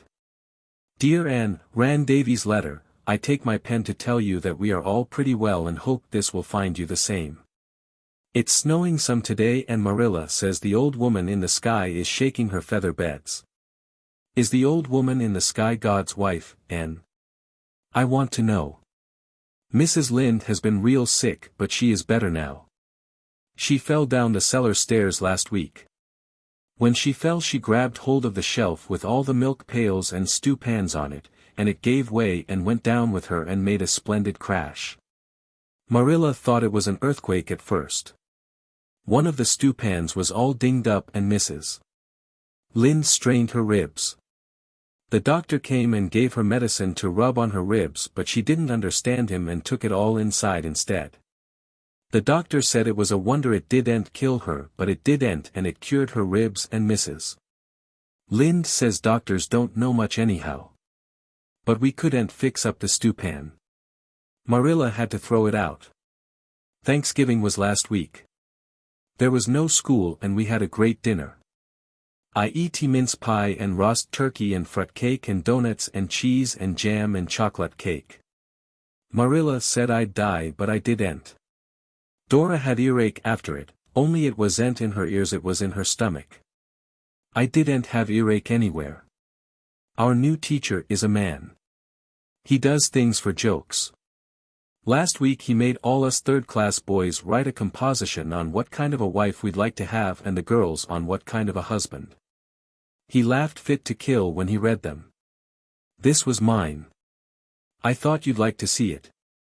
The kind of a wife I'd like to have. She must have good manners and get my meals on time and do what I tell her and always be very polite to me. She must be 15 years old. She must be good to the poor and keep her house tidy and be good-tempered and go to church regularly. She must be very handsome and have curly hair. If I get a wife that is just what I like I'll be an awful good husband to her. I think a woman ought to be awful good to her husband. Some poor women haven't any husbands. The end. I was at Mrs. Isaac Wright's funeral at White Sands last week. The husband of the corpse felt real sorry. Mrs. Lynde says Mrs. Wright's grandfather stole a sheep but Marilla says we mustn't speak ill of the dead. Why mustn't we, Anne? I want to know. It's pretty safe, ain't it? Mrs. Lynde was awful mad the other day because I asked her if she was alive in Noah's time. I didn't mean to hurt her feelings. I just wanted to know. Was she, Anne? Mr. Harrison wanted to get rid of his dog. So he hung him once but he come to life and scooted for the barn while Mr.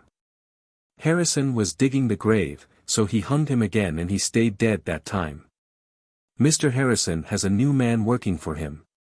He's awful awkward. Mr. Harrison says he is left-handed in both his feet. Mr. Barry's hired man is lazy. Mrs. Barry says that but Mr. Barry says he ain't lazy exactly only he thinks it easier to pray for things than to work for them. Mrs. Harmon Andrews' prize pig that she talked so much of died in a fit. Mrs. Lynde says it was a judgment on her for pride. But I think it was hard on the pig. Milty Boulter has been sick. The doctor gave him medicine and it tasted horrid. I offered to take it for him for a quarter, but the bolters are so mean. Milty says he'd rather take it himself and save his money. I asked Mrs. Bolter how a person would go about catching a man, and she got awful mad and said she didn't know, she'd never chased men. The AVIS is going to paint the hall again. They're tired of having it blue. The new minister was here to tea last night. He took 3 pieces of pie. If I did that, Mrs. Lynde would call me piggy. And he eat fast and took big bites, and Marilla is always telling me not to do that. Why can ministers do what boys can't? I want to know. I haven't any more news. Here are 6 kisses. XXXXXX, Dora sends one. Hey, race hers. X. Your loving friend. David Keith. PSN, who was the devil's father? I want to know. 18, Miss Josephine remembers the Anne girl. When Christmas holidays came, the girls of Patty's Place scattered to their respective homes, but Aunt Jamesina elected to stay where she was. I couldn't go to any of the places I've been invited and take those 3 cats, she said.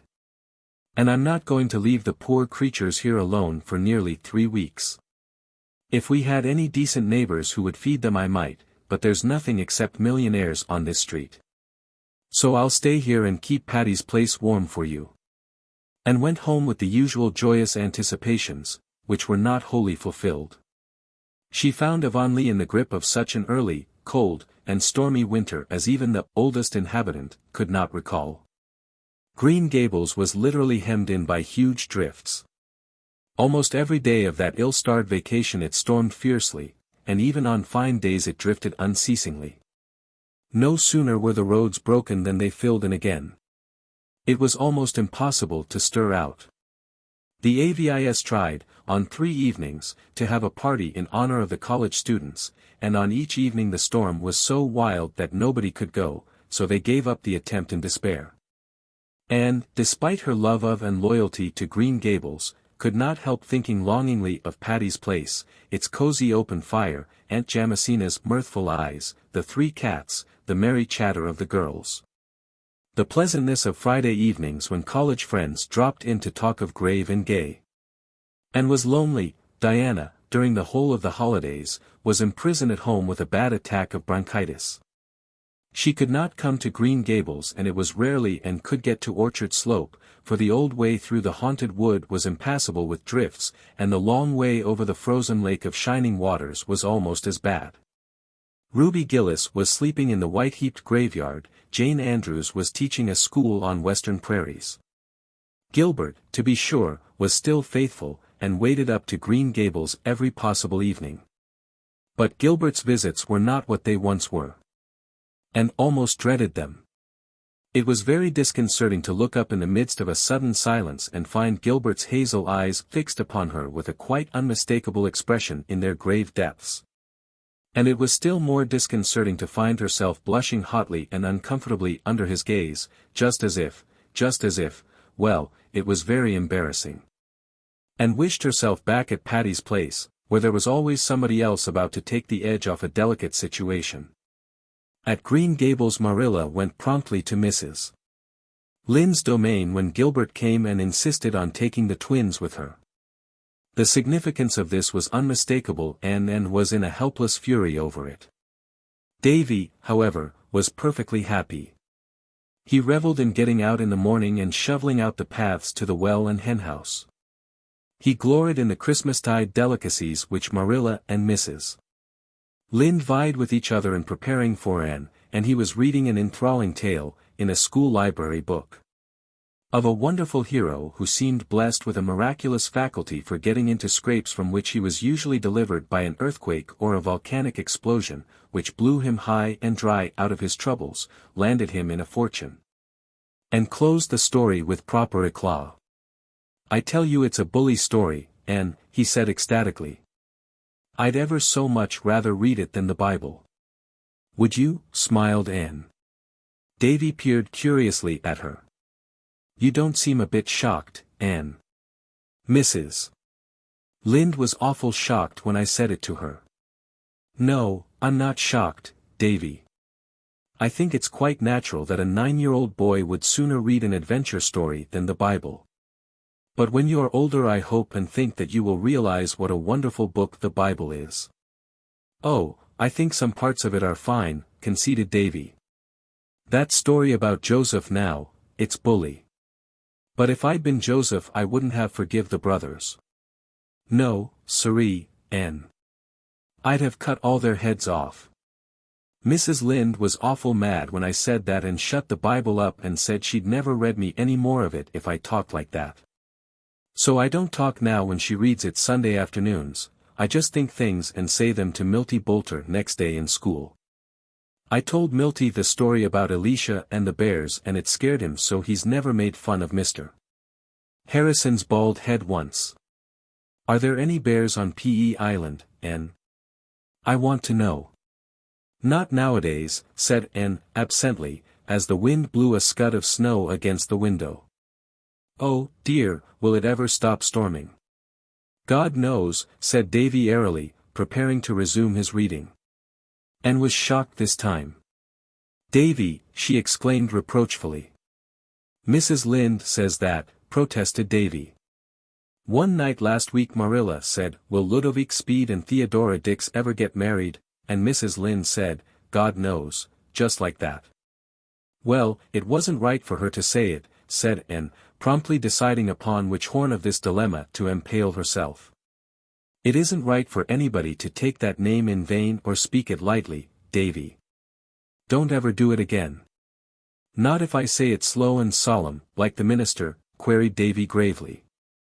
No, not even then. Well, I won't. Ludovic Speed and Theodora Dix live in Middle Grafton and Mrs. Rachel says he has been courting her for 100 years. Won't they soon be too old to get married, Anne? I hope Gilbert won't court you that long. When are you going to be married, Anne? Mrs. Lynde says it's a sure thing. Mrs. Lynde is began and hotly, then stopped. Awful old gossip, completed Davy calmly. That's what everyone calls her. But is it a sure thing, Anne? I want to know. You're a very silly little boy, Davy, said Anne, stalking haughtily out of the room. The kitchen was deserted and she sat down by the window in the fast-falling wintry twilight. The sun had set and the wind had died down. A pale chilly moon looked out behind a bank of purple clouds in the west. The sky faded out, but the strip of yellow along the western horizon grew brighter and fiercer, as if all the stray gleams of light were concentrating in one spot. The distant hills, rimmed with priest-like firs, stood out in dark distinctness against it. And looked across the still, white fields, cold and lifeless in the harsh light of that grim sunset, and sighed. She was very lonely. And she was sad at heart, for she was wondering if she would be able to return to Redmond next year. It did not seem likely. The only scholarship possible in the sophomore year was a very small affair. She would not take Marilla's money. And there seemed little prospect of being able to earn enough in the summer vacation. I suppose I'll just have to drop out next year, she thought drearily, and teach a district school again until I earn enough to finish my course. And by that time all my old class will have graduated and Patty's place will be out of the question. But there. I'm not going to be a coward. I'm thankful I can earn my way through if necessary. Here's Mr.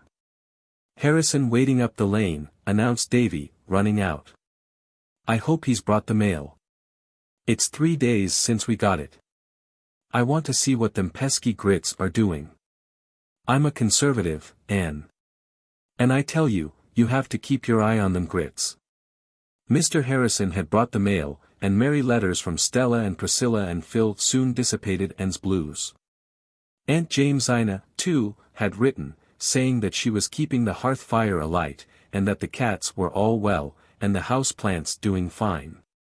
The weather has been real cold, she wrote, so I let the cat sleep in the house, Rusty and Joseph on the sofa in the living room, and the Sarah cat on the foot of my bed. It's real company to hear her purring when I wake up in the night and think of my poor daughter in the foreign field. If it was anywhere but in India I wouldn't worry, but they say the snakes out there are terrible. It takes all the Sarah Katz's purring to drive away the thought of those snakes. I have enough faith for everything but the snakes. I can't think why Providence ever made them. Sometimes I don't think he did. I'm inclined to believe the old Harry had a hand in making them. And had left a thin, typewritten communication till the last, thinking it unimportant. When she had read it she sat very still, with tears in her eyes. "What is the matter, Anne?" asked Marilla. "Miss Josephine Barry is dead," said Anne, in a low tone. "So she has gone at last," said Marilla. "Well, she has been sick for over a year, and the Barrys have been expecting to hear of her death any time. It is well she is at rest for she has suffered dreadfully, Anne. She was always kind to you. She has been kind to the last, Marilla. This letter is from her lawyer. She has left me $1,000 in her will." "Gracious, ain't that an awful lot of money," exclaimed Davy. "She's the woman you and Diana lit on when you jumped into the spare room bed, ain't she? Diana told me that story. Is that why she left you so much?" "Hush, Davy," said Anne gently. She slipped away to the porch gable with a full heart, leaving Marilla and Mrs. Lynde to talk over the news to their heart's content. "Do you suppose Anne will ever get married now?" speculated Davy anxiously. "When Dorcas Sloane got married last summer she said if she'd had enough money to live on she'd never have been bothered with a man, but even a widower with 8 children was better than living with a sister-in-law." "Davy Keith, do hold your tongue," said Mrs. Rachel severely. "The way you talk is scandalous for a small boy, that's what." 19. An interlude. "To think that this is my 20th birthday, and that I've left my teens behind me forever," said Anne, who was curled up on the hearthrug with Rusty in her lap, to Aunt Jamesina who was reading in her pet chair. They were alone in the living room. Stella and Priscilla had gone to a committee meeting and Phil was upstairs adorning herself for a party. "I suppose you feel kind of sorry," said Aunt Jamesina. "The teens are such a nice part of life. I'm glad I've never gone out of them myself." Anne laughed. "You never will, Auntie. You'll be 18 when you should be 100. "Yes, I'm sorry, and a little dissatisfied as well. Miss Stacy told me long ago that by the time I was 20 my character would be formed, for good or evil. I don't feel that it's what it should be. It's full of flaws." "So's everybody's," said Aunt Jamesina cheerfully. "Mine's cracked in 100 places."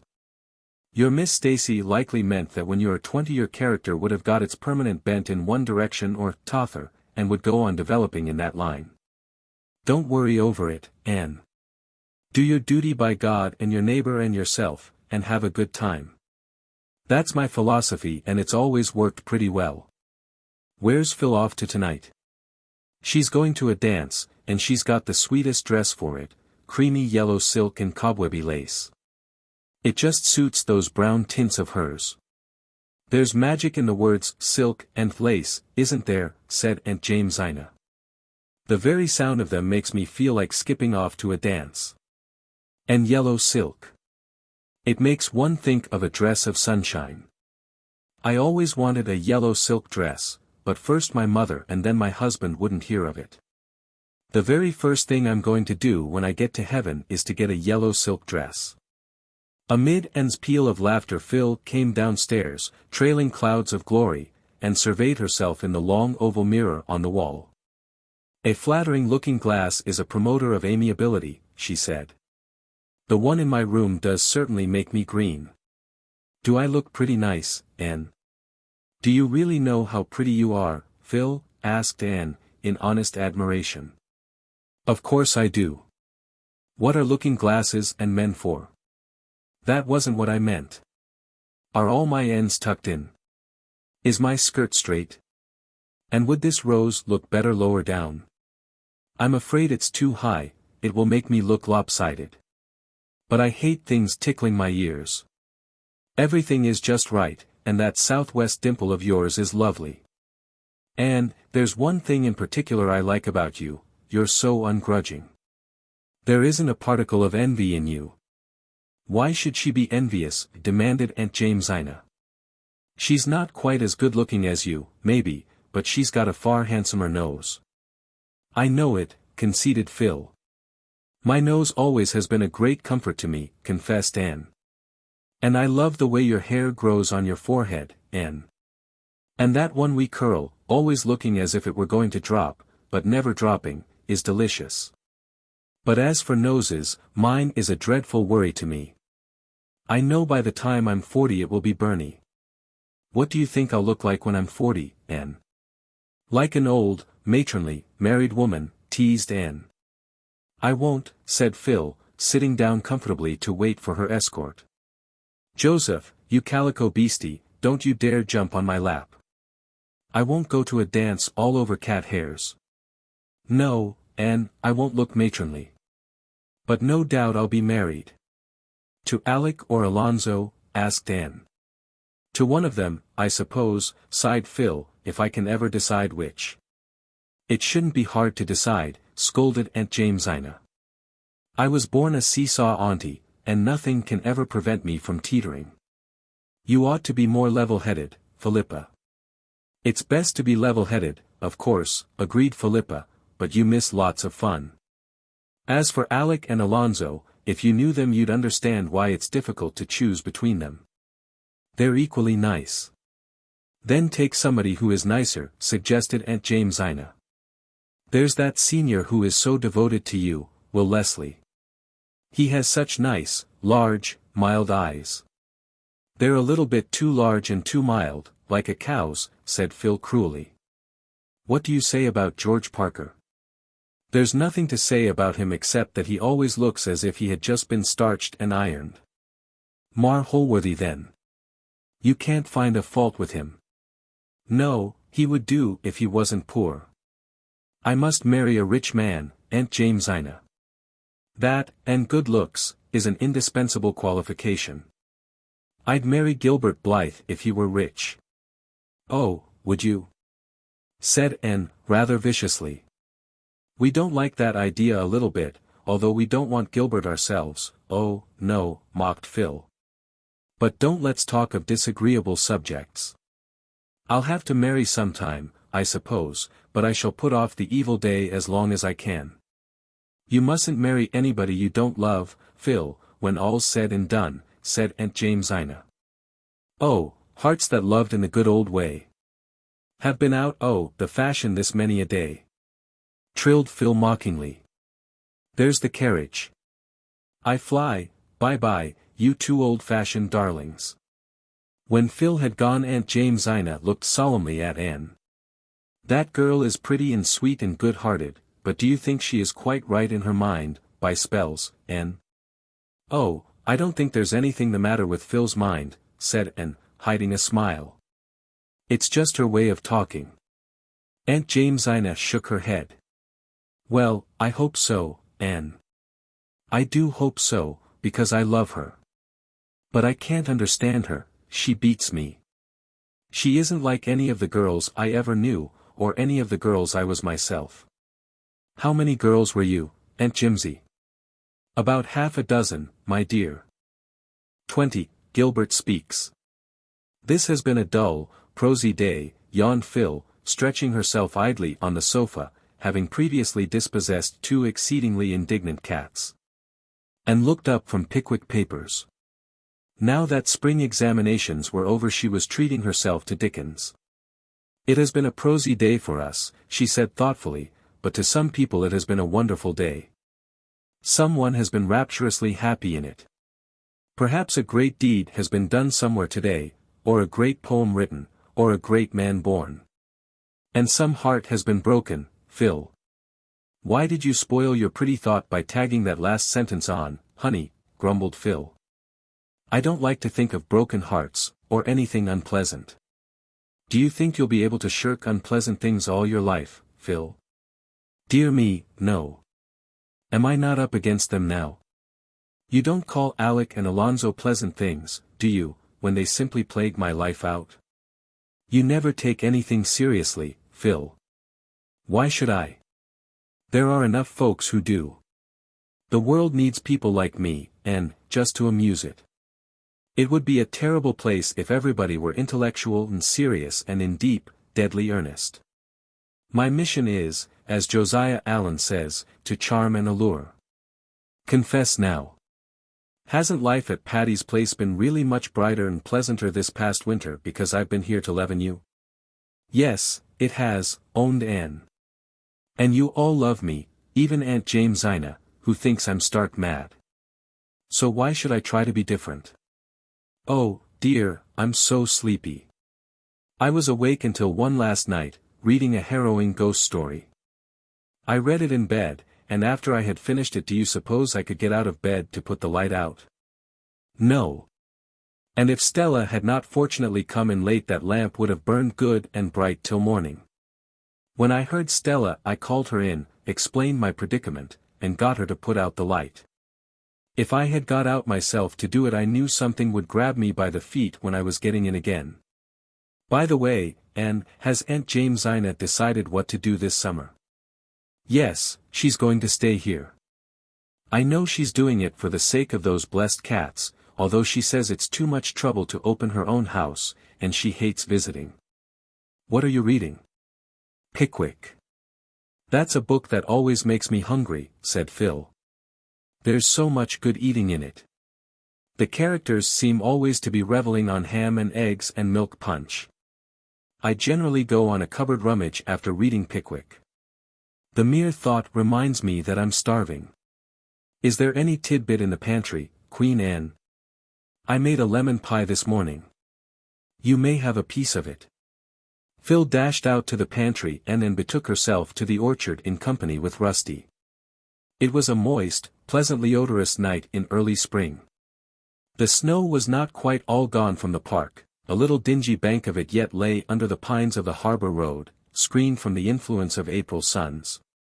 It kept the harbor road muddy, and chilled the evening air. But grass was growing green in sheltered spots, and Gilbert had found some pale, sweet arbutus in a hidden corner. He came up from the park, his hands full of it, and was sitting on the big gray boulder in the orchard looking at the poem of a bare, birchen bough hanging against the pale red sunset with the very perfection of grace. She was building a castle in air, a wondrous mansion whose sunlit courts and stately halls were steeped in Araby's perfume, and where she reigned queen and chatelaine. She frowned as she saw Gilbert coming through the orchard. Of late she had managed not to be left alone with Gilbert. But he had caught her fairly now, and even Rusty had deserted her. Gilbert sat down beside her on the boulder and held out his mayflowers. Don't these remind you of home and our old schoolday picnics, Anne? And took them and buried her face in them. I'm in Mr. Silas Sloane's barrens this very minute, she said rapturously. I suppose you will be there in reality in a few days? No, not for a fortnight. I'm going to visit with Phil in Bolingbroke before I go home. You'll be in Avonlea before I will. No, I shall not be in Avonlea at all this summer, Anne. I've been offered a job in the Daily News office and I'm going to take it. Oh, said Anne vaguely. She wondered what a whole Avonlea summer would be like without Gilbert. Somehow she did not like the prospect. Well, she concluded flatly, it is a good thing for you, of course. Yes, I've been hoping I would get it. It will help me out next year.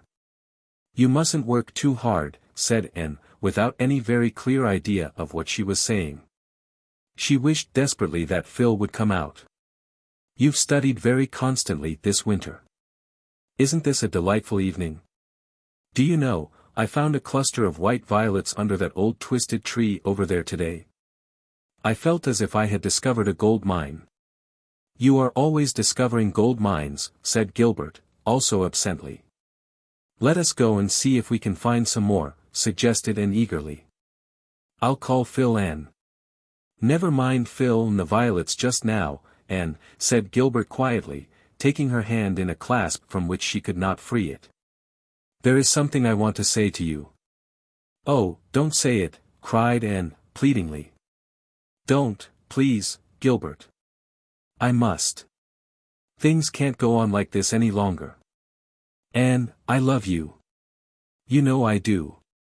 I can't tell you how much. Will you promise me that someday you'll be my wife? I can't, said Anne miserably. Oh, Gilbert, you've spoiled everything. Don't you care for me at all? Gilbert asked after a very dreadful pause, during which Anne had not dared to look up. Not in that way. I do care a great deal for you as a friend. But I don't love you, Gilbert. But can't you give me some hope that you will, yet? No, I can't, exclaimed Anne desperately. I never can love you, in that way, Gilbert. You must never speak of this to me again. There was another pause, so long and so dreadful that Anne was driven at last to look up. Gilbert's face was white to the lips. And his eyes, but Anne shuddered and looked away. There was nothing romantic about this. Must proposals be either grotesque or horrible? Could she ever forget Gilbert's face? Is there anybody else? He asked at last in a low voice. No, said Anne eagerly. I don't care for anyone like that, and I like you better than anybody else in the world, Gilbert. And we must go on being friends, Gilbert. Gilbert gave a bitter little laugh. Friends. Your friendship can't satisfy me, Anne. I want your love, and you tell me I can never have that. I'm sorry. Forgive me, Gilbert, was all Anne could say. Where were all the gracious and graceful speeches wherewith, in imagination, she had been wont to dismiss rejected suitors?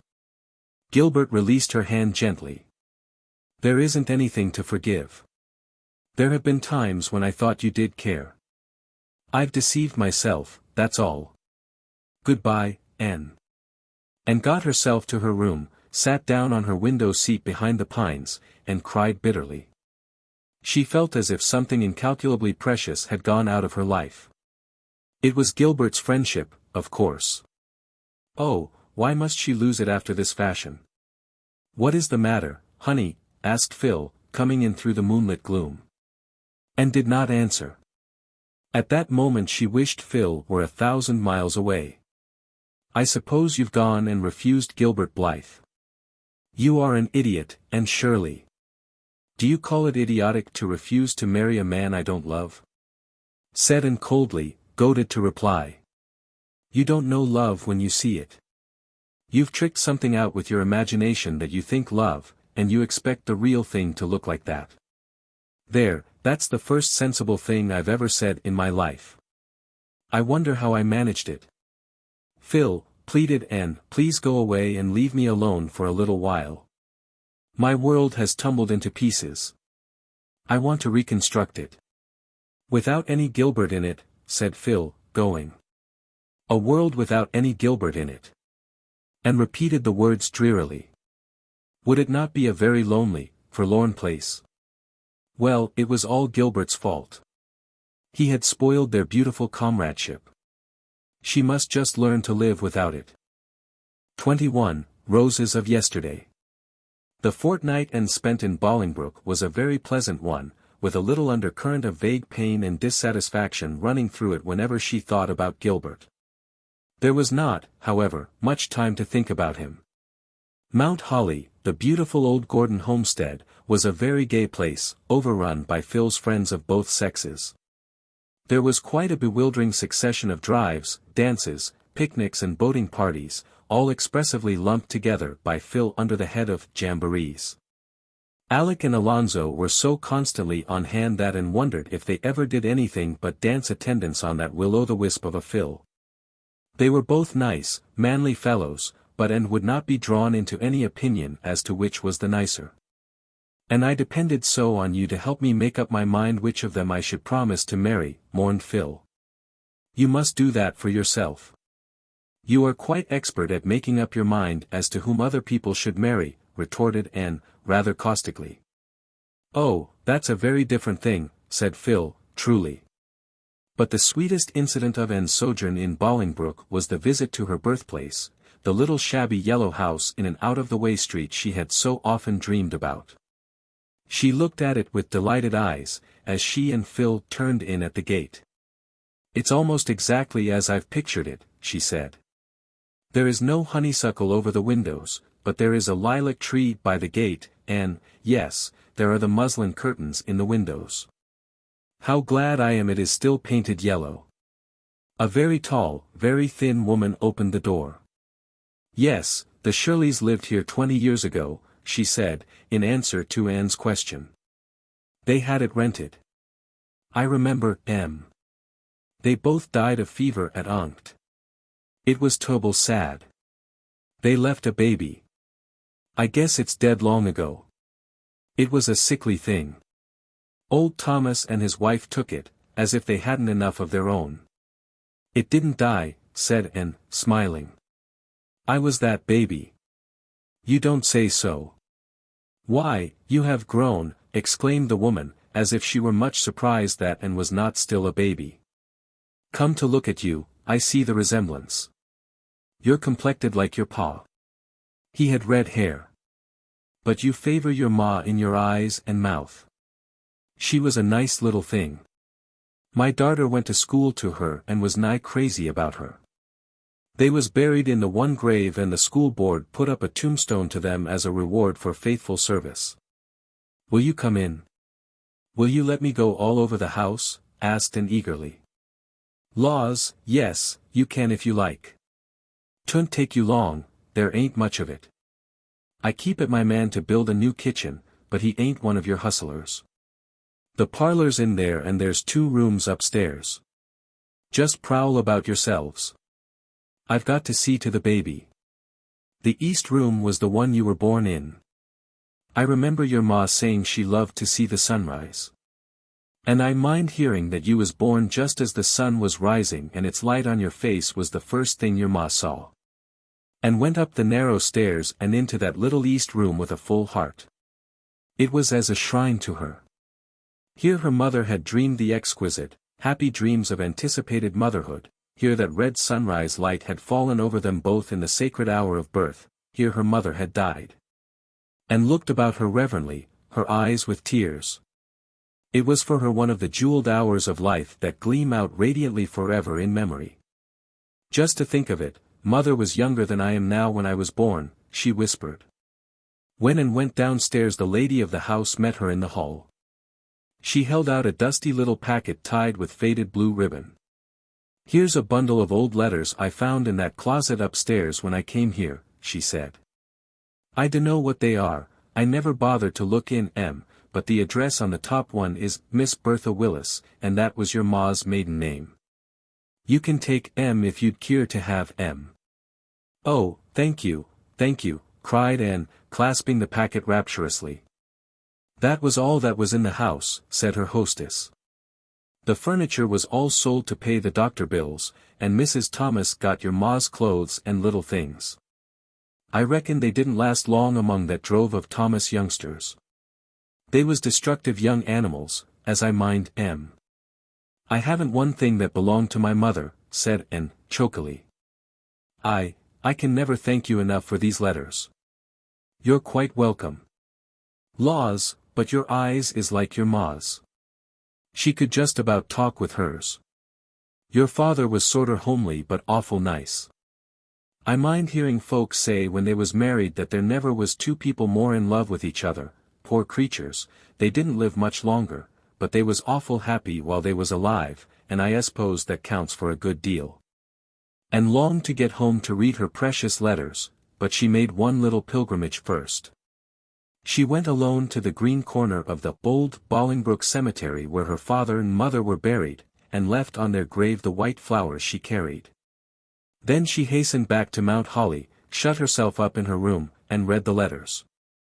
Some were written by her father, some by her mother. There were not many, only a dozen in all, for Walter and Bertha Shirley had not been often separated during their courtship.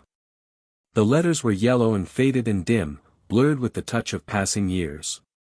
No profound words of wisdom were traced on the stained and wrinkled pages, but only lines of love and trust. The sweetness of forgotten things clung to them, the far-off, fond imaginings of those long-dead lovers.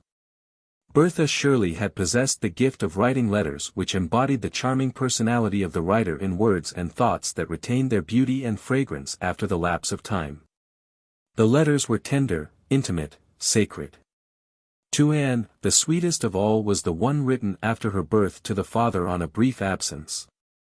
It was full of a proud young mother's accounts of baby, her cleverness, her brightness, her thousand sweetnesses.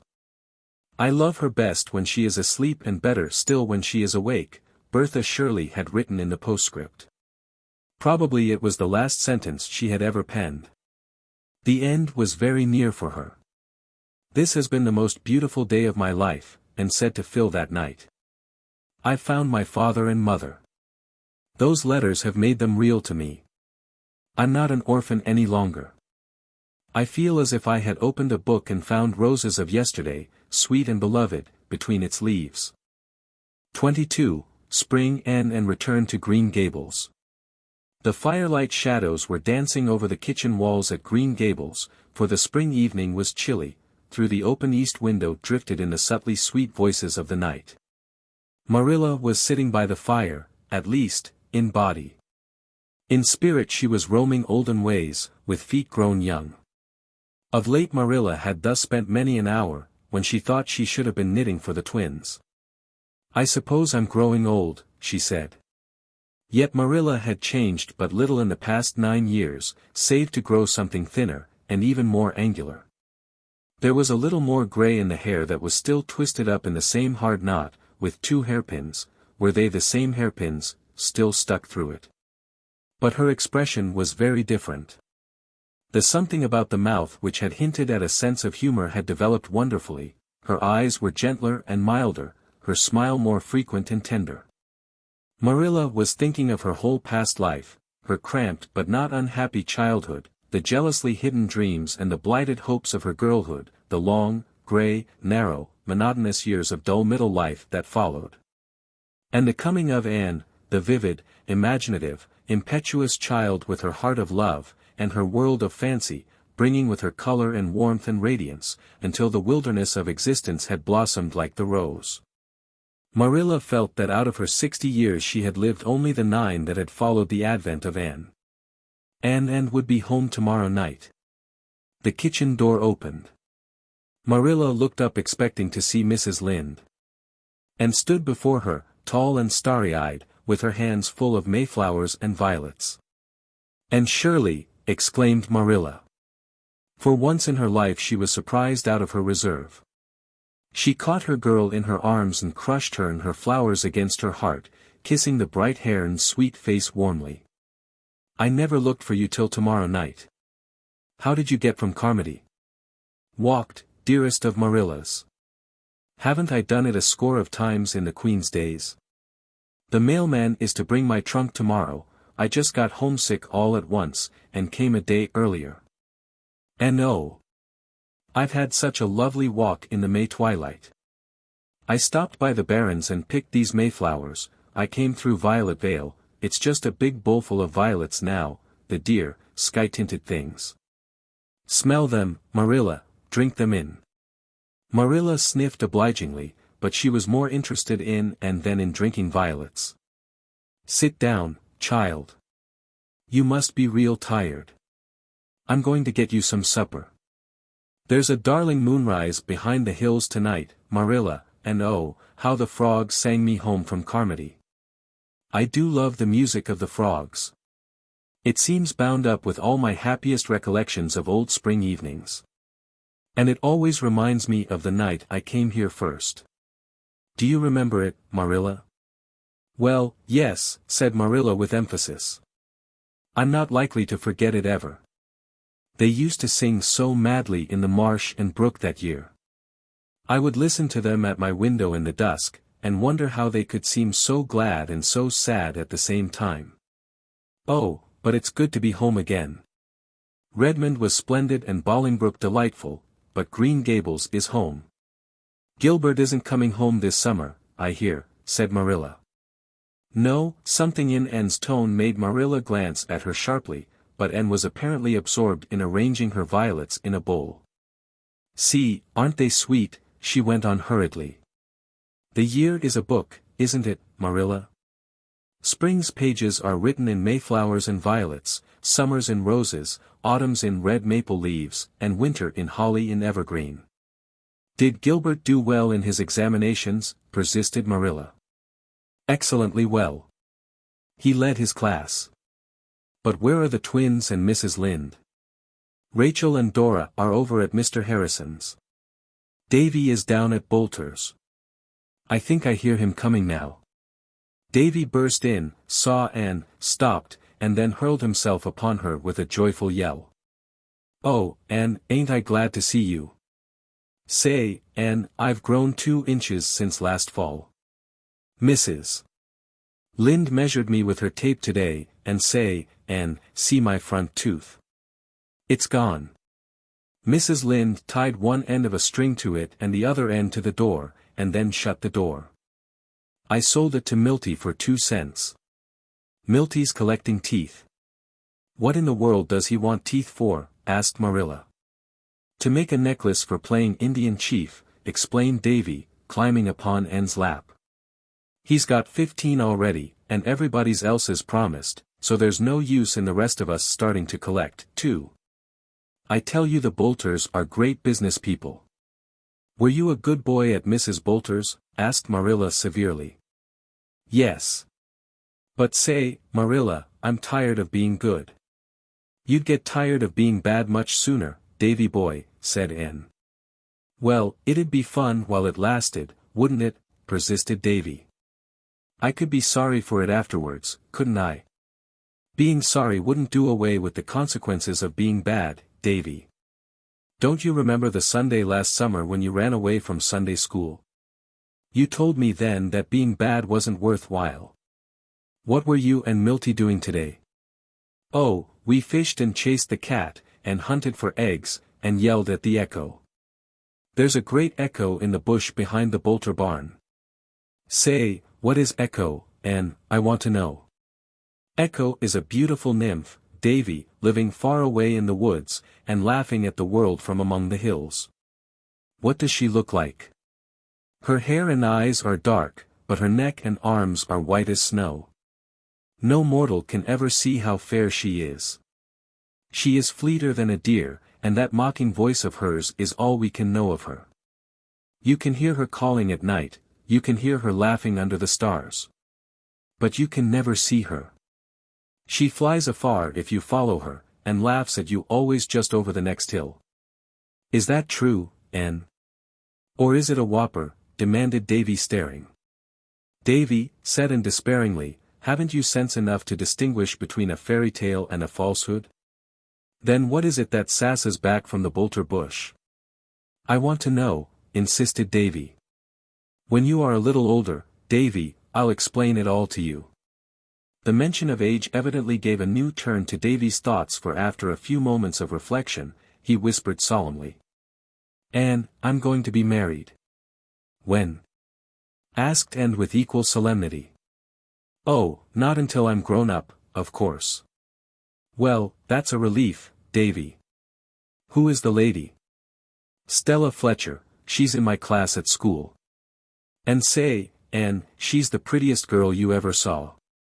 If I die before I grow up you'll keep an eye on her, won't you? Davy Keith, do stop talking such nonsense, said Marilla severely. 'Tisn't nonsense, protested Davy in an injured tone. She's my promised wife, and if I was to die she'd be my promised widow, wouldn't she? And she hasn't got a soul to look after her except her old grandmother. Come and have your supper, Anne, said Marilla, and don't encourage that child in his absurd talk. 23. Paul cannot find the rock people. Life was very pleasant in Avonlea that summer, although Anne, amid all her vacation joys, was haunted by a sense of something gone which should be there. She would not admit, even in her inmost reflections, that this was caused by Gilbert's absence. But when she had to walk home alone from prayer meetings and AVS powwows, while Diana and Fred, and many other gay couples, loitered along the dusky, starlit country roads, there was a queer, lonely ache in her heart which she could not explain away. Gilbert did not even write to her, as she thought he might have done. She knew he wrote to Diana occasionally, but she would not inquire about him, and Diana, supposing that and heard from him, volunteered no information. Gilbert's mother, who was a gay, frank, light-hearted lady, but not overburdened with tact, had a very embarrassing habit of asking Anne, always in a painfully distinct voice and always in the presence of a crowd, if she had heard from Gilbert lately. Poor Anne could only blush horribly and murmur, not very lately, which was taken by all, Mrs. Blythe included, to be merely a maidenly evasion. Apart from this, Anne enjoyed her summer. Priscilla came for a merry visit in June. And, when she had gone, Mr. and Mrs. Irving, Paul and Charlotta the Fourth came home for July and August. Echo Lodge was the scene of gaieties once more, and the echoes over the river were kept busy mimicking the laughter that rang in the old garden behind the spruces. Miss Lavendar had not changed, except to grow even sweeter and prettier. Paul adored her, and the companionship between them was beautiful to see. "But I don't call her mother just by itself," he explained to Anne. "You see, that name belongs just to my own little mother, and I can't give it to anyone else. You know, teacher. But I call her Mother Lavendar, and I love her next best to father.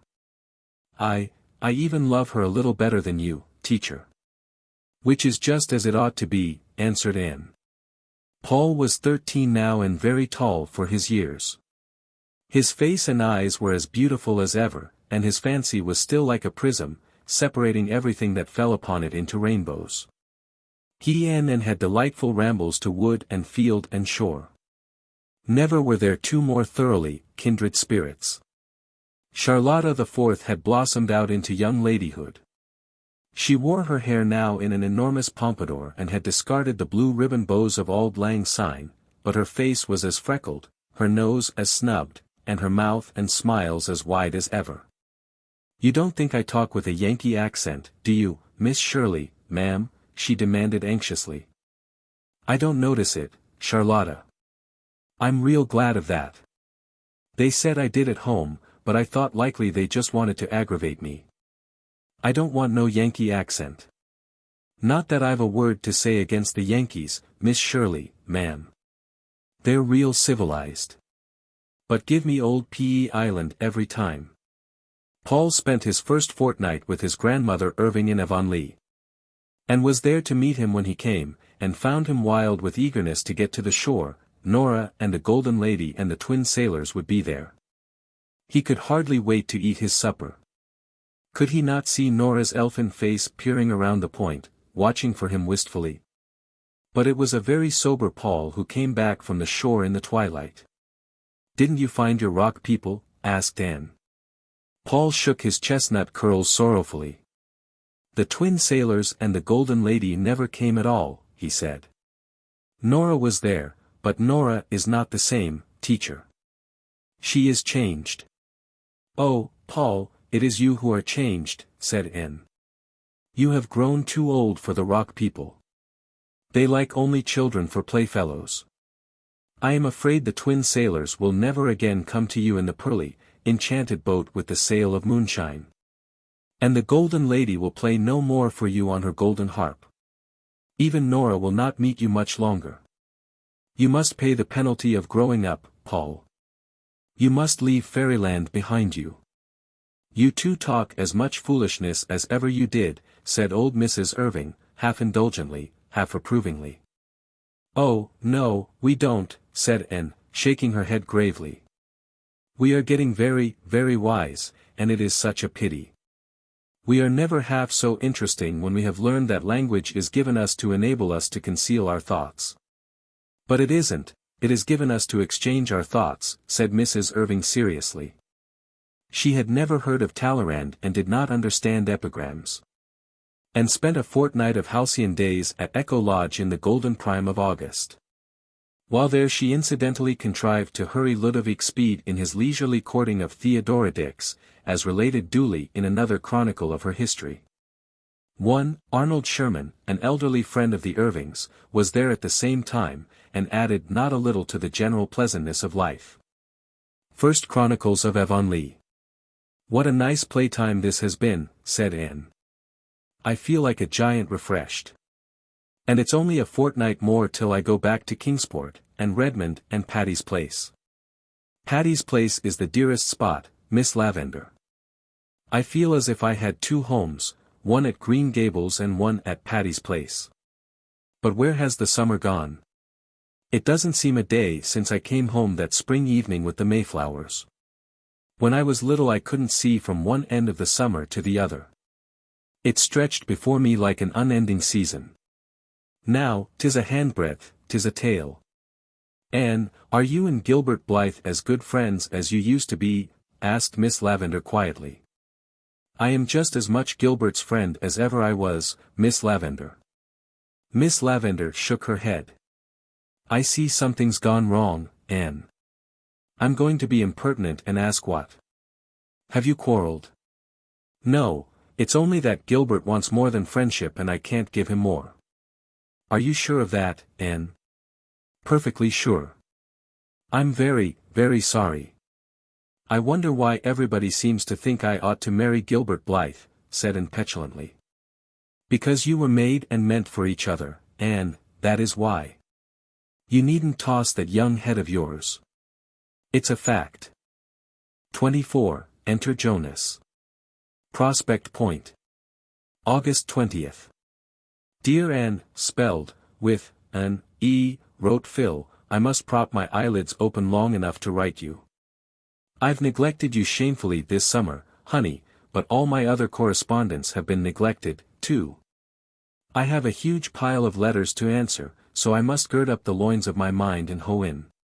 Excuse my mixed metaphors. I'm fearfully sleepy. Last night Cousin Emily and I were calling at a neighbor's. There were several other callers there, and as soon as those unfortunate creatures left, our hostess and her 3 daughters picked them all to pieces. I knew they would begin on Cousin Emily and me as soon as the door shut behind us.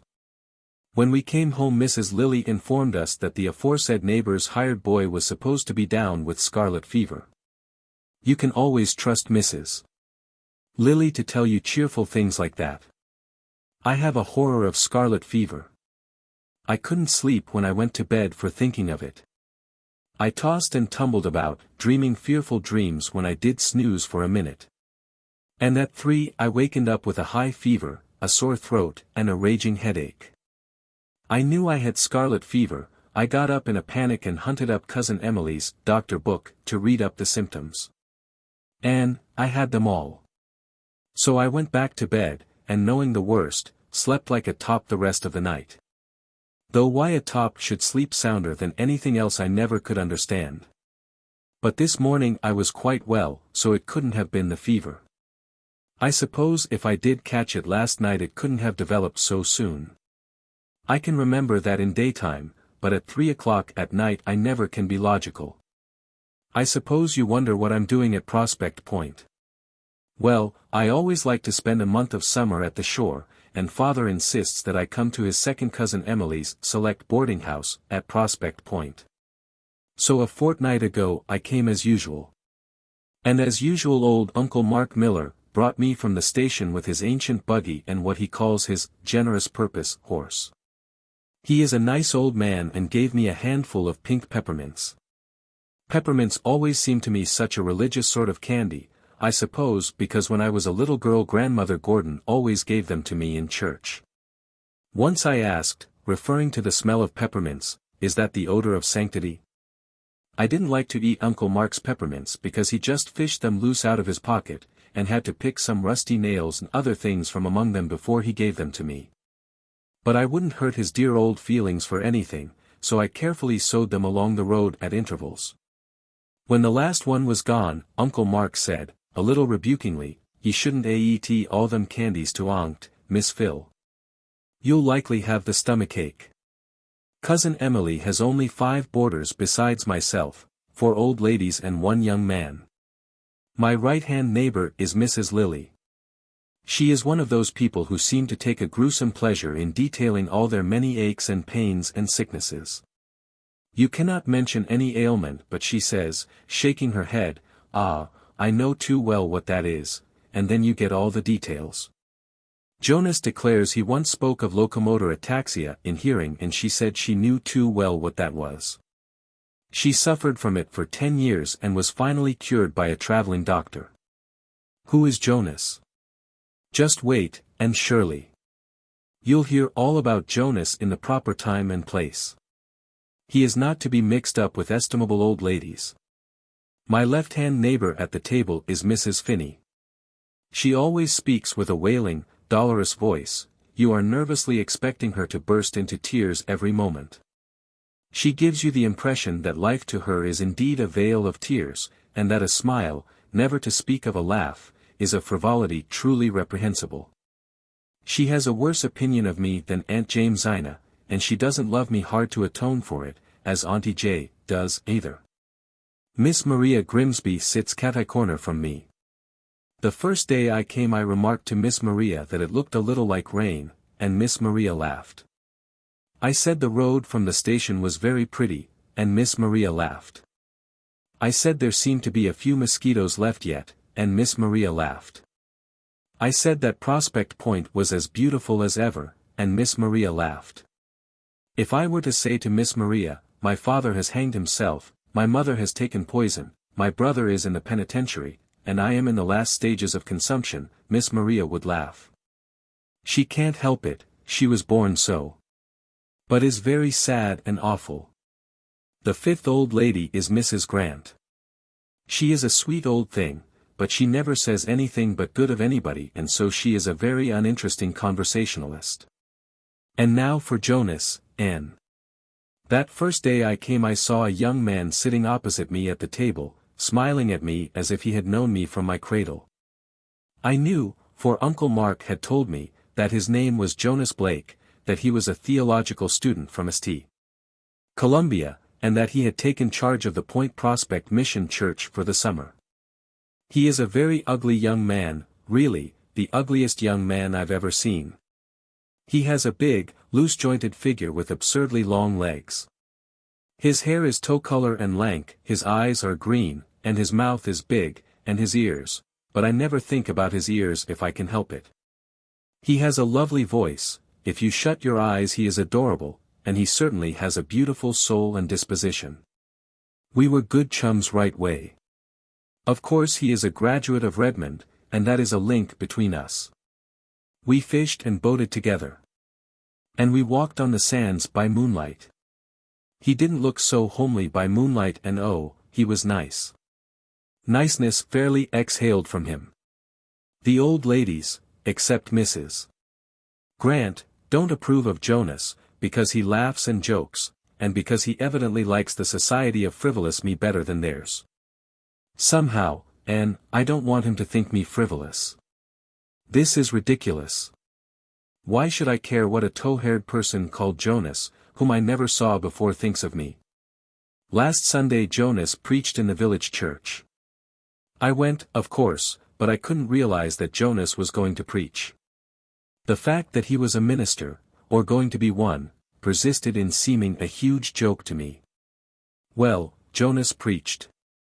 And, by the time he had preached 10 minutes, I felt so small and insignificant that I thought I must be invisible to the naked eye. Jonas never said a word about women and he never looked at me.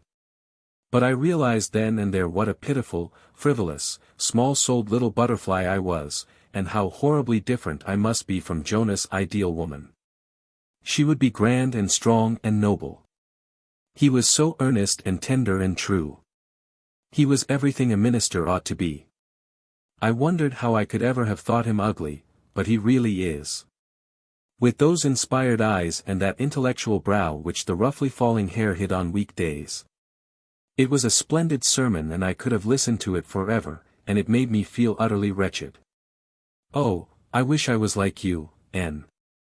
He caught up with me on the road home, and grinned as cheerfully as usual. But his grin could never deceive me again. I had seen the real Jonas. I wondered if he could ever see the real Phil, whom nobody, not even you, Anne, has ever seen yet. Jonas, I said, I forgot to call him Mr. Blake.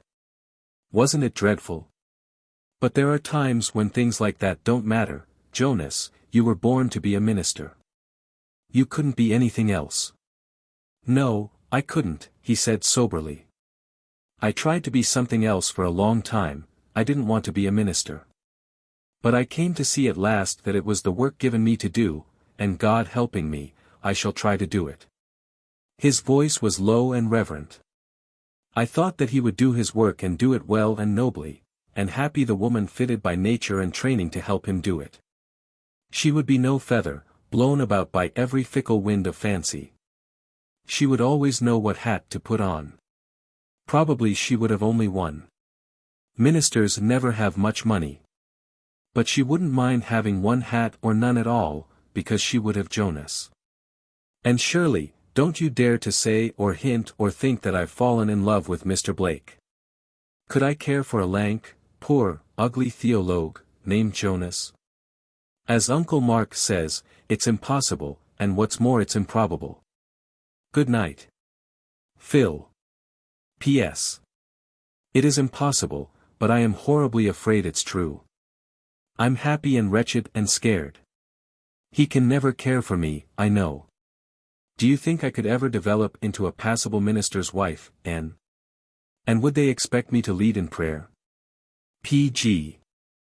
25, Enter Prince Charming. I'm contrasting the claims of indoors and out, said Anne, looking from the window of Patty's Place to the distant pines of the park. I've an afternoon to spend in sweet doing nothing, Aunt Jimsy. Shall I spend it here where there is a cozy fire, a plate full of delicious russets, 3 purring and harmonious cats, and 2 impeccable china dogs with green noses? Or shall I go to the park, where there is the lure of grey woods and of grey water lapping on the harbor rocks? If I was as young as you, I'd decide in favor of the park, said Aunt Jamesina, tickling Joseph's yellow ear with a knitting needle. I thought that you claimed to be as young as any of us, Auntie, teased Anne. Yes, in my soul. But I'll admit my legs aren't as young as yours. You go and get some fresh air, Anne. You look pale lately. I think I'll go to the park, said Anne restlessly. I don't feel like tame domestic joys today. I want to feel alone and free and wild. The park will be empty, for everyone will be at the football match. Why didn't you go to it? Nobody asked me, sir, she said, at least, nobody but that horrid little Dan Ranger. I wouldn't go anywhere with him, but rather than hurt his poor little tender feelings I said I wasn't going to the game at all. I don't mind. I'm not in the mood for football today somehow. You go and get some fresh air, repeated Aunt Jamesina, but take your umbrella, for I believe it's going to rain. I've rheumatism in my leg. Only old people should have rheumatism, Auntie. Anybody is liable to rheumatism in her legs, Anne. It's only old people who should have rheumatism in their souls, though. Thank goodness, I never have. When you get rheumatism in your soul you might as well go and pick out your coffin. It was November, the month of crimson sunsets, parting birds, deep, sad hymns of the sea, passionate wind songs in the pines. And roamed through the pineland alleys in the park and, as she said, let that great sweeping wind blow the fogs out of her soul. And was not wont to be troubled with soul fog. But, somehow, since her return to Redmond for this 3rd year, life had not mirrored her spirit back to her with its old, perfect, sparkling clearness.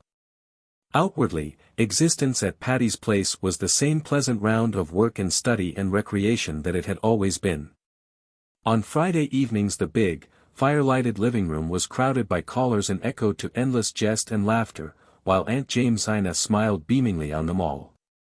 The Jonas of Phil's letter came often, running up from St. Columbia on the early train and departing on the late. He was a general favorite at Patty's Place, though Aunt Jamesina shook her head and opined that divinity students were not what they used to be. He's very nice, my dear, she told Phil, but ministers ought to be graver and more dignified. Can't a man laugh and be a Christian still? Demanded Phil. Oh, men, yes. But I was speaking of ministers, my dear, said Aunt Jamesina rebukingly. And you shouldn't flirt so with Mr. Blake, you really shouldn't. I'm not flirting with him, protested Phil. Nobody believed her, except Anne. The others thought she was amusing herself as usual, and told her roundly that she was behaving very badly. "Mr. Blake isn't of the Alec and Alonzo type, Phil," said Stella severely. "He takes things seriously. You may break his heart." "Do you really think I could?" asked Phil. "I'd love to think so. Philippa Gordon. I never thought you were utterly unfeeling. The idea of you saying you'd love to break a man's heart." "I didn't say so, honey. Quote me correctly. I said I'd like to think I could break it. I would like to know I had the power to do it." "I don't understand you, Phil. You are leading that man on deliberately, and you know you don't mean anything by it." "I mean to make him ask me to marry him if I can," said Phil calmly. "I give you up," said Stella hopelessly. Gilbert came occasionally on Friday evenings. He seemed always in good spirits, and held his own in the jests and repartee that flew about. He neither sought nor avoided Anne. When circumstances brought them in contact he talked to her pleasantly and courteously, as to any newly made acquaintance. The old camaraderie was gone entirely. Anne felt it keenly. But she told herself she was very glad and thankful that Gilbert had got so completely over his disappointment in regard to her. She had really been afraid, that April evening in the orchard, that she had hurt him terribly and that the wound would be long in healing. Now she saw that she need not have worried. Men have died and the worms have eaten them, but not for love. Gilbert evidently was in no danger of immediate dissolution. He was enjoying life, and he was full of ambition and zest. For him there was to be no wasting in despair because a woman was fair and cold. Anne, as she listened to the ceaseless badinage that went on between him and Phil, wondered if she had only imagined that look in his eyes when she had told him she could never care for him. There were not lacking those who would gladly have stepped into Gilbert's vacant place. But Anne snubbed them without fear and without reproach. If the real Prince Charming was never to come she would have none of a substitute. So she sternly told herself that grey day in the windy park. Suddenly the reign of Aunt Jamesina's prophecy came with a swish and rush. And put up her umbrella and hurried down the slope. As she turned out on the harbor road a savage gust of wind tore along it. Instantly her umbrella turned wrong side out. And clutched at it in despair. And then, there came a voice close to her. "Pardon me, may I offer you the shelter of my umbrella?" And looked up. Tall and handsome and distinguished looking, dark, melancholy, inscrutable eyes, melting, musical, sympathetic voice, yes, the very hero of her dreams stood before her in the flesh. He could not have more closely resembled her ideal if he had been made to order. "Thank you," she said confusedly. "We'd better hurry over to that little pavilion on the point," suggested the unknown. "We can wait there until this shower is over. It is not likely to rain so heavily very long." The words were very commonplace, but oh, the tone. And the smile which accompanied them. And felt her heart beating strangely. Together they scurried to the pavilion and sat breathlessly down under its friendly roof. And laughingly held up her false umbrella. "It is when my umbrella turns inside out that I am convinced of the total depravity of inanimate things," she said gaily. The raindrops sparkled on her shining hair, its loosened rings curled around her neck and forehead. Her cheeks were flushed, her eyes big and starry. Her companion looked down at her admiringly. She felt herself blushing under his gaze. Who could he be? Why, there was a bit of the Redmond white and scarlet pinned to his coat lapel. Yet she had thought she knew, by sight at least, all the Redmond students except the freshmen. And this courtly youth surely was no freshman. "We are schoolmates, I see," he said, smiling at Anne's colors. "That ought to be sufficient introduction. My name is Royal Gardner. And you are the Miss Shirley who read the Tennyson paper at the Philomathic the other evening, aren't you?" "Yes, but I cannot place you at all," said Anne, frankly. "Please, where do you belong?" "I feel as if I didn't belong anywhere yet. I put in my freshman and sophomore years at Redmond 2 years ago. I've been in Europe ever since." Now I've come back to finish my arts course.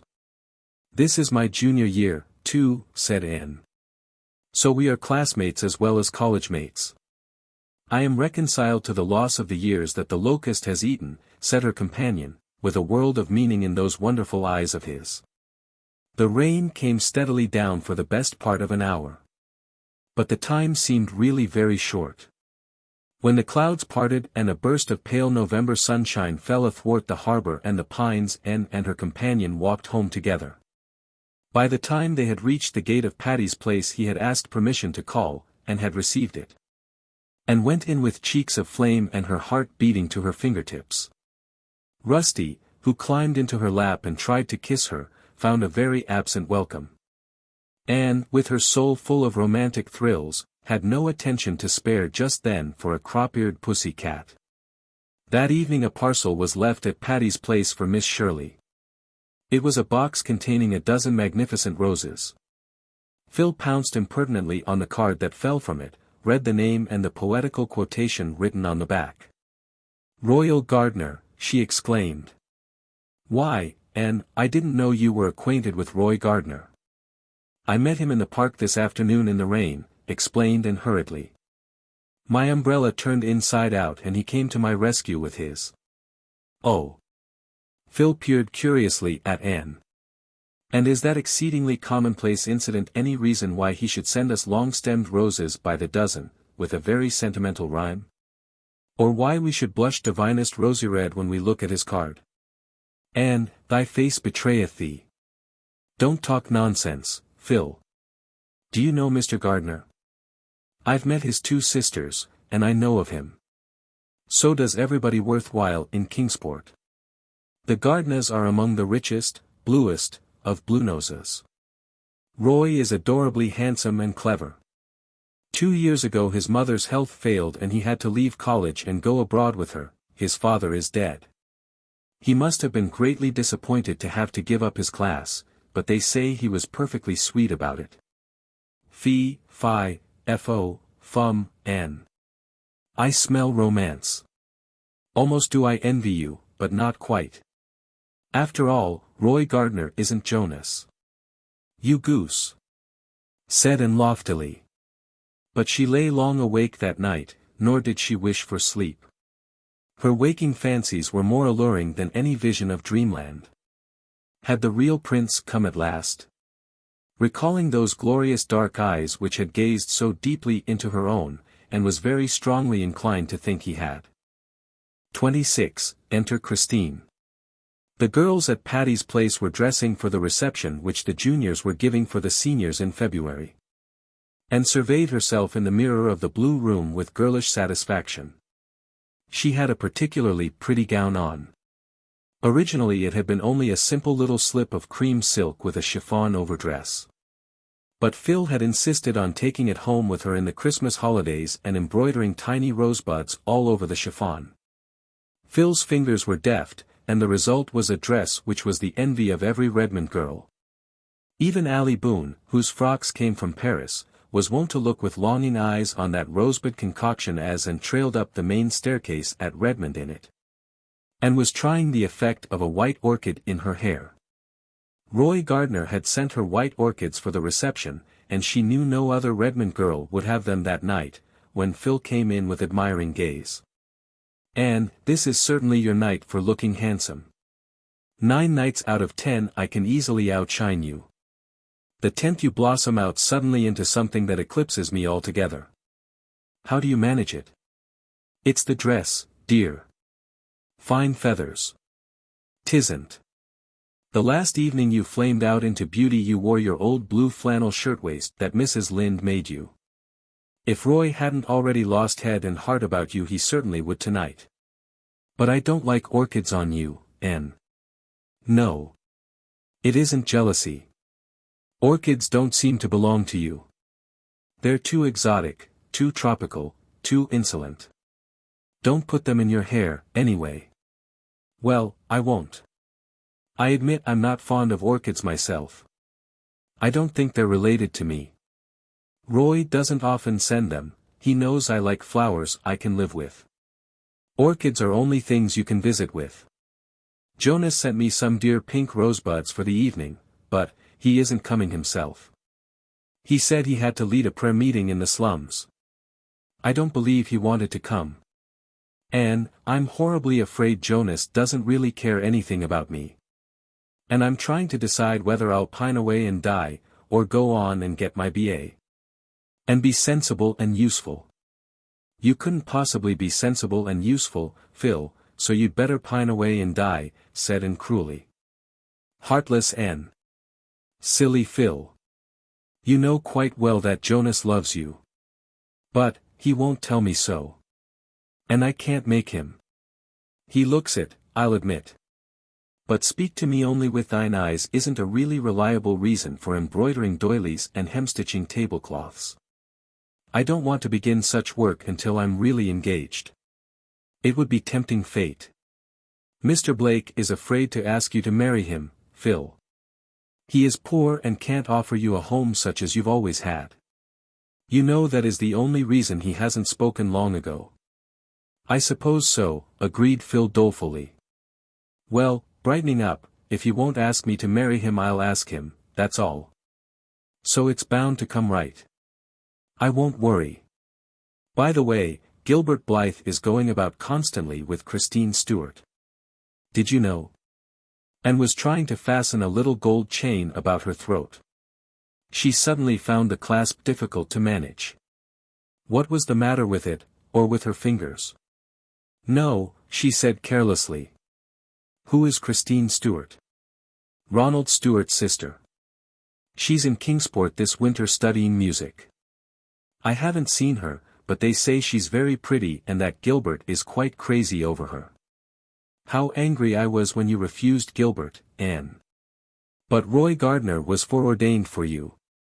I can see that now. You were right, after all. And did not blush, as she usually did when the girls assumed that her eventual marriage to Roy Gardner was a settled thing. All at once she felt rather dull. Phil's chatter seemed trivial and the reception a bore. She boxed poor Rusty's ears. Get off that cushion instantly, you cat, you. Why don't you stay down where you belong? And picked up her orchids and went downstairs, where Aunt Jamesina was presiding over a row of coats hung before the fire to warm. Roy Gardner was waiting for Anne and teasing the Sarah cat while he waited. The Sarah cat did not approve of him. She always turned her back on him. But everybody else at Patty's Place liked him very much. Aunt Jamesina, carried away by his unfailing and deferential courtesy, and the pleading tones of his delightful voice, declared he was the nicest young man she ever knew, and that Anne was a very fortunate girl. Such remarks made Anne restive. Roy's wooing had certainly been as romantic as girlish heart could desire, but, she wished Aunt Jamesina and the girls would not take things so for granted. When Roy murmured a poetical compliment as he helped her on with her coat, she did not blush and thrill as usual, and he found her rather silent in their brief walk to Redmond. He thought she looked a little pale when she came out of the co-ed's dressing room, but as they entered the reception room her color and sparkle suddenly returned to her. She turned to Roy with her gayest expression. He smiled back at her with what Phil called his deep, black, velvety smile. Yet she really did not see Roy at all. She was acutely conscious that Gilbert was standing under the palms just across the room talking to a girl who must be Christine Stewart. She was very handsome, in the stately style destined to become rather massive in middle life. A tall girl, with large dark blue eyes, ivory outlines, and a gloss of darkness on her smooth hair. She looks just as I've always wanted to look, thought Anne miserably. Rose-leaf complexion, starry violet eyes, raven hair, yes, she has them all. It's a wonder her name isn't Cordelia Fitzgerald into the bargain. But I don't believe her figure is as good as mine, and her nose certainly isn't. And felt a little comforted by this conclusion. 27. Mutual Confidences. March came in that winter like the meekest and mildest of lambs, bringing days that were crisp and golden and tingling, each followed by a frosty pink twilight which gradually lost itself in an elfland of moonshine. Over the girls at Patty's Place was falling the shadow of April examinations. They were studying hard, even Phil had settled down to text and notebooks with a doggedness not to be expected of her. "I'm going to take the Johnson Scholarship in mathematics," she announced calmly. "I could take the one in Greek easily, but I'd rather take the mathematical one because I want to prove to Jonas that I'm really enormously clever." "Jonas likes you better for your big brown eyes and your crooked smile than for all the brains you carry under your curls," said Anne. "When I was a girl it wasn't considered ladylike to know anything about mathematics," said Aunt Jamesina. "But times have changed. I don't know that it's all for the better. Can you cook, Phil?" "No, I never cooked anything in my life except a gingerbread and it was a failure, flat in the middle and hilly round the edges. You know the kind. But, Auntie, when I begin in good earnest to learn to cook, don't you think the brains that enable me to win a mathematical scholarship will also enable me to learn cooking just as well?" "Maybe," said Aunt Jamesina cautiously. "I am not decrying the higher education of women. My daughter is an M.A. She can cook, too. But I taught her to cook before I let a college professor teach her mathematics." In mid-March came a letter from Miss Patty Spofford, saying that she and Miss Maria had decided to remain abroad for another year. "So you may have Patty's place next winter, too," she wrote. "Maria and I are going to run over Egypt.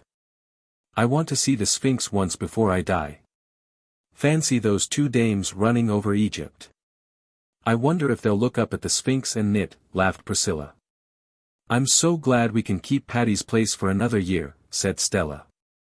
"I was afraid they'd come back.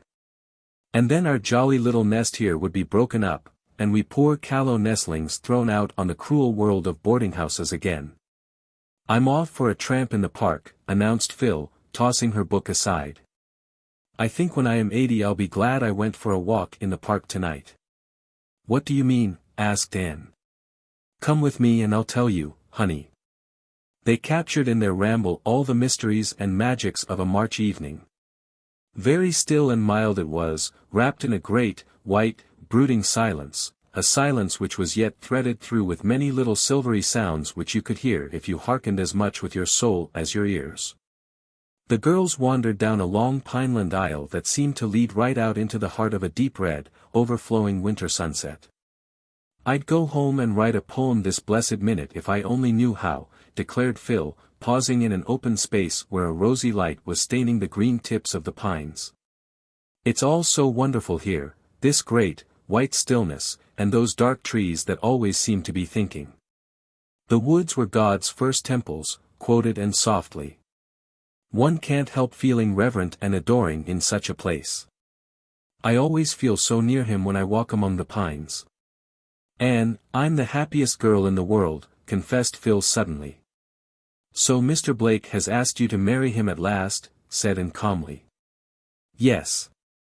And I sneezed 3 times while he was asking me.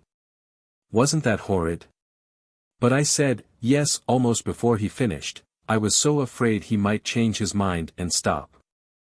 I'm besottedly happy. I couldn't really believe before that Jonas would ever care for frivolous me." "Phil, you're not really frivolous," said Anne gravely. "Way down underneath that frivolous exterior of yours you've got a dear, loyal, womanly little soul. Why do you hide it so?" "I can't help it, Queen Anne. You are right, I'm not frivolous at heart. But there's a sort of frivolous skin over my soul and I can't take it off. As Mrs. Poyser says, I'd have to be hatched over again and hatched different before I could change it. But Jonas knows the real me and loves me, frivolity and all. And I love him. I never was so surprised in my life as I was when I found out I loved him.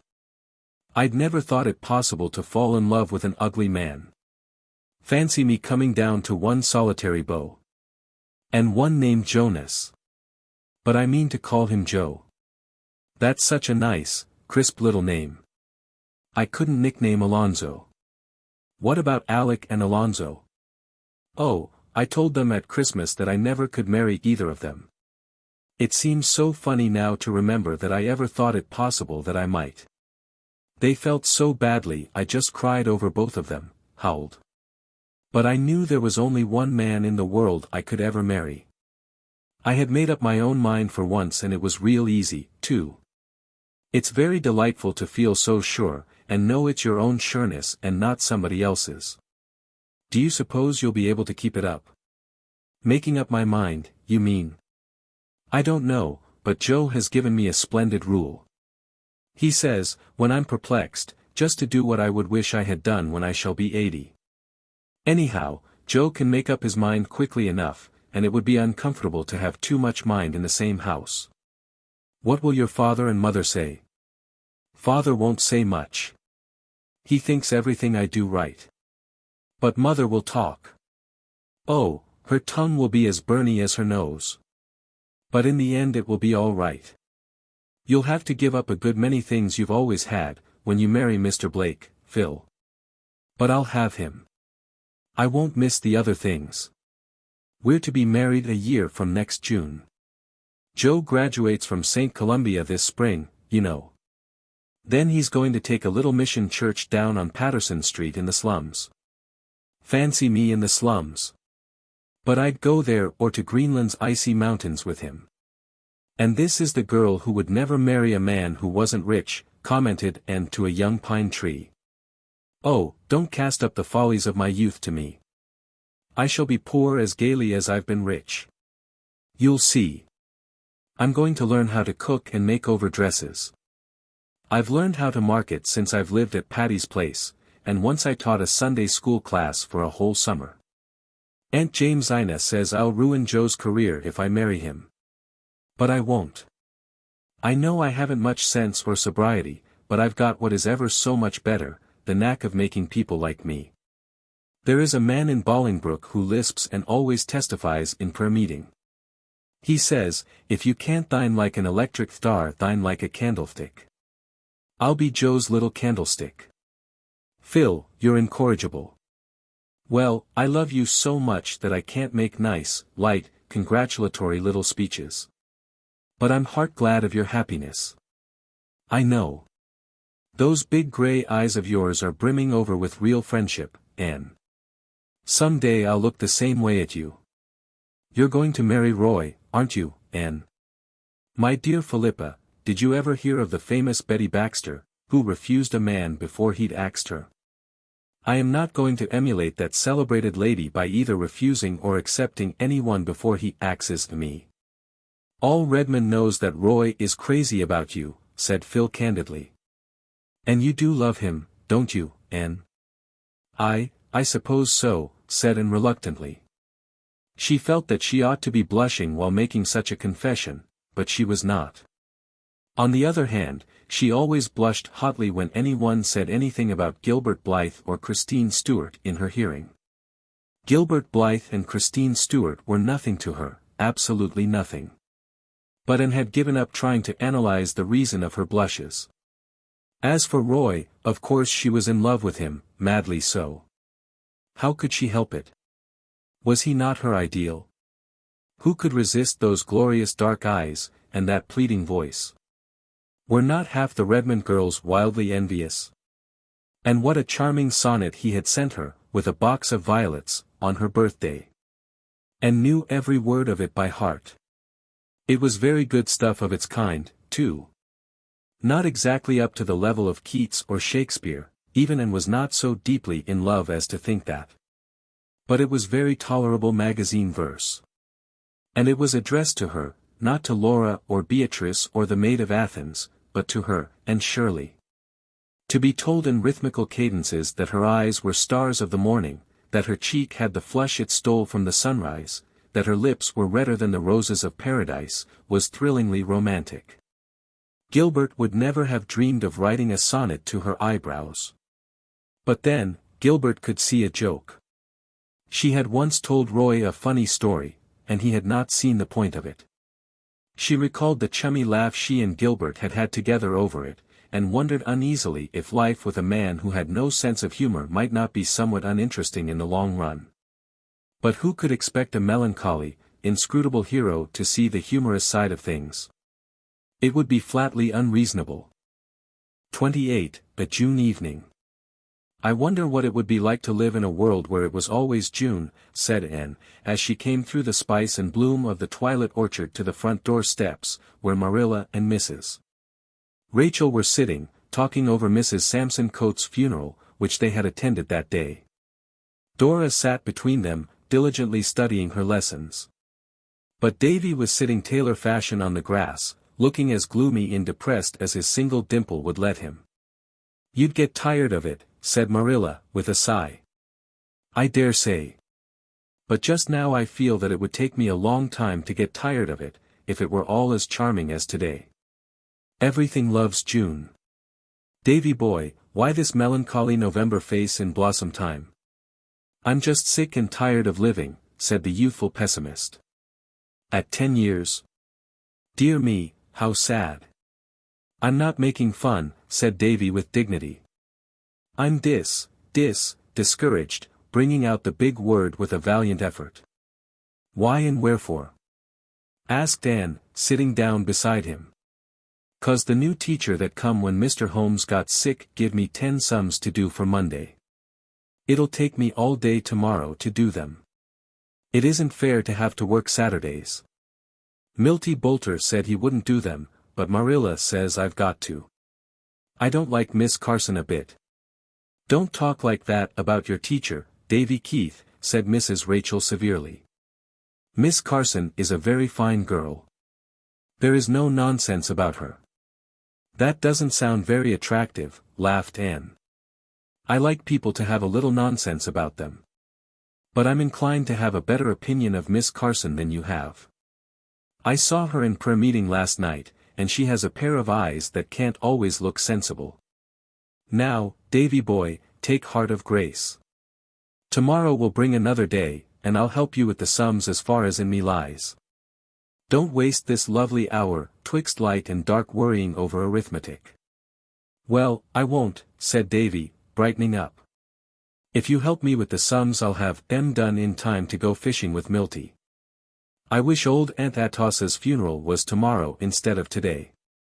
I wanted to go to it, 'cause Milty said his mother said Aunt Atossa would be sure to rise up in her coffin and say sarcastic things to the folks that come to see her buried. But Marilla said she didn't." "Poor Atossa laid in her coffin peaceful enough," said Mrs. Lynde solemnly. "I never saw her look so pleasant before, that's what. Well, there weren't many tears shed over her, poor old soul.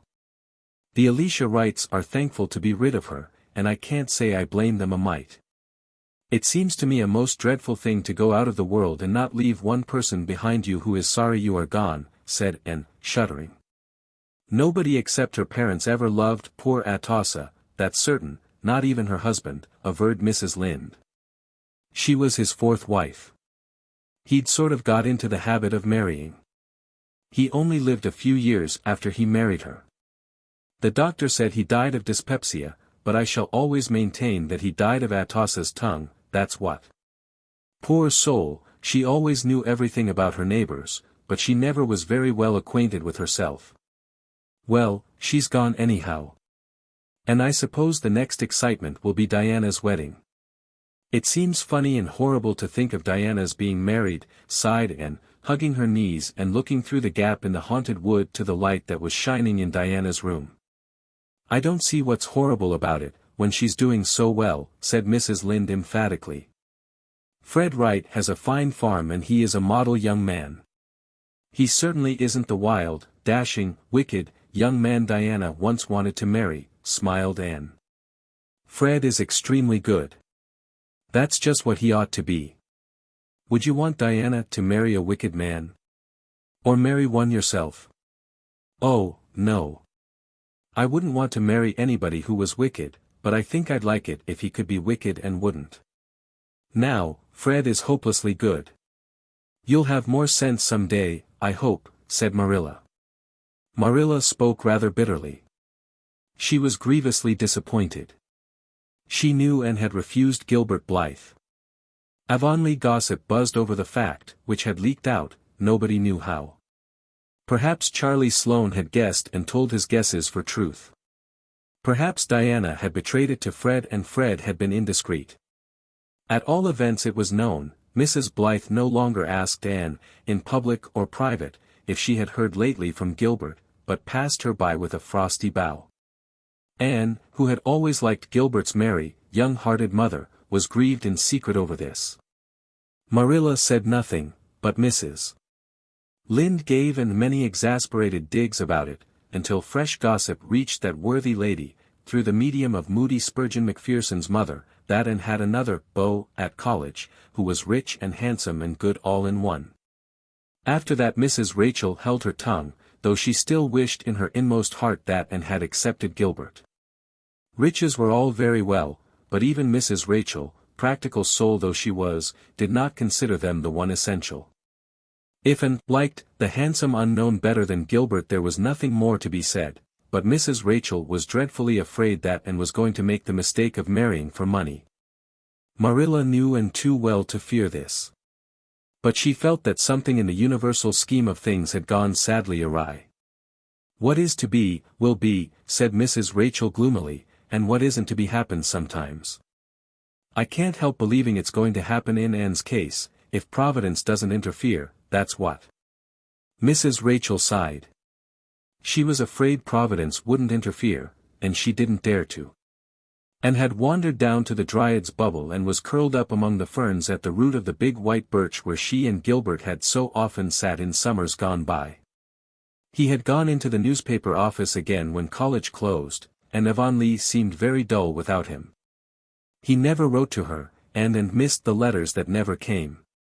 To be sure, Roy wrote twice a week. His letters were exquisite compositions which would have read beautifully in a memoir or biography. Anne felt herself more deeply in love with him than ever when she read them. But her heart never gave the queer, quick, painful bound at sight of his letters which it had given one day when Mrs. Hiram Sloane had handed her out an envelope addressed in Gilbert's black, upright handwriting. Anne had hurried home to the east gable and opened it eagerly, to find a typewritten copy of some college society report, only that and nothing more. And flung the harmless screed across her room and sat down to write an especially nice epistle to Roy.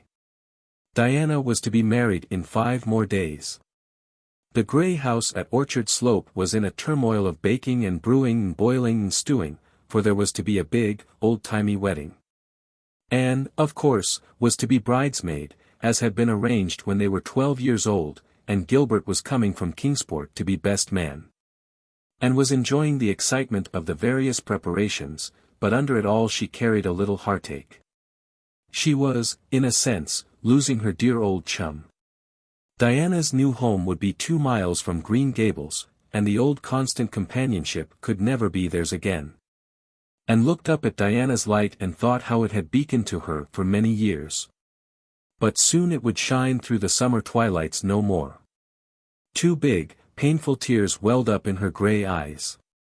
Oh, she thought, how horrible it is that people have to grow up, and marry, and change. 29. Diana's wedding. "After all, the only real roses are the pink ones," said Anne, as she tied white ribbon around Diana's bouquet in the westward-looking gable at Orchard Slope. "They are the flowers of love and faith." Diana was standing nervously in the middle of the room, arrayed in her bridal white, her black curls frosted over with the film of her wedding veil. And had draped that veil, in accordance with the sentimental compact of years before. "It's all pretty much as I used to imagine it long ago, when I wept over your inevitable marriage and our consequent parting," she laughed.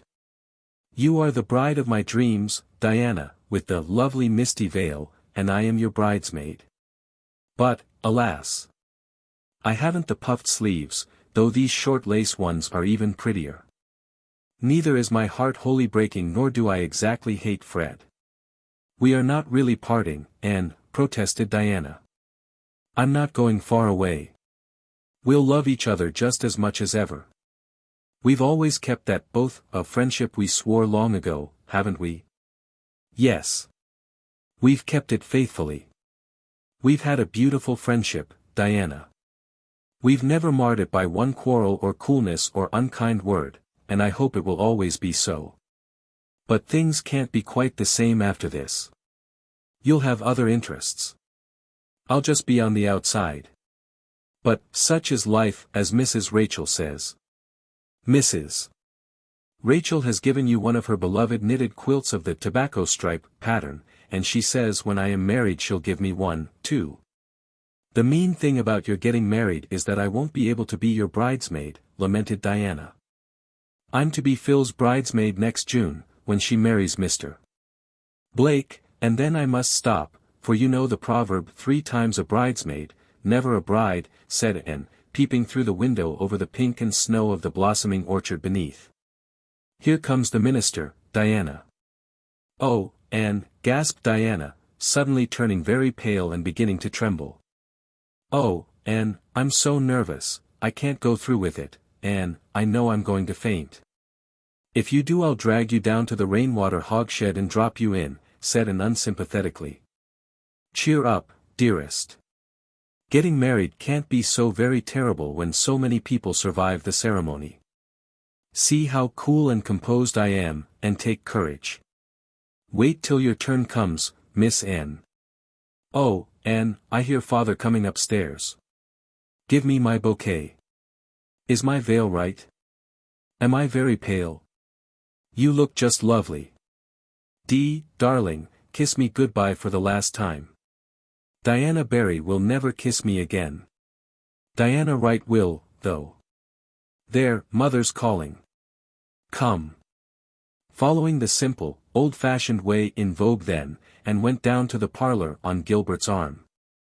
They met at the top of the stairs for the first time since they had left Kingsport, for Gilbert had arrived only that day. Gilbert shook hands courteously. He was looking very well, though, as Anne instantly noted, rather thin. He was not pale. There was a flush on his cheek that had burned into it as Anne came along the hall towards him, in her soft, white dress with lilies of the valley in the shining masses of her hair. As they entered the crowded parlor together a little murmur of admiration ran around the room. What a fine-looking pair they are, whispered the impressible Mrs. Rachel to Marilla. Fred ambled in alone, with a very red face, and then Diana swept in on her father's arm. She did not faint, and nothing untoward occurred to interrupt the ceremony. Feasting and merrymaking followed. Then, as the evening waned, Fred and Diana drove away through the moonlight to their new home, and Gilbert walked with Anne to Green Gables. Something of their old comradeship had returned during the informal mirth of the evening. Oh, it was nice to be walking over that well-known road with Gilbert again. The night was so very still that one should have been able to hear the whisper of roses in blossom, the laughter of daisies, the piping of grasses, many sweet sounds, all tangled up together. The beauty of moonlight on familiar fields irradiated the world. "Can't we take a ramble up Lover's Lane before you go in?" asked Gilbert as they crossed the bridge over the lake of shining waters, in which the moon lay like a great, drowned blossom of gold. Anne assented readily.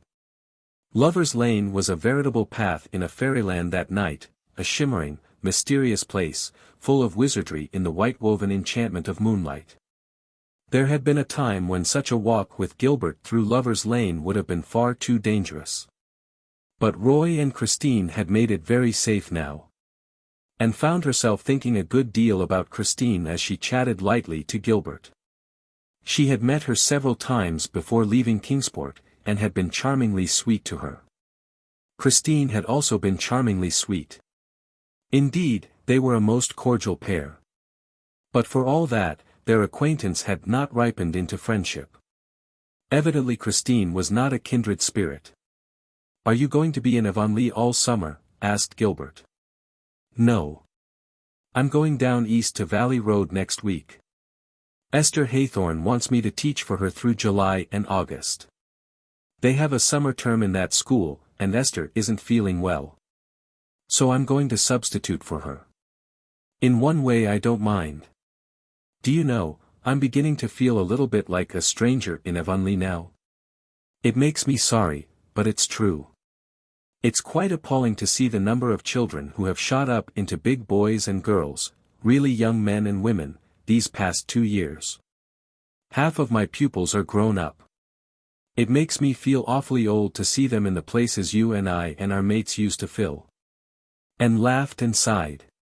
She felt very old and mature and wise, which showed how young she was. She told herself that she longed greatly to go back to those dear merry days when life was seen through a rosy mist of hope and illusion, and possessed an indefinable something that had passed away forever. Where was it now, the glory and the dream? "So wags the world away," quoted Gilbert practically, and a trifle absently. And wondered if he were thinking of Christine. Oh, Avonlea was going to be so lonely now, with Diana gone. 30. Mrs. Skinner's Romance. And stepped off the train at Valley Road Station and looked about to see if anyone had come to meet her.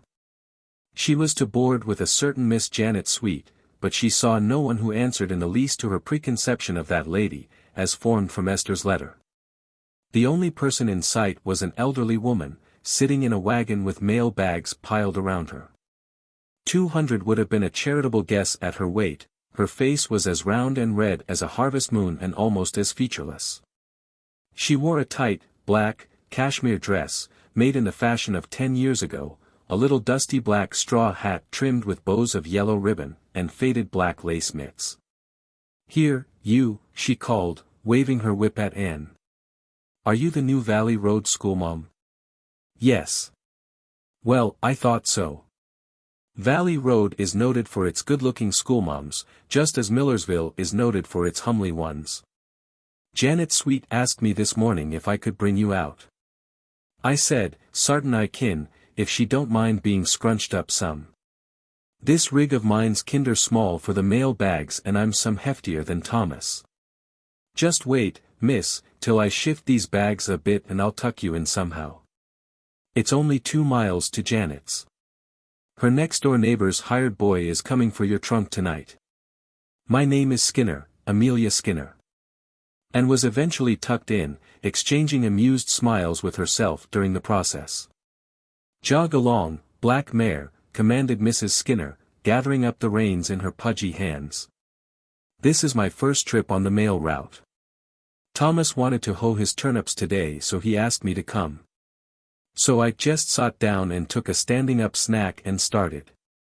I sorter like it. Oh, course it's rather tedious. Part of the time I sits and thinks and the rest I just sits. Jog along, black mare. I want to get home early. Thomas is terrible lonesome when I'm away. You see, we haven't been married very long." "Oh," said Anne politely. "Just a month. Thomas courted me for quite a spell, though. It was real romantic." And tried to picture Mrs. Skinner on speaking terms with romance and failed. "Oh," she said again. "Yes. You see, there was another man after me. Jog along, black mare. I'd been a widder so long folks had given up expecting me to marry again. But when my darter, she's a schoolma'am like you, went out west to teach I felt real lonesome and wasn't nowise sot against the idea. Byme by Thomas began to come up and so did the other feller, William Obadiah Seaman, his name was. For a long time I couldn't make up my mind which of them to take, and they kept coming, and I kept worrying. You see, W.O. was rich, he had a fine place and carried considerable style. He was by far the best match. Jog along, black mare. Why didn't you marry him?" asked Anne. "Well, why see, he didn't love me," answered Mrs. Skinner, solemnly. And opened her eyes widely and looked at Mrs. Skinner. But there was not a glint of humor on that lady's face. Evidently Mrs. Skinner saw nothing amusing in her own case. He'd been a widder man for 3 years, and his sister kept house for him. Then she got married and he just wanted someone to look after his house. It was worth looking after, too, mind you that. It's a handsome house. Jog along, black mare. As for Thomas, he was poor, and if his house didn't leak in dry weather it was about all that could be said for it, though it looks kind of picturesque. But, why see, I loved Thomas, and I didn't care 1 red cent for W.O. So I argued it out with myself. Sarah Crow, say I, my first was a crow, you can marry your rich man if you like but you won't be happy. Folks can't get along together in this world without a little bit of love. You just better tie up to Thomas, for he loves you and you love him and nothing else ain't going to do you. Jog along, black mare. So I told Thomas I'd take him. All the time I was getting ready I never dared drive past W.O.'s place for fear the sight of that fine house of his would put me in the swithers again. But now I never think of it at all, and I'm just that comfortable and happy with Thomas. Jog along, black mare. How did William Obadiah take it? Queried Anne. Oh, he rumpused a bit. But he's going to see a skinny old maid in Millersville now, and I guess she'll take him fast enough. She'll make him a better wife than his first did. W.O. never wanted to marry her. He just asked her to marry him 'cause his father wanted him to, never dreaming but that she'd say no, but mind you, she said yes. There was a predicament for you. Jog along, black mare. She was a great housekeeper, but most awful mean. She wore the same bonnet for 18 years. Then she got a new one and W.O. met her on the road and didn't know her. Jog along, black mare. I feel that I'd a narrer escape. I might have married him and been most awful miserable, like my poor cousin, Jane and married a rich man she didn't care anything about, and she hasn't the life of a dog. She come to see me last week and says she, Sarah Skinner, I envy you. I'd rather live in a little hut on the side of the road with a man I was fond of than in my big house with the one I've got. Jane Ann's man ain't such a bad sort, nuther, though he's so contrary that he wears his fur coat when the thermometer's at 90. The only way to get him to do anything is to coax him to do the opposite. But there ain't any love to smooth things down and it's a poor way of living. Jog along, black mare.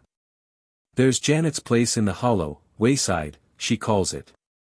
Quite picturesque, ain't it? I guess you'll be glad to get out of this, with all the mail bags jamming round you.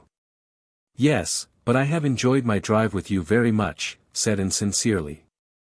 Get away now, said Mrs. Skinner, highly flattered. Wait till I tell Thomas that. He always feels dreadful tickled when I get a compliment. Jog along, black mare. Well, here we are. I hope you'll get on well in the school, miss.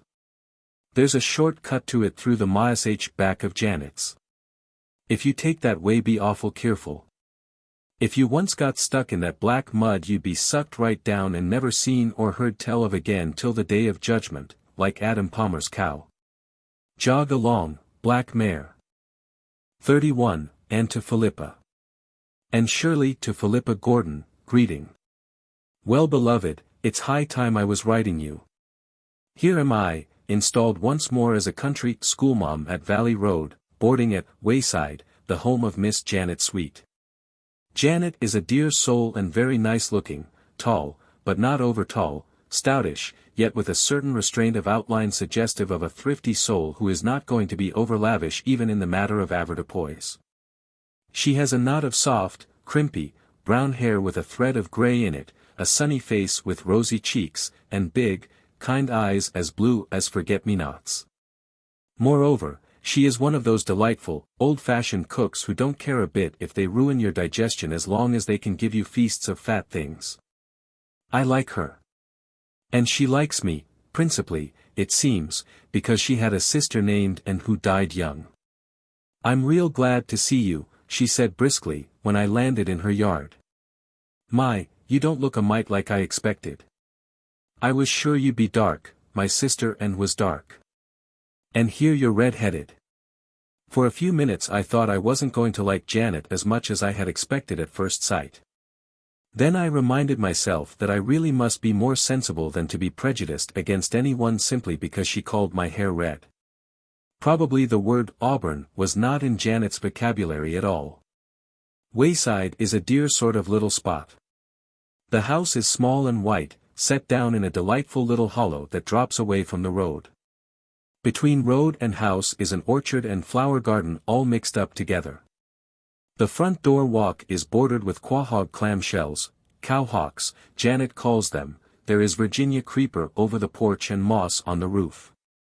My room is a neat little spot off the parlor, just big enough for the bed and me.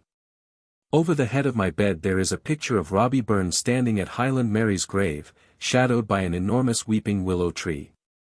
Robbie's face is so lugubrious that it is no wonder I have bad dreams. Why, the first night I was here I dreamed I couldn't laugh.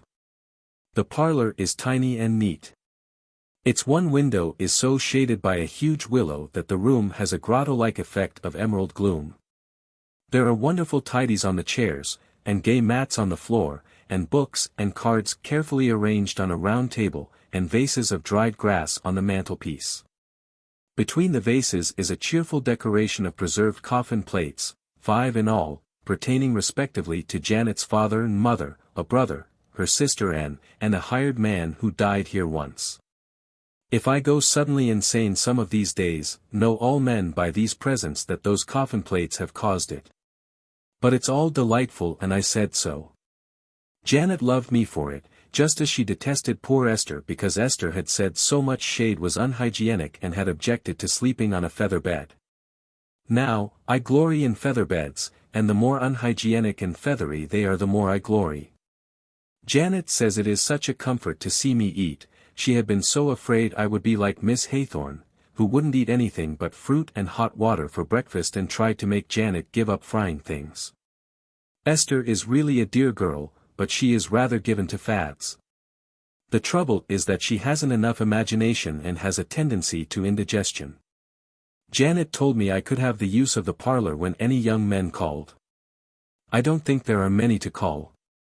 I haven't seen a young man in Valley Road yet, except the next-door hired boy, Sam Tolliver, a very tall, lank, tow-haired youth. He came over one evening recently and sat for an hour on the garden fence, near the front porch where Janet and I were doing fancy work. The only remarks he volunteered in all that time were, "Hev a peppermint, miss.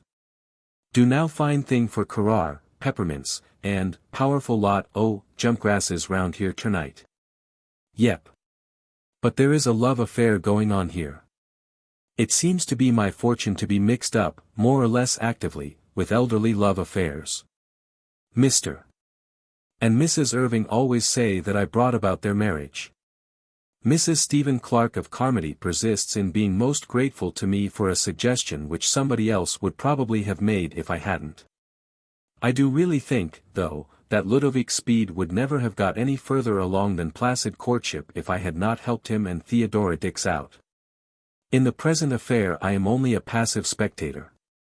I've tried once to help things along and made an awful mess of it. So I shall not meddle again. I'll tell you all about it when we meet. 32. Tea with Mrs. Douglas. On the first Thursday night of Anne's sojourn in Valley Road Janet asked her to go to prayer meeting. Janet blossomed out like a rose to attend that prayer meeting.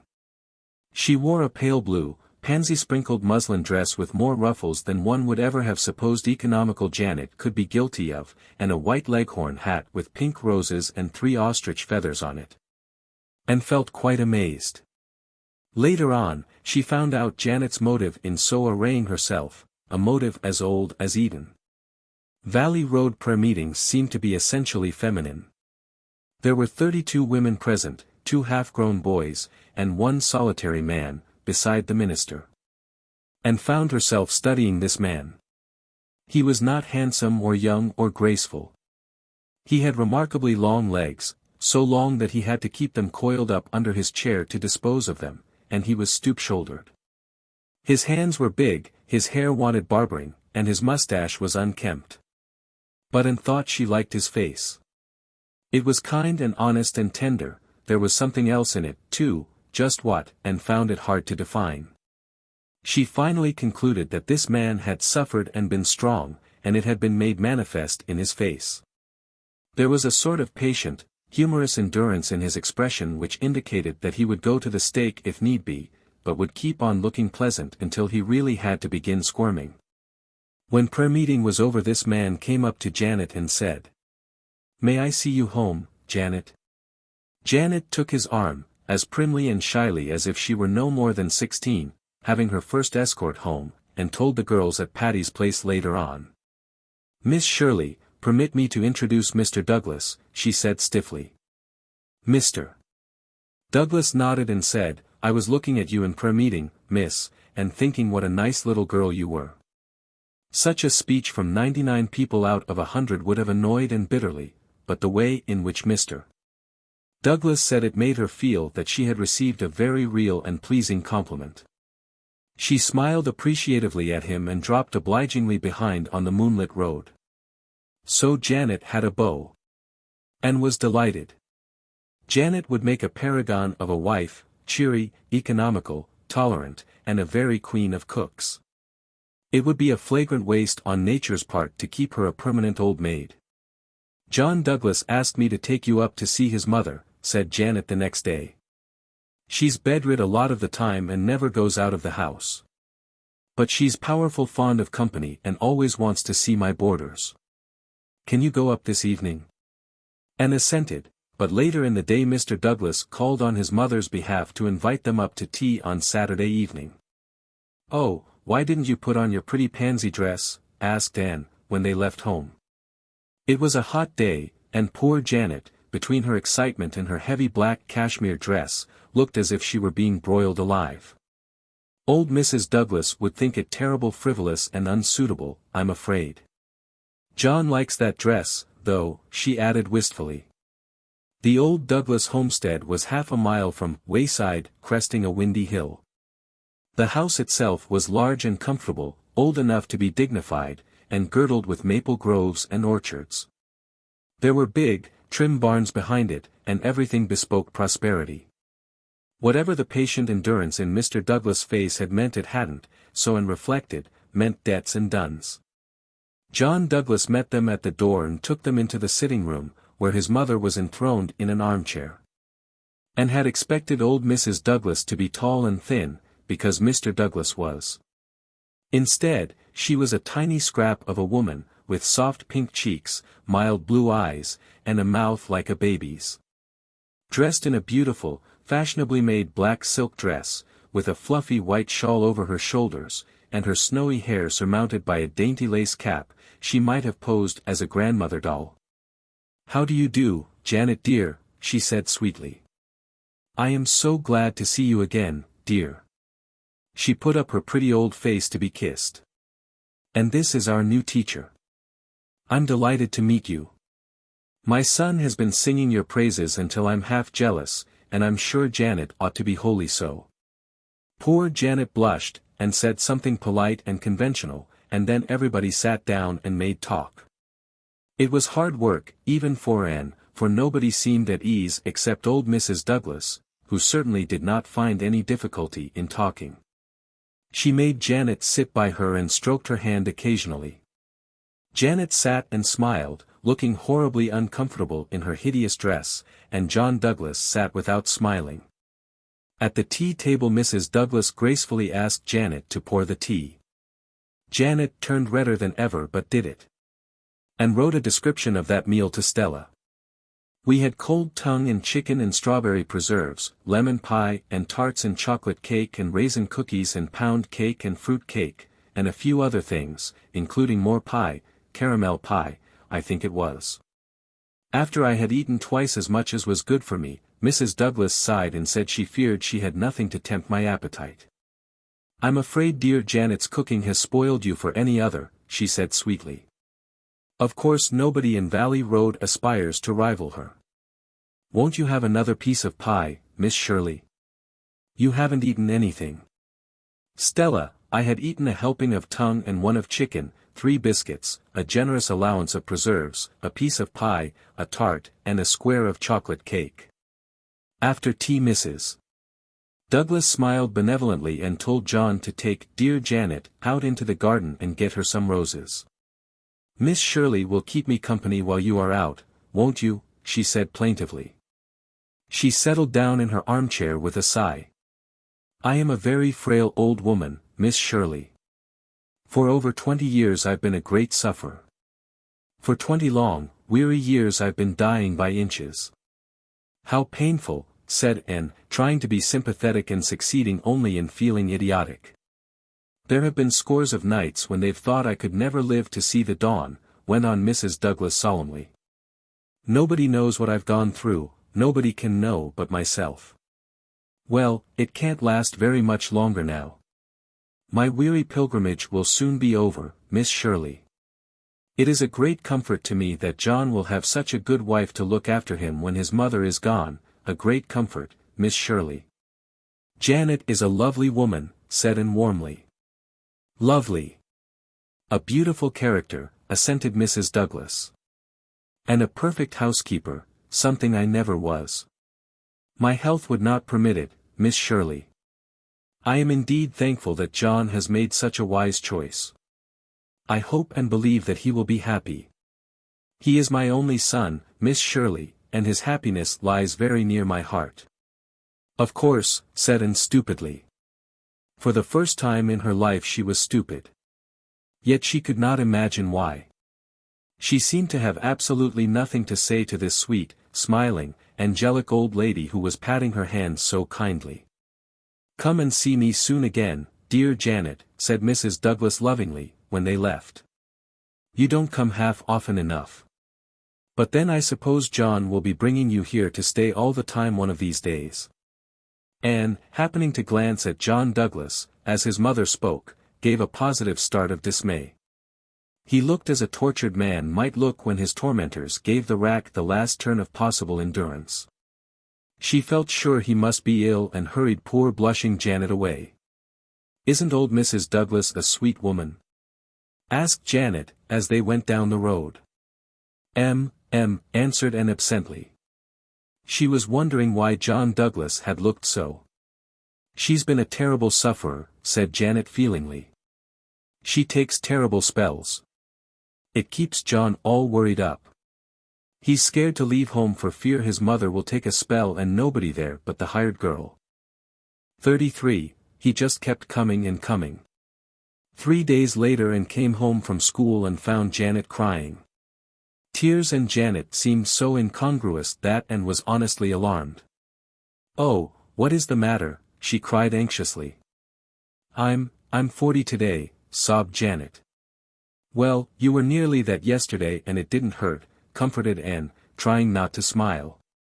But, went on Janet with a big gulp, John Douglas won't ask me to marry him. Oh, but he will, said Anne lamely. You must give him time, Janet. Time, said Janet with indescribable scorn. He has had 20 years. How much time does he want? Do you mean that John Douglas has been coming to see you for 20 years? He has. And he has never so much as mentioned marriage to me. And I don't believe he ever will now. I've never said a word to a mortal about it, but it seems to me I've just got to talk it out with someone at last or go crazy. John Douglas begun to go with me 20 years ago, before mother died.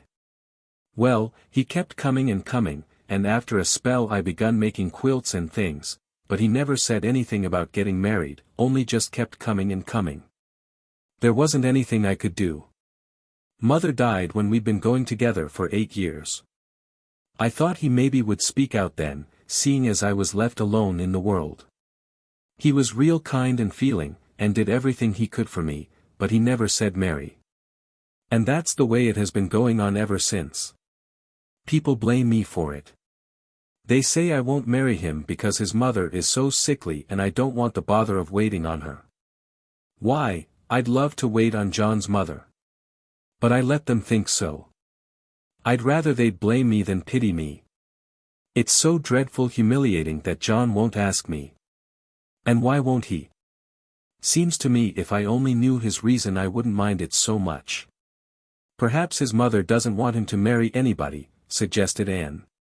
Oh, she does. She's told me time and again that she'd love to see John settled before her time comes. She's always giving him hints, you heard her yourself the other day. I thought I'd gone through the floor. It's beyond me, said Anne helplessly. She thought of Ludovic's speed. But the cases were not parallel. John Douglas was not a man of Ludovic's type. You should show more spirit, Janet, she went on resolutely. Why didn't you send him about his business long ago? I couldn't, said poor Janet pathetically. You see, Anne, I've always been awful fond of John. He might just as well keep coming as not, for there was never anybody else I'd want, so it didn't matter. But it might have made him speak out like a man, urged Anne. Janet shook her head. No, I guess not. I was afraid to try, anyway, for fear he'd think I meant it and just go. I suppose I'm a poor-spirited creature, but that is how I feel. And I can't help it. Oh, you could help it, Janet. It isn't too late yet. Take a firm stand. Let that man know you are not going to endure his shilly-shallying any longer. I'll back you up. I dunno, said Janet hopelessly. I dunno if I could ever get up enough spunk. Things have drifted so long. But I'll think it over. And felt that she was disappointed in John Douglas. She had liked him so well, and she had not thought him the sort of man who would play fast and loose with a woman's feelings for 20 years. He certainly should be taught a lesson, and felt vindicatively that she would enjoy seeing the process. Therefore she was delighted when Janet told her, as they were going to prayer meeting the next night, that she meant to show some spirit. I'll let John Douglas see I'm not going to be trodden on any longer. You are perfectly right, said Anne emphatically. When prayer meeting was over, John Douglas came up with his usual request. Janet looked frightened but resolute. No, thank you, she said icily. I know the road home pretty well alone. I ought to, seeing I've been traveling it for 40 years. So you needn't trouble yourself, Mr. Douglas. And was looking at John Douglas. And, in that brilliant moonlight, she saw the last twist of the rack again. Without a word he turned and strode down the road. Stop! Stop! And called wildly after him, not caring in the least for the other dumbfounded onlookers. Mr. Douglas, stop! Come back! John Douglas stopped, but he did not come back. And flew down the road, caught his arm and fairly dragged him back to Janet. You must come back, she said imploringly. It's all a mistake, Mr. Douglas, all my fault. I made Janet do it. She didn't want to, but it's all right now, isn't it, Janet? Without a word Janet took his arm and walked away. And followed them meekly home and slipped in by the back door. Well, you are a nice person to back me up, said Janet sarcastically. I couldn't help it, Janet, said Anne repentantly. I just felt as if I had stood by and seen murder done.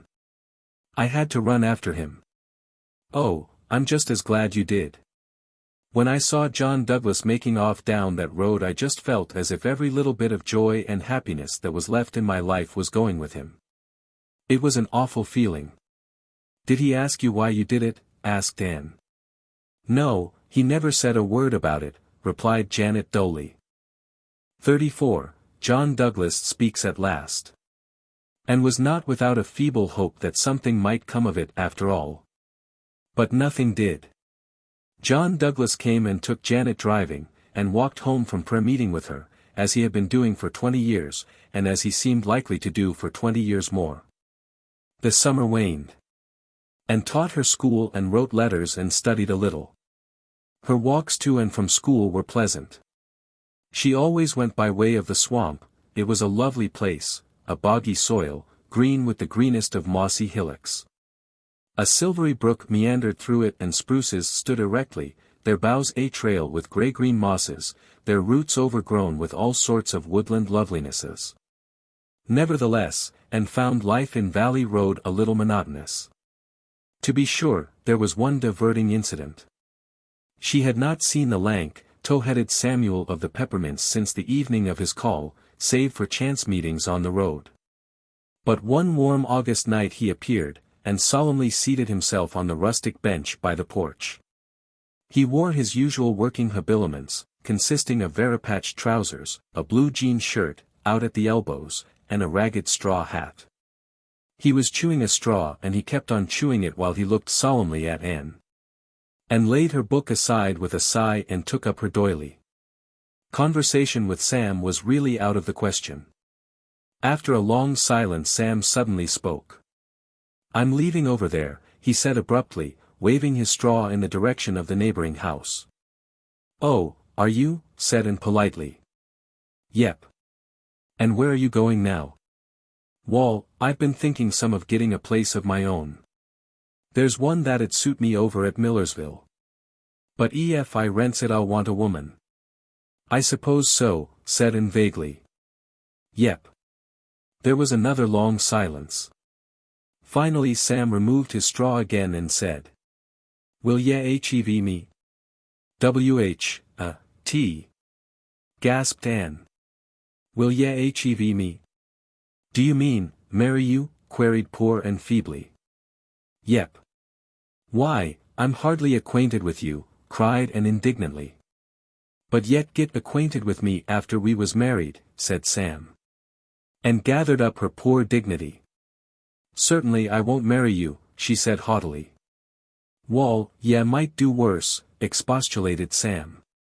"I'm a good worker and I've got some money in the bank. Don't speak of this to me again." "Whatever put such an idea into your head?" said Anne, her sense of humor getting the better of her wrath. It was such an absurd situation. "Yerry a likely-looking girl and hev a right smart way o' stepping," said Sam. "I don't want no lazy woman. Think it over. I won't change my mind yet a while. Wall, I must be getting. Gotter milk the cows." Anne's illusions concerning proposals had suffered so much of late years that there were few of them left. So she could laugh wholeheartedly over this one, not feeling any secret sting. She mimicked poor Sam to Janet that night, and both of them laughed immoderately over his plunge into sentiment. One afternoon, when Anne's sojourn in Valley Road was drawing to a close, Alec Ward came driving down to Wayside, in hot haste for Janet. "They want you at the Douglas place quick," he said. "I really believe old Mrs. Douglas is going to die at last, after pretending to do it for 20 years. Janet ran to get her hat. And asked if Mrs. Douglas was worse than usual. "She's not half as bad," said Alec solemnly, "and that's what makes me think it's serious. Other times she'd be screaming and throwing herself all over the place. This time she's lying still and mum. When Mrs. Douglas is mum she is pretty sick, you bet." "You don't like old Mrs. Douglas?" said Anne curiously. "I like cats as is cats." "I don't like cats as is women," was Alec's cryptic reply. Janet came home in the twilight. "Mrs. Douglas is dead," she said wearily. "She died soon after I got there. She just spoke to me once. 'I suppose you'll marry John now,' she said. It cut me to the heart, Anne. To think John's own mother thought I wouldn't marry him because of her. I couldn't say a word either, there were other women there. I was thankful John had gone out." Janet began to cry drearily. But Anne brewed her a hot drink of ginger tea to her comforting. To be sure, and discovered later on that she had used white pepper instead of ginger, but Janet never knew the difference. The evening after the funeral Janet and Anne were sitting on the front porch steps at sunset. The wind had fallen asleep in the pinelands and lurid sheets of heat lightning flickered across the northern skies. Janet wore her ugly black dress and looked her very worst, her eyes and nose red from crying. They talked little, for Janet seemed faintly to resent Anne's efforts to cheer her up. She plainly preferred to be miserable. Suddenly the gate latch clicked and John Douglas strode into the garden. He walked towards them straight over the geranium bed. Janet stood up. So did Anne. Anne was a tall girl and wore a white dress, but John Douglas did not see her. "Janet," he said, "will you marry me?" The words burst out as if they had been wanting to be said for 20 years and must be uttered now, before anything else. Janet's face was so red from crying that it couldn't turn any redder, so it turned a most unbecoming purple. "Why didn't you ask me before?" she said slowly. "I couldn't. She made me promise not to, Mother made me promise not to. 19 years ago she took a terrible spell. We thought she couldn't live through it. She implored me to promise not to ask you to marry me while she was alive. I didn't want to promise such a thing, even though we all thought she couldn't live very long, the doctor only gave her 6 months. But she begged it on her knees, sick and suffering. I had to promise. What had your mother against me? Cried Janet. Nothing, nothing. She just didn't want another woman, any woman, there while she was living. She said if I didn't promise she'd die right there and I'd have killed her. So I promised. And she's held me to that promise ever since, though I've gone on my knees to her in my turn to beg her to let me off. Why didn't you tell me this? Asked Janet chokingly. If I'd only known. Why didn't you just tell me?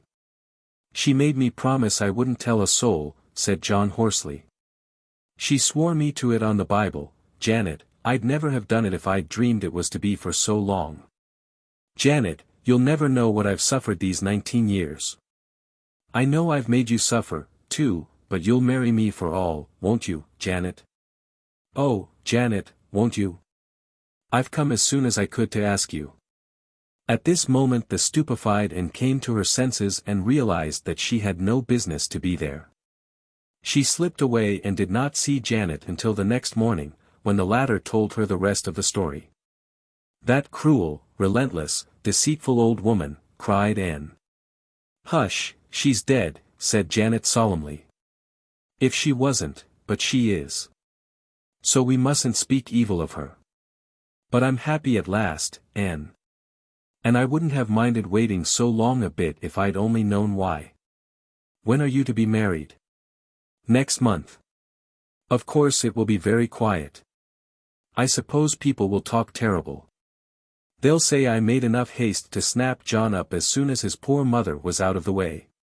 John wanted to let them know the truth, but I said, no, John. After all, she was your mother, and we'll keep the secret between us, and not cast any shadow on her memory. I don't mind what people say, now that I know the truth myself. It don't matter a mite. Let it all be buried with the dead, says I to him. So I coaxed him round to agree with me. You're much more forgiving than I could ever be, and said, rather crossly. You'll feel differently about a good many things when you get to be my age, said Janet tolerantly. That's one of the things we learn as we grow older, how to forgive. It comes easier at 40 than it did at 20. 35, the last Redmond year opens. Here we are, all back again, nicely sunburned and rejoicing as a strong man to run a race, said Phil, sitting down on a suitcase with a sigh of pleasure. Isn't it jolly to see this dear old Patty's Place again, and Auntie, and the cats?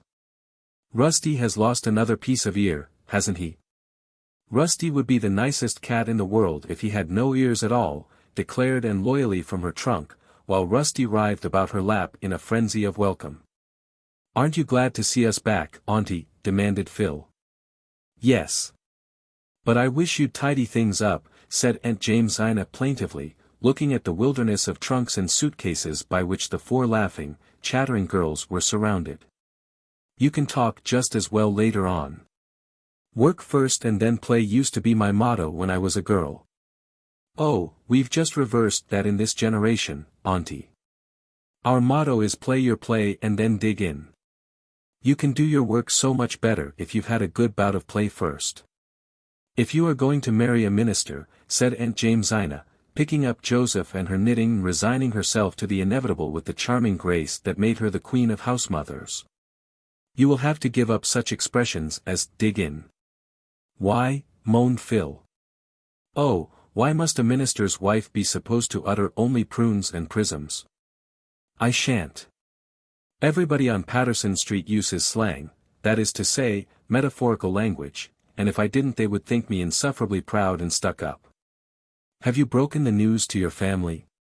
Asked Priscilla, feeding the Sarah cat bits from her lunch basket. Phil nodded. How did they take it?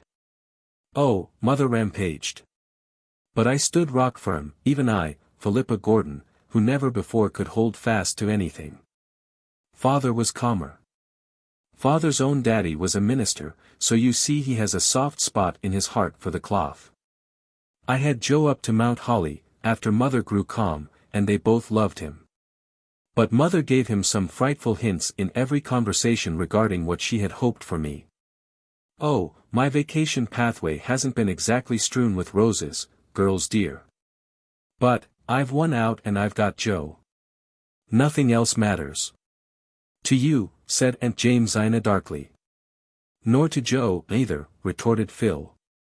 You keep on pitying him. Why, pray?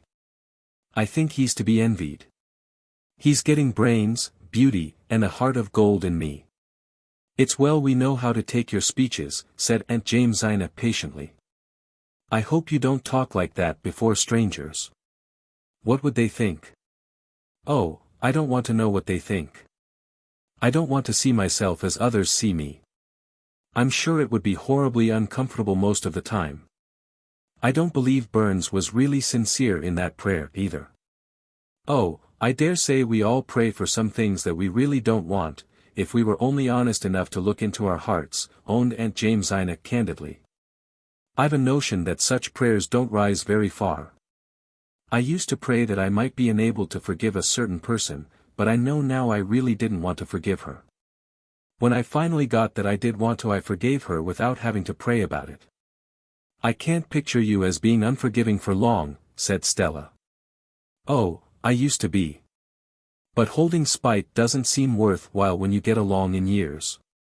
That reminds me, said Anne, and told the tale of John and Janet. And now tell us about that romantic scene you hinted so darkly at in one of your letters, demanded Phil. And acted out Samuel's proposal with great spirit. The girls shrieked with laughter and Aunt Jamesina smiled. It isn't in good taste to make fun of your beaux, she said severely, but, she added calmly, I always did it myself. Tell us about your beaux, Auntie, entreated Phil. You must have had any number of them. They're not in the past tense, retorted Aunt Jamesina. I've got them yet. There are 3 old widowers at home who have been casting sheep's eyes at me for some time. You children needn't think you own all the romance in the world. Widowers and sheep's eyes don't sound very romantic, Auntie. Well, no, but young folks aren't always romantic either. Some of my beaux certainly weren't. I used to laugh at them scandalous, poor boys. There was Jim Elwood, he was always in a sort of daydream, never seemed to sense what was going on. He didn't wake up to the fact that I'd said no till a year after I'd said it. When he did get married, his wife fell out of the sleigh one night when they were driving home from church and he never missed her. Then there was Dan Winston. He knew too much. He knew everything in this world and most of what is in the next. He could give you an answer to any question, even if you asked him when the judgment day was to be. Milton Edwards was real nice and I liked him, but I didn't marry him. For one thing, he took a week to get a joke through his head, and for another he never asked me. Horatio Reeve was the most interesting beau I ever had. But when he told a story he dressed it up so that you couldn't see it for frills. I never could decide whether he was lying or just letting his imagination run loose. And what about the others, Auntie? Go away and unpack, said Aunt Jamesina, waving Joseph at them by mistake for a needle. The others were too nice to make fun of. I shall respect their memory. There's a box of flowers in your room, Anne. They came about an hour ago. After the first week the girls of Patty's Place settled down to a steady grind of study. For this was their last year at Redmond and graduation honors must be fought for persistently. And devoted herself to English, Priscilla pored over classics, and Philippa pounded away at mathematics. Sometimes they grew tired, sometimes they felt discouraged, sometimes nothing seemed worth the struggle for it. In one such mood Stella wandered up to the blue room one rainy November evening. And sat on the floor in a little circle of light cast by the lamp beside her, amid a surrounding snow of crumpled manuscript. What in the world are you doing? Just looking over some old story club yarns. I wanted something to cheer and inebriate. I'd studied until the world seemed azure. So I came up here and dug these out of my trunk. They are so drenched in tears and tragedy that they are excruciatingly funny. I'm blue and discouraged myself, said Stella, throwing herself on the couch. Nothing seems worthwhile. My very thoughts are old. I've thought them all before. What is the use of living after all, Anne? Honey, it's just brain fag that makes us feel that way, and the weather. A pouring rainy night like this, coming after a hard day's grind, would squelch anyone but a Mark Tapley. You know it is worthwhile to live. Oh, I suppose so. But I can't prove it to myself just now. Just think of all the great and noble souls who have lived and worked in the world, said Anne dreamily. Isn't it worthwhile to come after them and inherit what they won and taught? Isn't it worthwhile to think we can share their inspiration? And then, all the great souls that will come in the future. Isn't it worthwhile to work a little and prepare the way for them, make just one step in their path easier? Oh, my mind agrees with you, Anne. But my soul remains doleful and uninspired. I'm always grubby and dingy on rainy nights. Some nights I like the rain, I like to lie in bed and hear it pattering on the roof and drifting through the pines. I like it when it stays on the roof, said Stella. It doesn't always. I spent a gruesome night in an old country farmhouse last summer. The roof leaked and the rain came pattering down on my bed. There was no poetry in that. I had to get up in the murk midnight and chivy round to pull the bedstead out of the drip, and it was one of those solid, old-fashioned beds that weigh a ton, more or less. And then that drip-drop kept up all night until my nerves just went to pieces. You've no idea what an eerie noise a great drop of rain falling with a mushy thud on a bare floor makes in the night. It sounds like ghostly footsteps and all that sort of thing. What are you laughing over, Anne? These stories.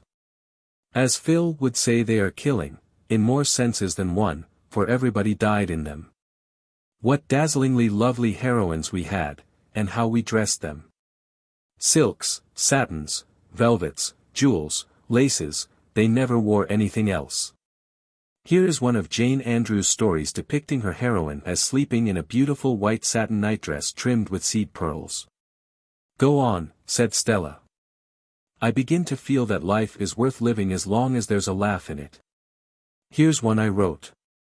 My heroine is disporting herself at a ball, glittering from head to foot with large diamonds of the first water. But what booted beauty or rich attire? The paths of glory lead but to the grave. They must either be murdered or die of a broken heart. There was no escape for them. Let me read some of your stories. Well, here's my masterpiece. Note its cheerful title, My Graves. I shed quarts of tears while writing it, and the other girls shed gallons while I read it. Jane Andrews' mother scolded her frightfully because she had so many handkerchiefs in the wash that week. It's a harrowing tale of the wanderings of a Methodist minister's wife. I made her a Methodist because it was necessary that she should wander. She buried a child every place she lived in. There were 9 of them and their graves were severed far apart, ranging from Newfoundland to Vancouver. I described the children, pictured their several deathbeds, and detailed their tombstones and epitaphs. I had intended to bury the whole 9, but when I had disposed of 8 my invention of horrors gave out and I permitted the 9th to live as a hopeless cripple. While Stella read my graves, punctuating its tragic paragraphs with chuckles. And Rusty slept the sleep of a just cat who has been out all night curled up on a Jane Andrews tale of a beautiful maiden of 15 who went to nurse in a leper colony, of course dying of the loathsome disease finally, and glanced over the other manuscripts and recalled the old days at Avonlea school when the members of the Story Club, sitting under the spruce trees or down among the ferns by the brook, had written them. What fun they had had! How the sunshine and mirth of those olden summers returned as she read. Not all the glory that was Greece or the grandeur that was Rome could weave such wizardry as those funny, tearful tales of the Story Club. Among the manuscripts and found one written on sheets of wrapping paper. A wave of laughter filled her grey eyes as she recalled the time and place of its genesis. It was the sketch she had written the day she fell through the roof of the Cobb Duck House on the Tory Road. And glanced over it, then fell to reading it intently. It was a little dialogue between asters and sweet peas, wild canaries in the lilac bush, and the guardian spirit of the garden. After she had read it, she sat, staring into space, and when Stella had gone she smoothed out the crumpled manuscript. "I believe I will," she said resolutely. 36. The Gardners Call. "Here is a letter with an Indian stamp for you, Aunt Jimsy," said Phil. "Here are 3 for Stella, and 2 for Pri, and a glorious fat one for me from Joe. There's nothing for you, Anne, except a circular." Nobody noticed Anne's flush as she took the thin letter Phil tossed her carelessly. But a few minutes later Phil looked up to see a transfigured Anne. "Honey, what good thing has happened?" "The youth's friend has accepted a little sketch I sent them a fortnight ago," said Anne, trying hard to speak as if she were accustomed to having sketches accepted every mail, but not quite succeeding. "Anne Shirley! How glorious! What was it? When is it to be published? Did they pay you for it?" "Yes, they've sent a check for $10, and the editor writes that he would like to see more of my work." "Dear man, he shall. It was an old sketch I found in my box. I rewrote it and sent it in, but I never really thought it could be accepted because it had no plot," said Anne, recalling the bitter experience of Averil's Atonement. "What are you going to do with that $10, Anne?" "Let's all go uptown and get drunk," suggested Phil. "I am going to squander it in a wild soulless revel of some sort," declared Anne gaily.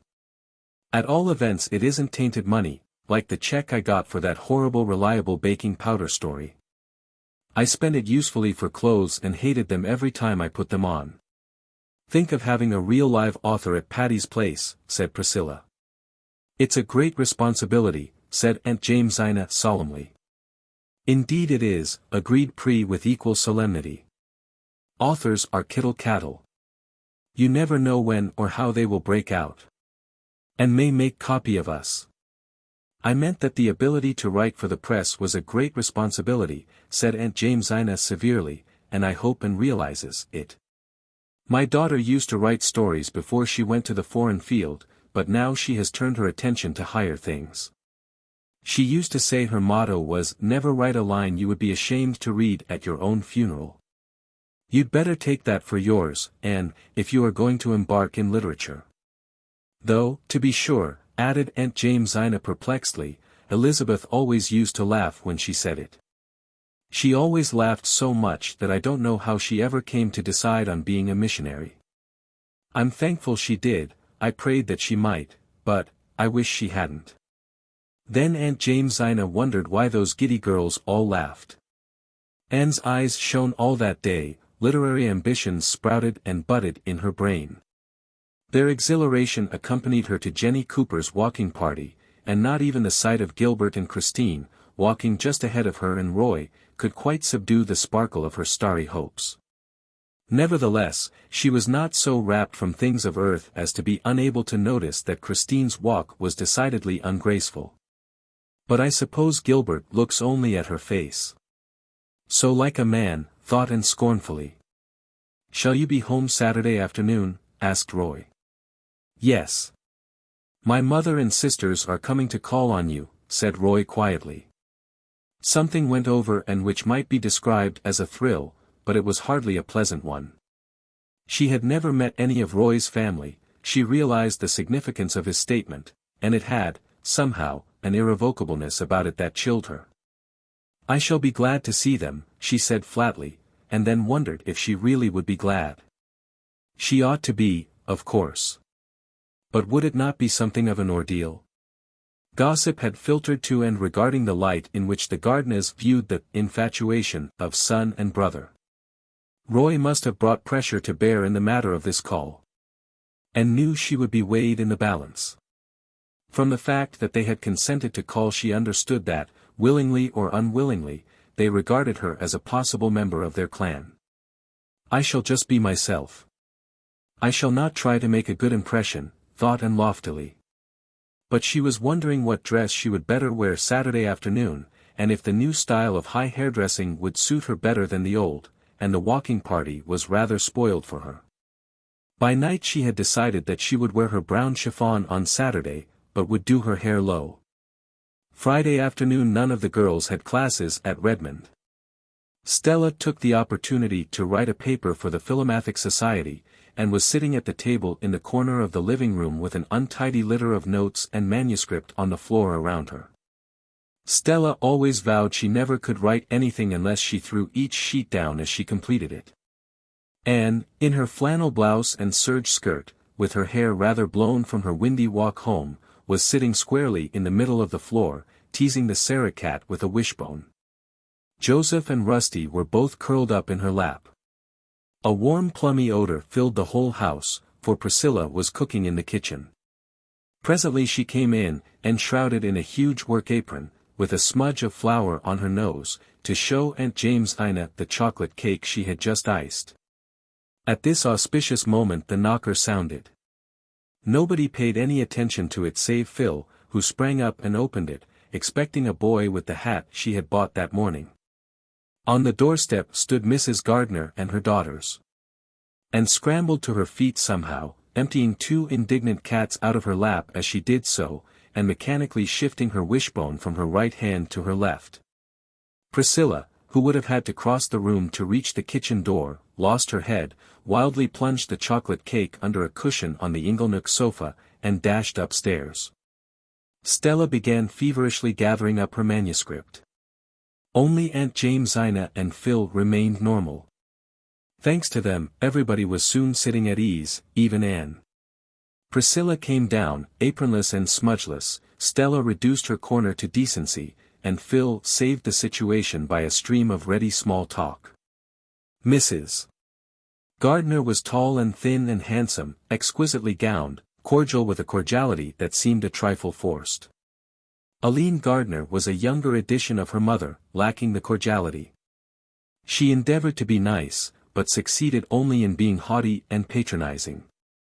Dorothy Gardner was slim and jolly and rather tomboyish.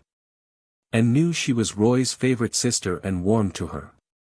She would have looked very much like Roy if she had had dreamy dark eyes instead of roguish hazel ones. Thanks to her and Phil, the call really went off very well, except for a slight sense of strain in the atmosphere and 2 rather untoward incidents. Rusty and Joseph, left to themselves, began a game of chase, and sprang madly into Mrs. Gardner's silken lap and out of it in their wild career. Mrs. Gardner lifted her lorgnette and gazed after their flying forms as if she had never seen cats before, and Anne, choking back slightly nervous laughter, apologized as best she could. "You are fond of cats," said Mrs. Gardner, with a slight intonation of tolerant wonder. Anne, despite her affection for Rusty, was not especially fond of cats, but Mrs. Gardner's tone annoyed her.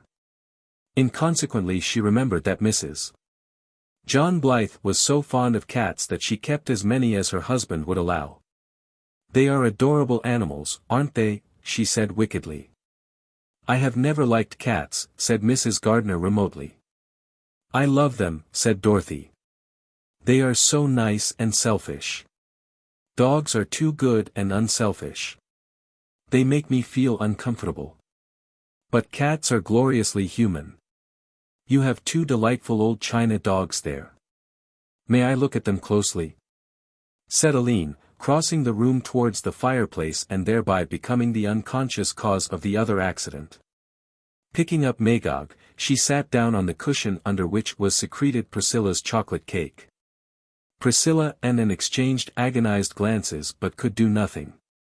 The stately Aline continued to sit on the cushion and discuss china dogs until the time of departure. Dorothy lingered behind a moment to squeeze Anne's hand and whisper impulsively. "I know you and I are going to be chums. Oh, Roy has told me all about you. I'm the only one of the family he tells things to, poor boy, nobody could confide in Mama and Aline, you know. What glorious times you girls must have here. Won't you let me come often and have a share in them?" "Come as often as you like," Anne responded heartily, thankful that one of Roy's sisters was likable. She would never like Aline, so much was certain, and Aline would never like her, though Mrs. Gardner might be one. Altogether, Anne sighed with relief when the ordeal was over. Of all sad words of tongue or pen, the saddest are it might have been. Quoted Priscilla tragically, lifting the cushion. This cake is now what you might call a flat failure. And the cushion is likewise ruined. Never tell me that Friday isn't unlucky. People who send word they are coming on Saturday shouldn't come on Friday, said Aunt Jamesina. I fancy it was Roy's mistake, said Phil. That boy isn't really responsible for what he says when he talks to Anne. Where is Anne? Anne had gone upstairs. She felt oddly like crying. But she made herself laugh instead. Rusty and Joseph had been too awful. And Dorothy was a dear. 37, Full-fledged B.A.s. I wish I were dead, or that it were tomorrow night, groaned Phil. If you live long enough both wishes will come true, said Anne calmly. It's easy for you to be serene. You're at home in philosophy. I'm not, and when I think of that horrible paper tomorrow I quail. If I should fail in it, what would Joe say? You won't fail. How did you get on in Greek today? I don't know. Perhaps it was a good paper and perhaps it was bad enough to make Homer turn over in his grave. I've studied and mulled over notebooks until I'm incapable of forming an opinion of anything. How thankful little Phil will be when all this examinating is over. Examinating? I never heard such a word. Well, haven't I as good a right to make a word as anyone else? Demanded Phil. Words aren't made, they grow, said Anne. Never mind, I begin faintly to discern clear water ahead where no examination breakers loom. Girls, can you realize that our Redmond life is almost over? I can't, said Anne, sorrowfully. It seems just yesterday that Pri and I were alone in that crowd of freshmen at Redmond. And now we are seniors in our final examinations. Potent, wise, and reverend seniors, quoted Phil. Do you suppose we really are any wiser than when we came to Redmond? You don't act as if you were by times, said Aunt Jamesina severely. Oh, Aunt Jimsy, haven't we been pretty good girls, take us by and large, these 3 winters you've mothered us, pleaded Phil. You've been 4 of the dearest, sweetest, goodest girls that ever went together through college, averred Aunt Jamesina, who never spoiled a compliment by misplaced economy. But I mistrust you haven't any too much sense yet. It's not to be expected, of course. Experience teaches sense. You can't learn it in a college course. You've been to college 4 years and I never was, but I know heaps more than you do, young ladies. There are lots of things that never go by rule. There's a powerful pile of knowledge that you never get at college. There are heaps of things you never learn at school. Quoted Stella. Have you learned anything at Redmond except dead languages and geometry and such trash? Queried Aunt Jamesina. Oh, yes. I think we have, Auntie, protested Anne. We've learned the truth of what Professor Woodley told us last Philomathic, said Phil. He said, humor is the spiciest condiment in the feast of existence. Laugh at your mistakes but learn from them, joke over your troubles but gather strength from them, make a jest of your difficulties but overcome them. Isn't that worth learning, Aunt Jimsy? Yes, it is, dearie. When you've learned to laugh at the things that should be laughed at, and not to laugh at those that shouldn't, you've got wisdom and understanding. What have you got out of your Redmond course, Anne? Murmured Priscilla aside.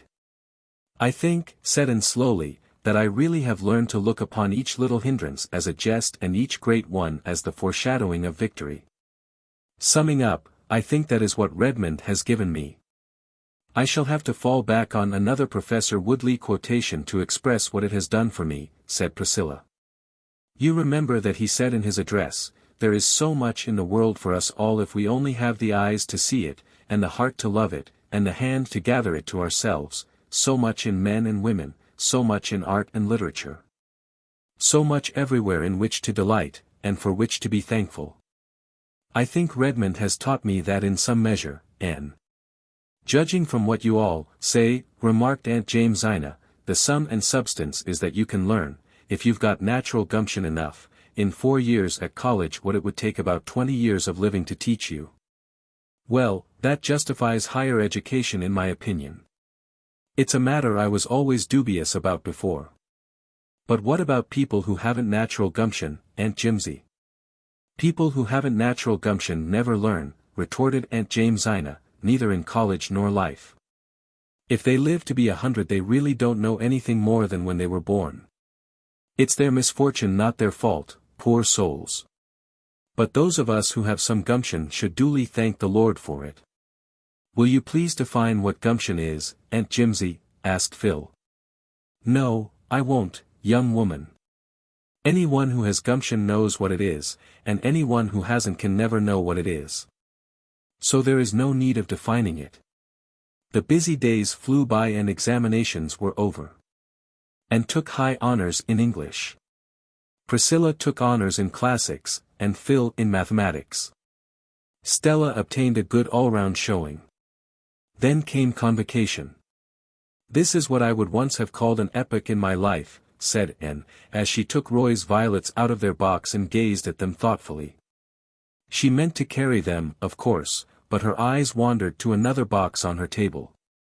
It was filled with lilies of the valley, as fresh and fragrant as those which bloomed in the Green Gables yard when June came to Avonlea. Gilbert Blythe's card lay beside it. Anne wondered why Gilbert should have sent her flowers for convocation. She had seen very little of him during the past winter. He had come to Patty's Place only one Friday evening since the Christmas holidays, and they rarely met elsewhere. She knew he was studying very hard, aiming at high honors and the Cooper Prize, and he took little part in the social doings of Redmond. Anne's own winter had been quite gay socially.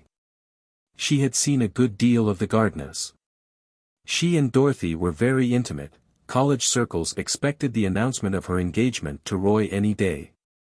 Anne expected it herself. Yet just before she left Patty's Place for convocation she flung Roy's violets aside and put Gilbert's lilies of the valley in their place. She could not have told why she did it. Somehow, old Avonlea days and dreams and friendships seemed very close to her in this attainment of her long-cherished ambitions. She and Gilbert had once pictured out merrily the day on which they should be capped and gowned graduates in arts. The wonderful day had come and Roy's violets had no place in it. Only her old friend's flowers seemed to belong to this fruition of old blossoming hopes which he had once shared. For years this day had beckoned and allured to her. But when it came the one single, keen, abiding memory it left with her was not that of the breathless moment when the stately president of Redmond gave her cap and diploma and hailed her B.A. It was not of the flash in Gilbert's eyes when he saw her lilies, nor the puzzled pained glance Roy gave her as he passed her on the platform.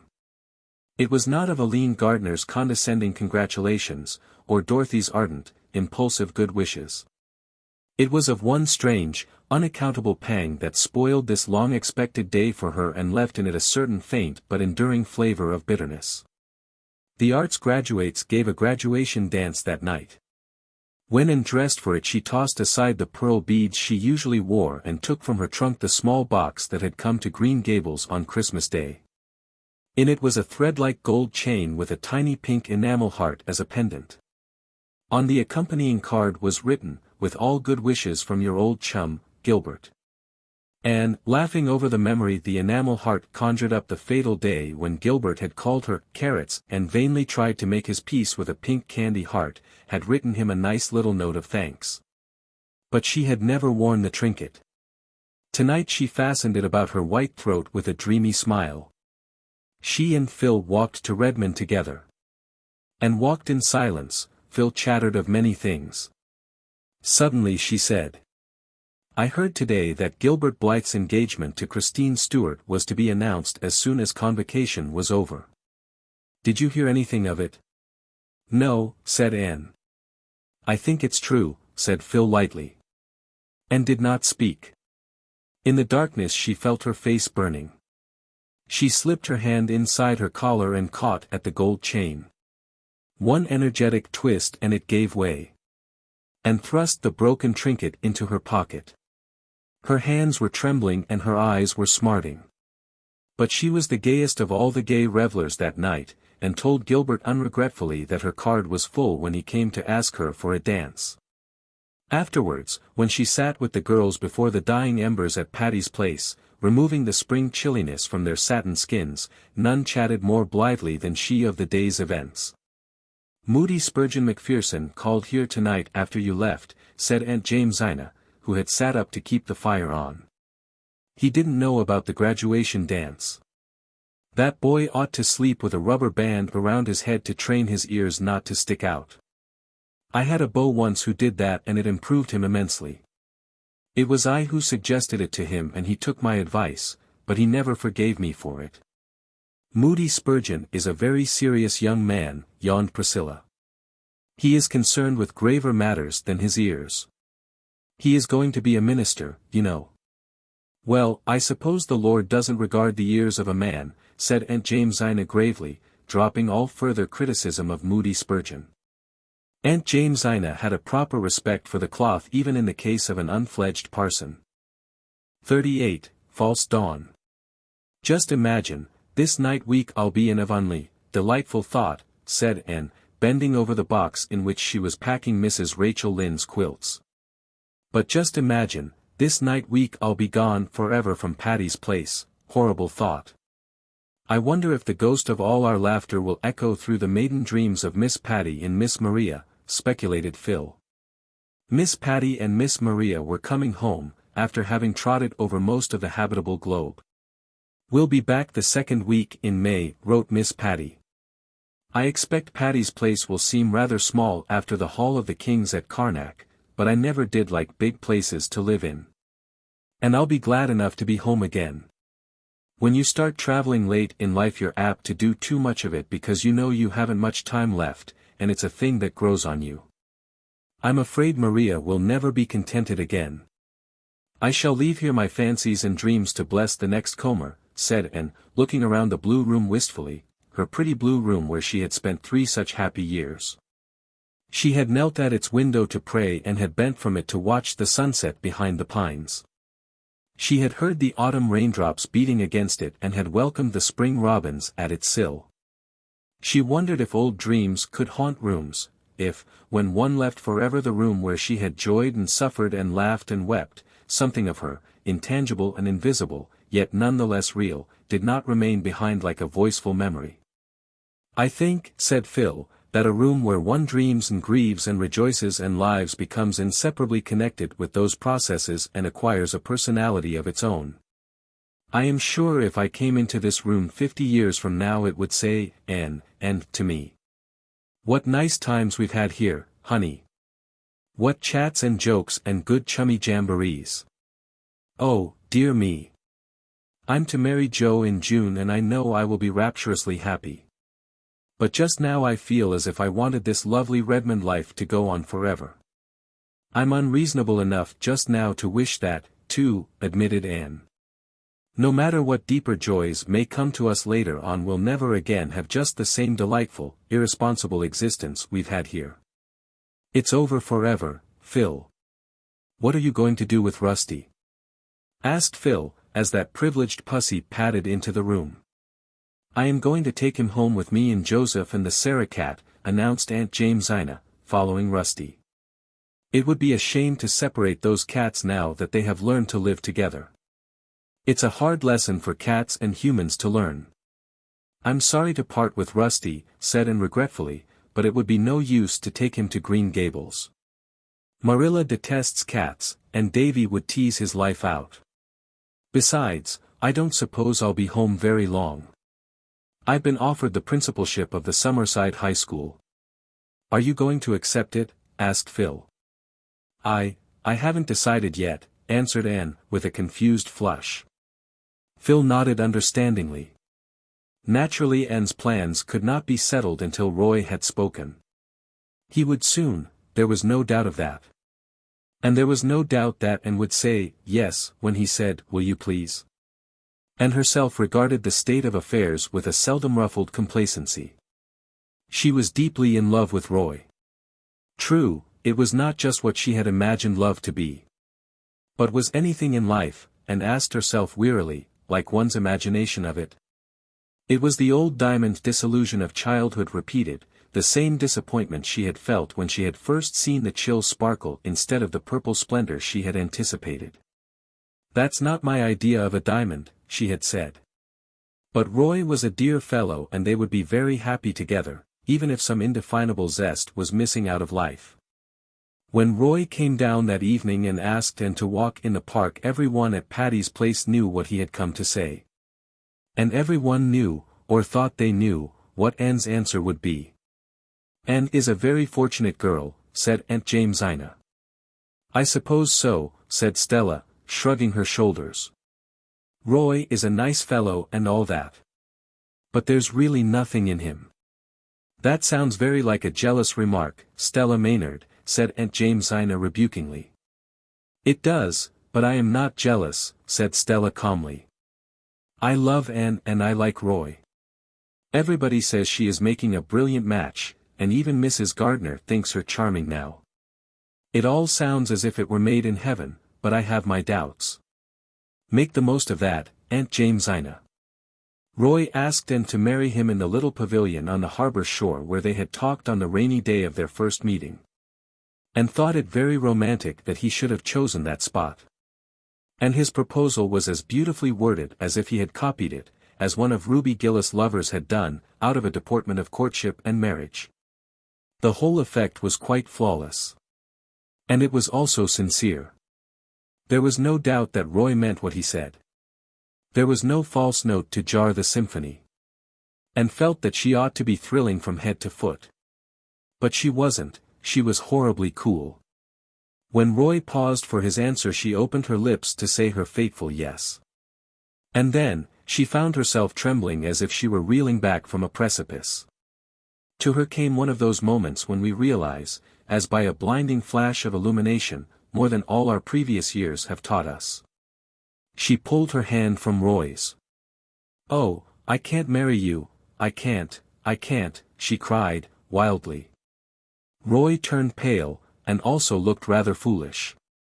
He had, small blame to him, felt very sure. "What do you mean?" he stammered. "I mean that I can't marry you," repeated Anne desperately. "I thought I could, but I can't." "Why can't you?" Roy asked more calmly. "Because, I don't care enough for you." A crimson streak came into Roy's face. "So you've just been amusing yourself these 2 years," he said slowly. No, I haven't," gasped poor Anne. Oh, how could she explain? She couldn't explain. There are some things that cannot be explained. "I did think I cared, truly I did, but I know now I don't." "You have ruined my life," said Roy bitterly.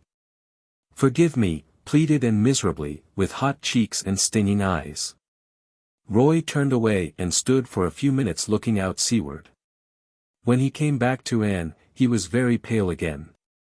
"You can give me no hope," he said. And shook her head mutely. "Then, goodbye," said Roy. "I can't understand it, I can't believe you are not the woman I've believed you to be. But reproaches are idle between us. You are the only woman I can ever love. I thank you for your friendship, at least. Goodbye, Anne." "Goodbye," faltered Anne. When Roy had gone, she sat for a long time in the pavilion, watching a white mist creeping subtly and remorselessly landward up the harbor.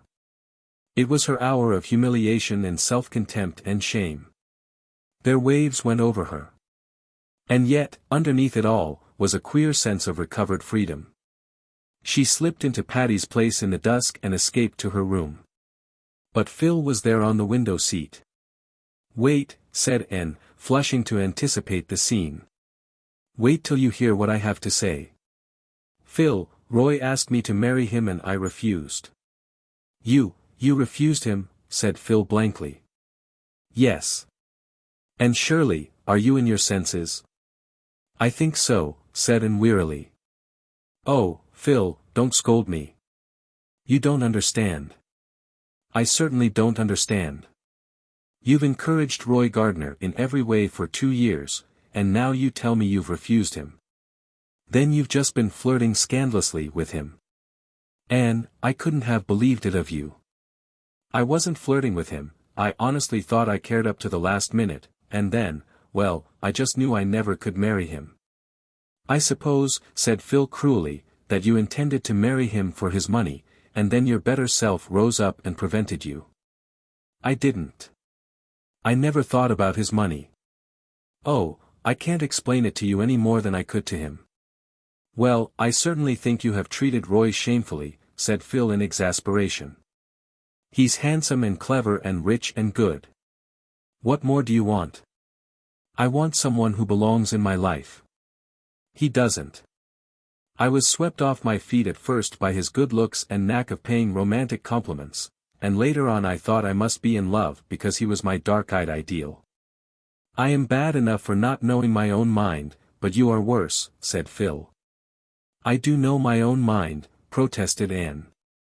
The trouble is, my mind changes and then I have to get acquainted with it all over again. Well, I suppose there is no use in saying anything to you. There is no need, Phil. I'm in the dust. This has spoiled everything backwards. I can never think of Redmond days without recalling the humiliation of this evening. Roy despises me, and you despise me, and I despise myself. You poor darling, said Phil, melting. Just come here and let me comfort you. I've no right to scold you. I'd have married Alec or Alonzo if I hadn't met Joe. Oh, Anne, things are so mixed up in real life. They aren't clear-cut and trimmed off, as they are in novels. I hope that no one will ever again ask me to marry him as long as I live, sobbed poor Anne, devoutly believing that she meant it. 39. Deals with weddings. Anne felt that life partook of the nature of an anticlimax during the first few weeks after her return to Green Gables. She missed the merry comradeship of Patty's Place. She had dreamed some brilliant dreams during the past winter and now they lay in the dust around her. In her present mood of self-disgust, she could not immediately begin dreaming again. And she discovered that, while solitude with dreams is glorious, solitude without them has few charms. She had not seen Roy again after their painful parting in the park pavilion, but Dorothy came to see her before she left Kingsport. I'm awfully sorry you won't marry Roy, she said. I did want you for a sister. But you are quite right. He would bore you to death. I love him, and he is a dear sweet boy, but really he isn't a bit interesting. He looks as if he ought to be, but he isn't. This won't spoil our friendship, will it, Dorothy? Anne had asked wistfully. No, indeed. You're too good to lose. If I can't have you for a sister I mean to keep you as a chum anyway. And don't fret over Roy. He is feeling terribly just now, I have to listen to his outpourings every day, but he'll get over it. He always does. Oh, always, said Anne with a slight change of voice. So he has got over it before. Dear me, yes, said Dorothy frankly. Twice before. And he raved to me just the same both times. Not that the others actually refused him, they simply announced their engagements to someone else. Of course, when he met you he vowed to me that he had never really loved before, that the previous affairs had been merely boyish fancies. But I don't think you need worry. And decided not to worry. Her feelings were a mixture of relief and resentment. Roy had certainly told her she was the only one he had ever loved. No doubt he believed it. But it was a comfort to feel that she had not, in all likelihood, ruined his life. There were other goddesses, and Roy, according to Dorothy, must needs be worshipping at some shrine. Nevertheless, life was stripped of several more illusions, and then began to think drearily that it seemed rather bare. She came down from the porch gable on the evening of her return with a sorrowful face. What has happened to the old Snow Queen, Marilla? Oh, I knew you'd feel bad over that, said Marilla. I felt bad myself. That tree was there ever since I was a young girl. It blew down in the big gale we had in March. It was rotten at the core. I'll miss it so, grieved Anne. The porch gable doesn't seem the same room without it. I'll never look from its window again without a sense of loss. And oh, I never came home to Green Gables before that Diana wasn't here to welcome me. Diana has something else to think of just now, said Mrs. Lynde significantly. Well, tell me all the Avonlea news, said Anne, sitting down on the porch steps, where the evening sunshine fell over her hair in a fine golden rain. There isn't much news except what we've wrote you, said Mrs. Lynde. I suppose you haven't heard that Simon Fletcher broke his leg last week. It's a great thing for his family. They're getting 100 things done that they've always wanted to do but couldn't as long as he was about, the old crank. He came of an aggravating family, remarked Marilla. Aggravating? Well, rather. His mother used to get up in prayer meeting and tell all her children's shortcomings and ask prayers for them. Course it made them mad, and worse than ever. You haven't told Anne the news about Jane, suggested Marilla. Oh, Jane, sniffed Mrs. Lynde. Well, she conceded grudgingly, Jane Andrews is home from the West, came last week, and she's going to be married to a Winnipeg millionaire. You may be sure Mrs. Harmon lost no time in telling it far and wide. Dear old Jane, I'm so glad, said Anne heartily. She deserves the good things of life. Oh, I ain't saying anything against Jane. She's a nice enough girl. But she isn't in the millionaire class, and you'll find there's not much to recommend that man but his money, that's what. Mrs. Harmon says he's an Englishman who has made money in mines, but I believe he'll turn out to be a Yankee. He certainly must have money, for he has just showered Jane with jewelry. Her engagement ring is a diamond cluster so big that it looks like a plaster on Jane's fat paw. Mrs. Lynde could not keep some bitterness out of her tone. Here was Jane Andrews, that plain little plodder, engaged to a millionaire, while Anne, it seemed, was not yet bespoken by any one, rich or poor.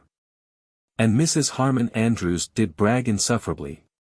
What has Gilbert Blythe been doing to at college? Asked Marilla. I saw him when he came home last week, and he is so pale and thin I hardly knew him. He studied very hard last winter, said Anne. You know he took high honors in classics and the Cooper Prize. It hasn't been taken for 5 years. So I think he's rather run down. We're all a little tired. Anyhow, you're a B.A. and Jane Andrews isn't and never will be, said Mrs. Lynde, with gloomy satisfaction. A few evenings later Anne went down to see Jane, but the latter was away in Charlottetown, getting sewing done, Mrs. Harmon informed Anne proudly. Of course an Avonlea dressmaker wouldn't do for Jane under the circumstances. I've heard something very nice about Jane, said Anne. Yes, Jane has done pretty well, even if she isn't a B.A., said Mrs. Harmon, with a slight toss of her head.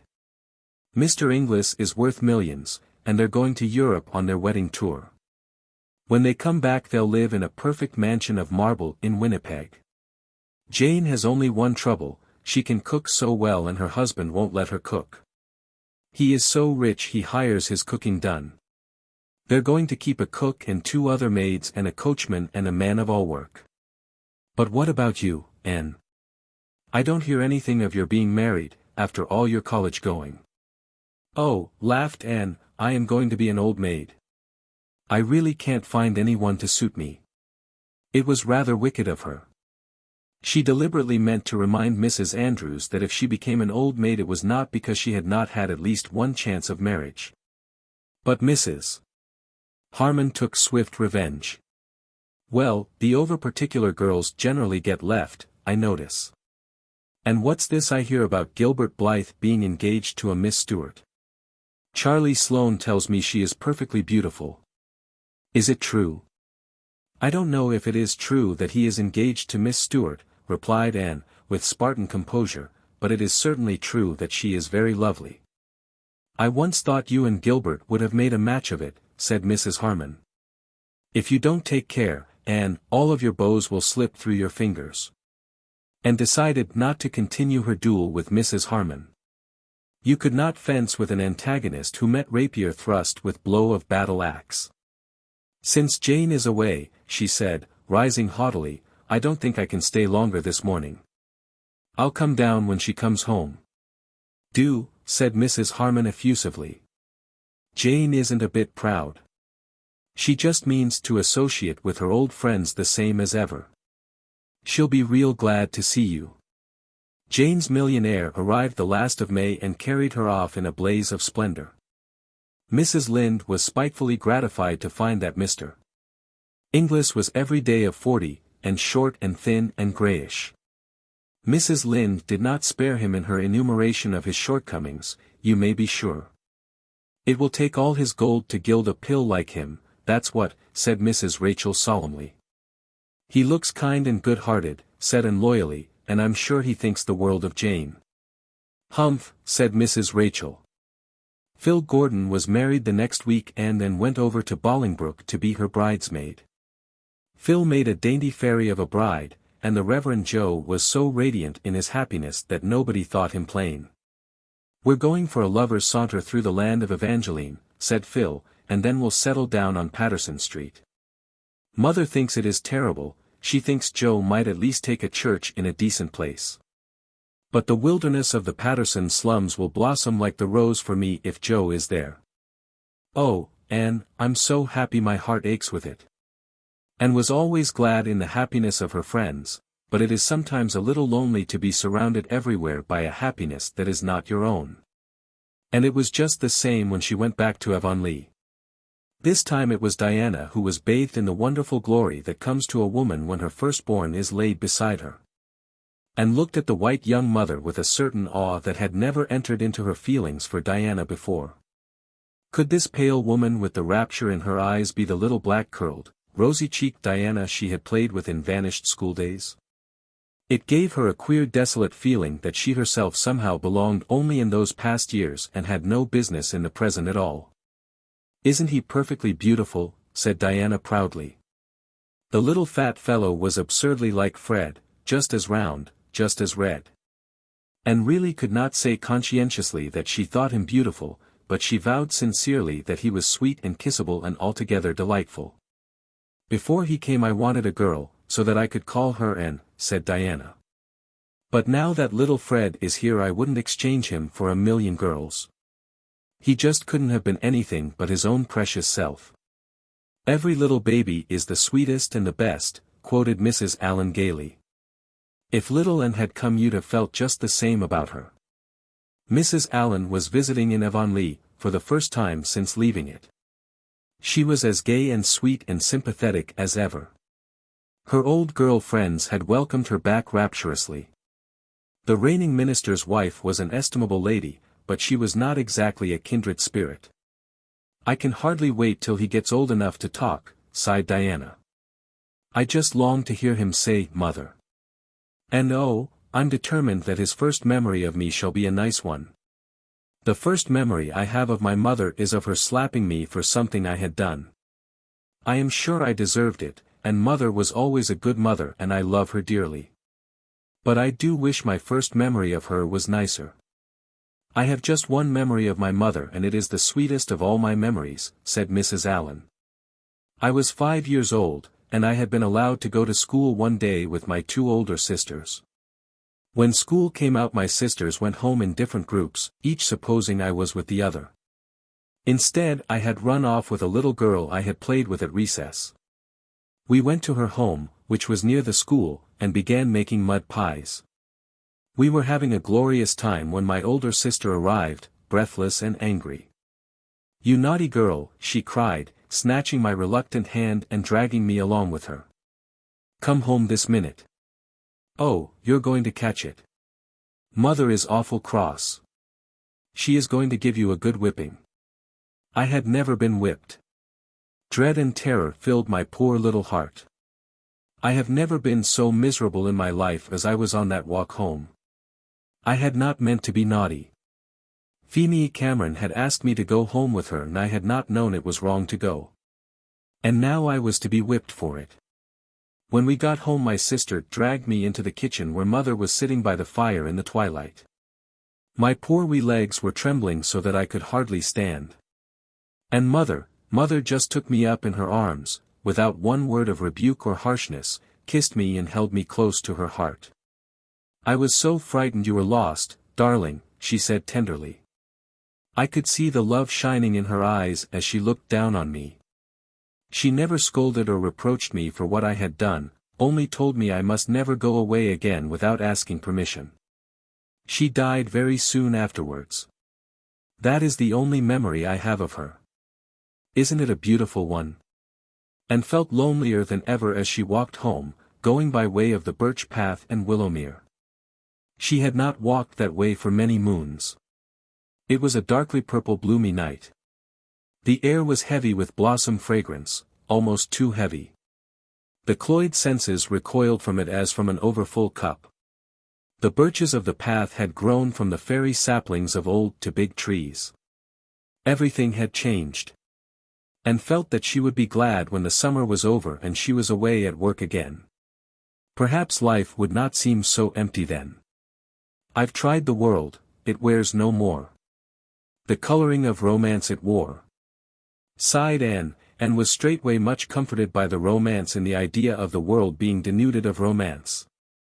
40. A Book of Revelation. The Irvings came back to Echo Lodge for the summer, and then spent a happy 3 weeks there in July. Miss Lavendar had not changed.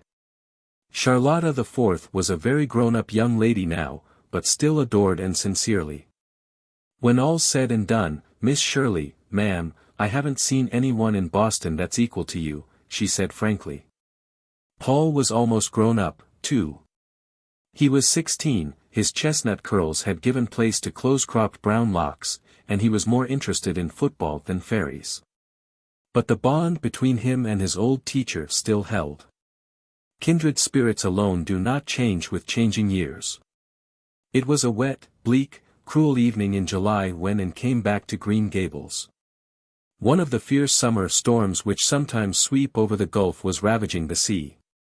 As Anne came in the first raindrops dashed against the panes. "Was that Paul who brought you home?" asked Marilla. "Why didn't you make him stay all night? It's going to be a wild evening. He'll reach Echo Lodge before the rain gets very heavy, I think.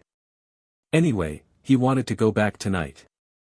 "Well, I've had a splendid visit, but I'm glad to see you dear folks again. East, west, hame's best. Davy, have you been growing again lately?" "I've growed a whole inch since you left," said Davy proudly. "I'm as tall as Milty Boulter now. Ain't I glad? He'll have to stop crowing about being bigger. Say, Anne, did you know that Gilbert Blythe is dying?"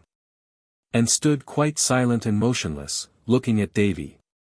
Her face had gone so white that Marilla thought she was going to faint. "Davy, hold your tongue," said Mrs. Rachel angrily. "And, don't look like that, don't look like that. We didn't mean to tell you so suddenly." "Is it true?" asked Anne in a voice that was not hers. "Gilbert is very ill," said Mrs. Lynde gravely. "He took down with typhoid fever just after you left for Echo Lodge. Did you never hear of it?" "No," said that unknown voice. "It was a very bad case from the start. The doctor said he'd been terribly run down. They've a trained nurse and everything's been done. Don't look like that, Anne. While there's life there's hope. Mr. Harrison was here this evening and he said they had no hope of him," reiterated Davy.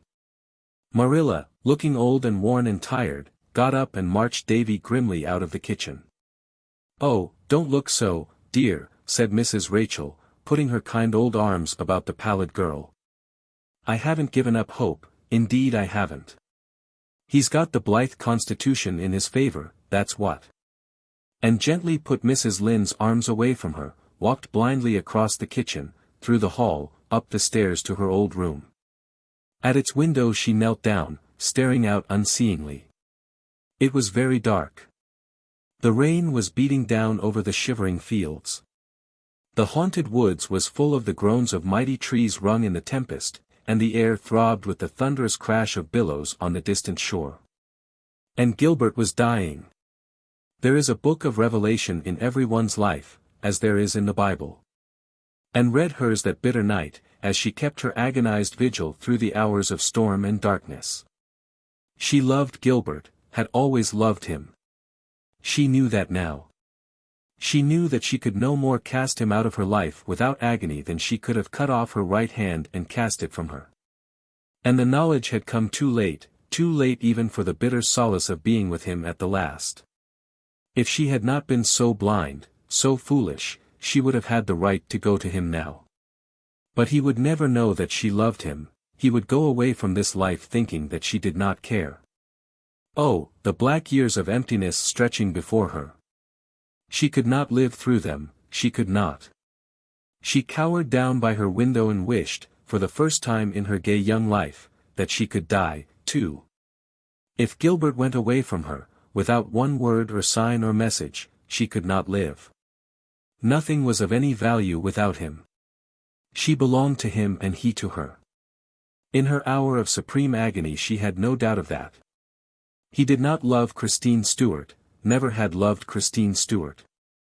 Oh, what a fool she had been not to realize what the bond was that had held her to Gilbert, to think that the flattered fancy she had felt for Roy Gardner had been love.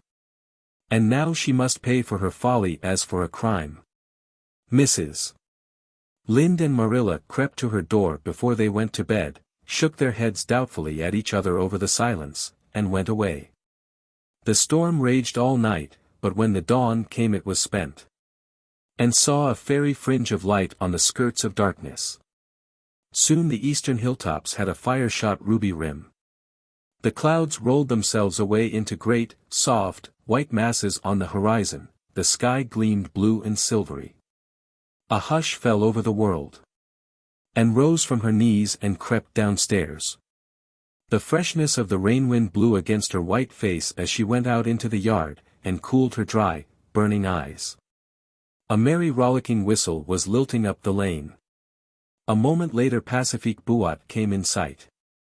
Anne's physical strength suddenly failed her. If she had not clutched at a low willow bough she would have fallen. Pacifique was George Fletcher's hired man, and George Fletcher lived next door to the Blythes. Mrs. Fletcher was Gilbert's aunt. Pacifique would know if Pacifique would know what there was to be known. Pacifique strode sturdily on along the red lane, whistling. He did not see Anne. She made 3 futile attempts to call him. He was almost past before she succeeded in making her quivering lips call, Pacifique. Pacifique turned with a grin and a cheerful good morning. Pacifique, said Anne faintly, "Did you come from George Fletcher's this morning?" "Sure," said Pacifique amiably. "I got de word last night dat my fader, he was sick. It was so stormy dat I couldn't go den, so I start ver early dis mornin'. I'm goin' through de woods for short cut." "Did you hear how Gilbert Blythe was this morning?" Anne's desperation drove her to the question. Even the worst would be more endurable than this hideous suspense. "He's better," said Pacifique. "He got de turn last night. De doctors say he'll be all right now dis soon while. Had close shave, dough. Dat boy, he just keel himself at college. Well, I muse hurry. De old man, he'll be in hurry to see me." Pacifique resumed his walk and his whistle. And gazed after him with eyes where joy was driving out the strained anguish of the night. He was a very lank, very ragged, very homely youth. But in her sight he was as beautiful as those who bring good tidings on the mountains. Never, as long as she lived, would Anne see Pacifique's brown, round, black-eyed face without a warm remembrance of the moment when he had given to her the oil of joy for mourning. Long after Pacifique's gay whistle had faded into the phantom of music and then into silence far up under the maples of Lover's Lane and stood under the willows. Tasting the poignant sweetness of life when some great dread has been removed from it. The morning was a cup filled with mist and glamour. In the corner near her was a rich surprise of new-blown, crystal-dewed roses.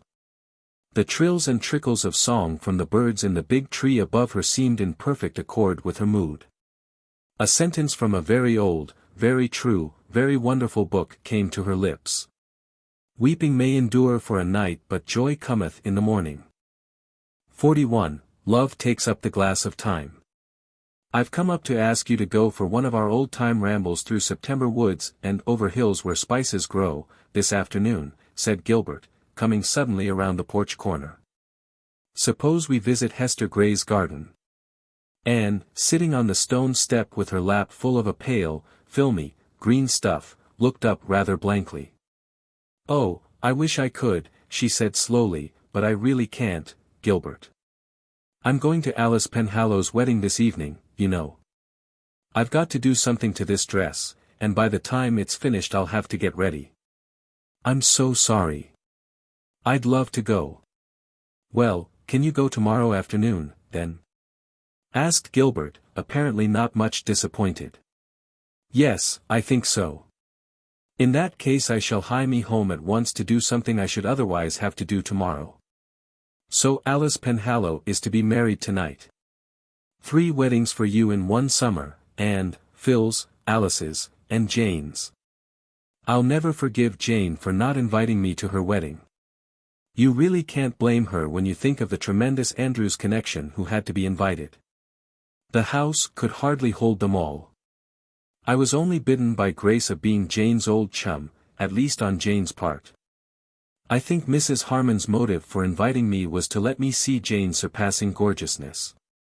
Is it true that she wore so many diamonds that you couldn't tell where the diamonds left off and Jane began?" Anne laughed. "She certainly wore a good many. What with all the diamonds and white satin and tulle and lace and roses and orange blossoms, prim little Jane was almost lost to sight. But she was very happy, and so was Mr. Inglis, and so was Mrs. Harmon." "Is that the dress you're going to wear tonight?" asked Gilbert, looking down at the fluffs and frills. "Yes. Isn't it pretty? And I shall wear starflowers in my hair. The haunted wood is full of them this summer." Gilbert had a sudden vision of Anne, arrayed in a frilly green gown, with the virginal curves of arms and throat slipping out of it, and white stars shining against the coils of her ruddy hair. The vision made him catch his breath. But he turned lightly away. "Well, I'll be up tomorrow. Hope you'll have a nice time tonight." And looked after him as he strode away, and sighed. Gilbert was friendly, very friendly, far too friendly. He had come quite often to Green Gables after his recovery, and something of their old comradeship had returned. But Anne no longer found it satisfying. The rose of love made the blossom of friendship pale and scentless by contrast. And Anne had again begun to doubt if Gilbert now felt anything for her but friendship. In the common light of common day her radiant certainty of that rapt morning had faded. She was haunted by a miserable fear that her mistake could never be rectified. It was quite likely that it was Christine whom Gilbert loved after all. Perhaps he was even engaged to her. And tried to put all unsettling hopes out of her heart, and reconcile herself to a future where work and ambition must take the place of love. She could do good, if not noble, work as a teacher. And the success her little sketches were beginning to meet with in certain editorial sanctums augured well for her budding literary dreams. But, and picked up her green dress and sighed again. When Gilbert came the next afternoon he found Anne waiting for him, fresh as the dawn and fair as a star, after all the gaiety of the preceding night. She wore a green dress, not the one she had worn to the wedding, but an old one which Gilbert had told her at a Redmond reception he liked especially. It was just the shade of green that brought out the rich tints of her hair, and the starry gray of her eyes and the iris-like delicacy of her skin. Gilbert, glancing at her sideways as they walked along a shadowy woodpath, thought she had never looked so lovely. And, glancing sideways at Gilbert, now and then, thought how much older he looked since his illness. It was as if he had put boyhood behind him forever. The day was beautiful and the way was beautiful. Anne was almost sorry when they reached Hester Gray's garden, and sat down on the old bench.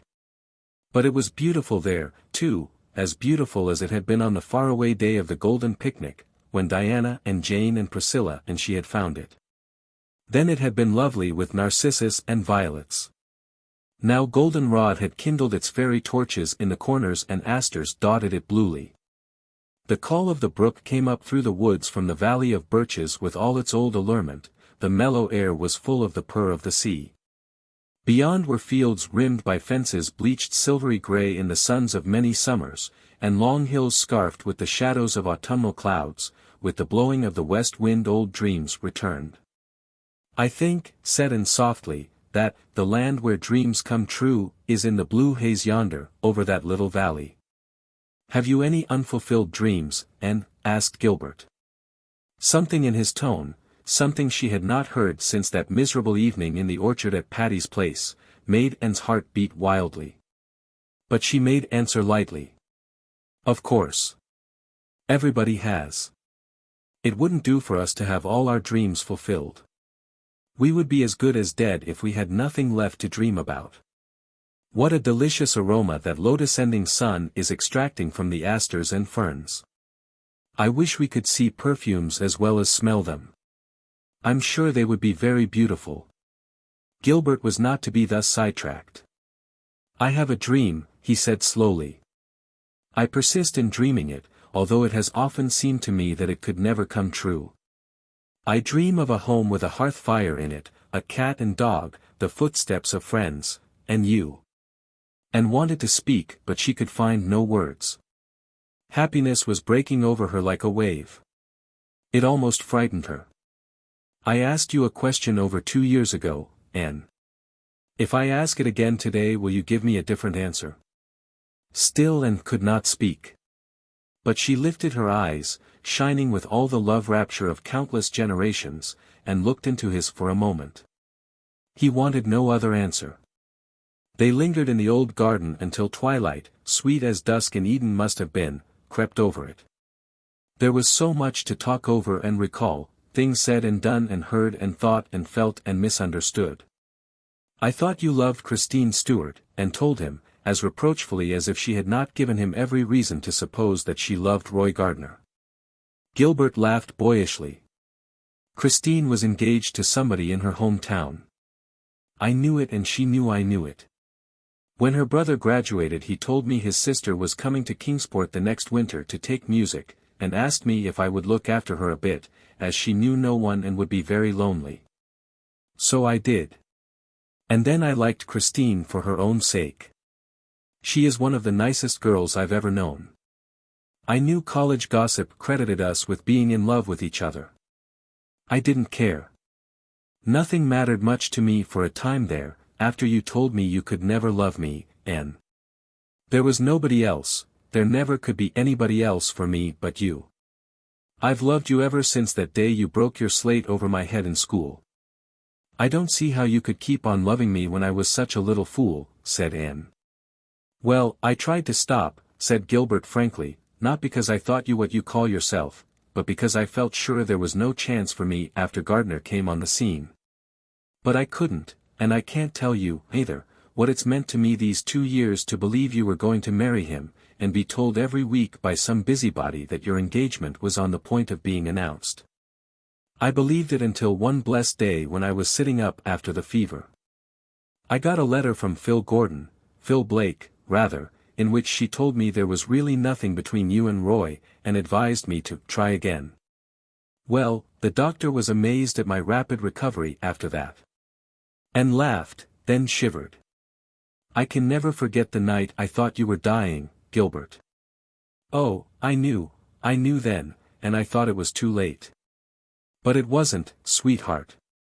Oh, Anne, this makes up for everything, doesn't it? Let's resolve to keep this day sacred to perfect beauty all our lives for the gift it has given us.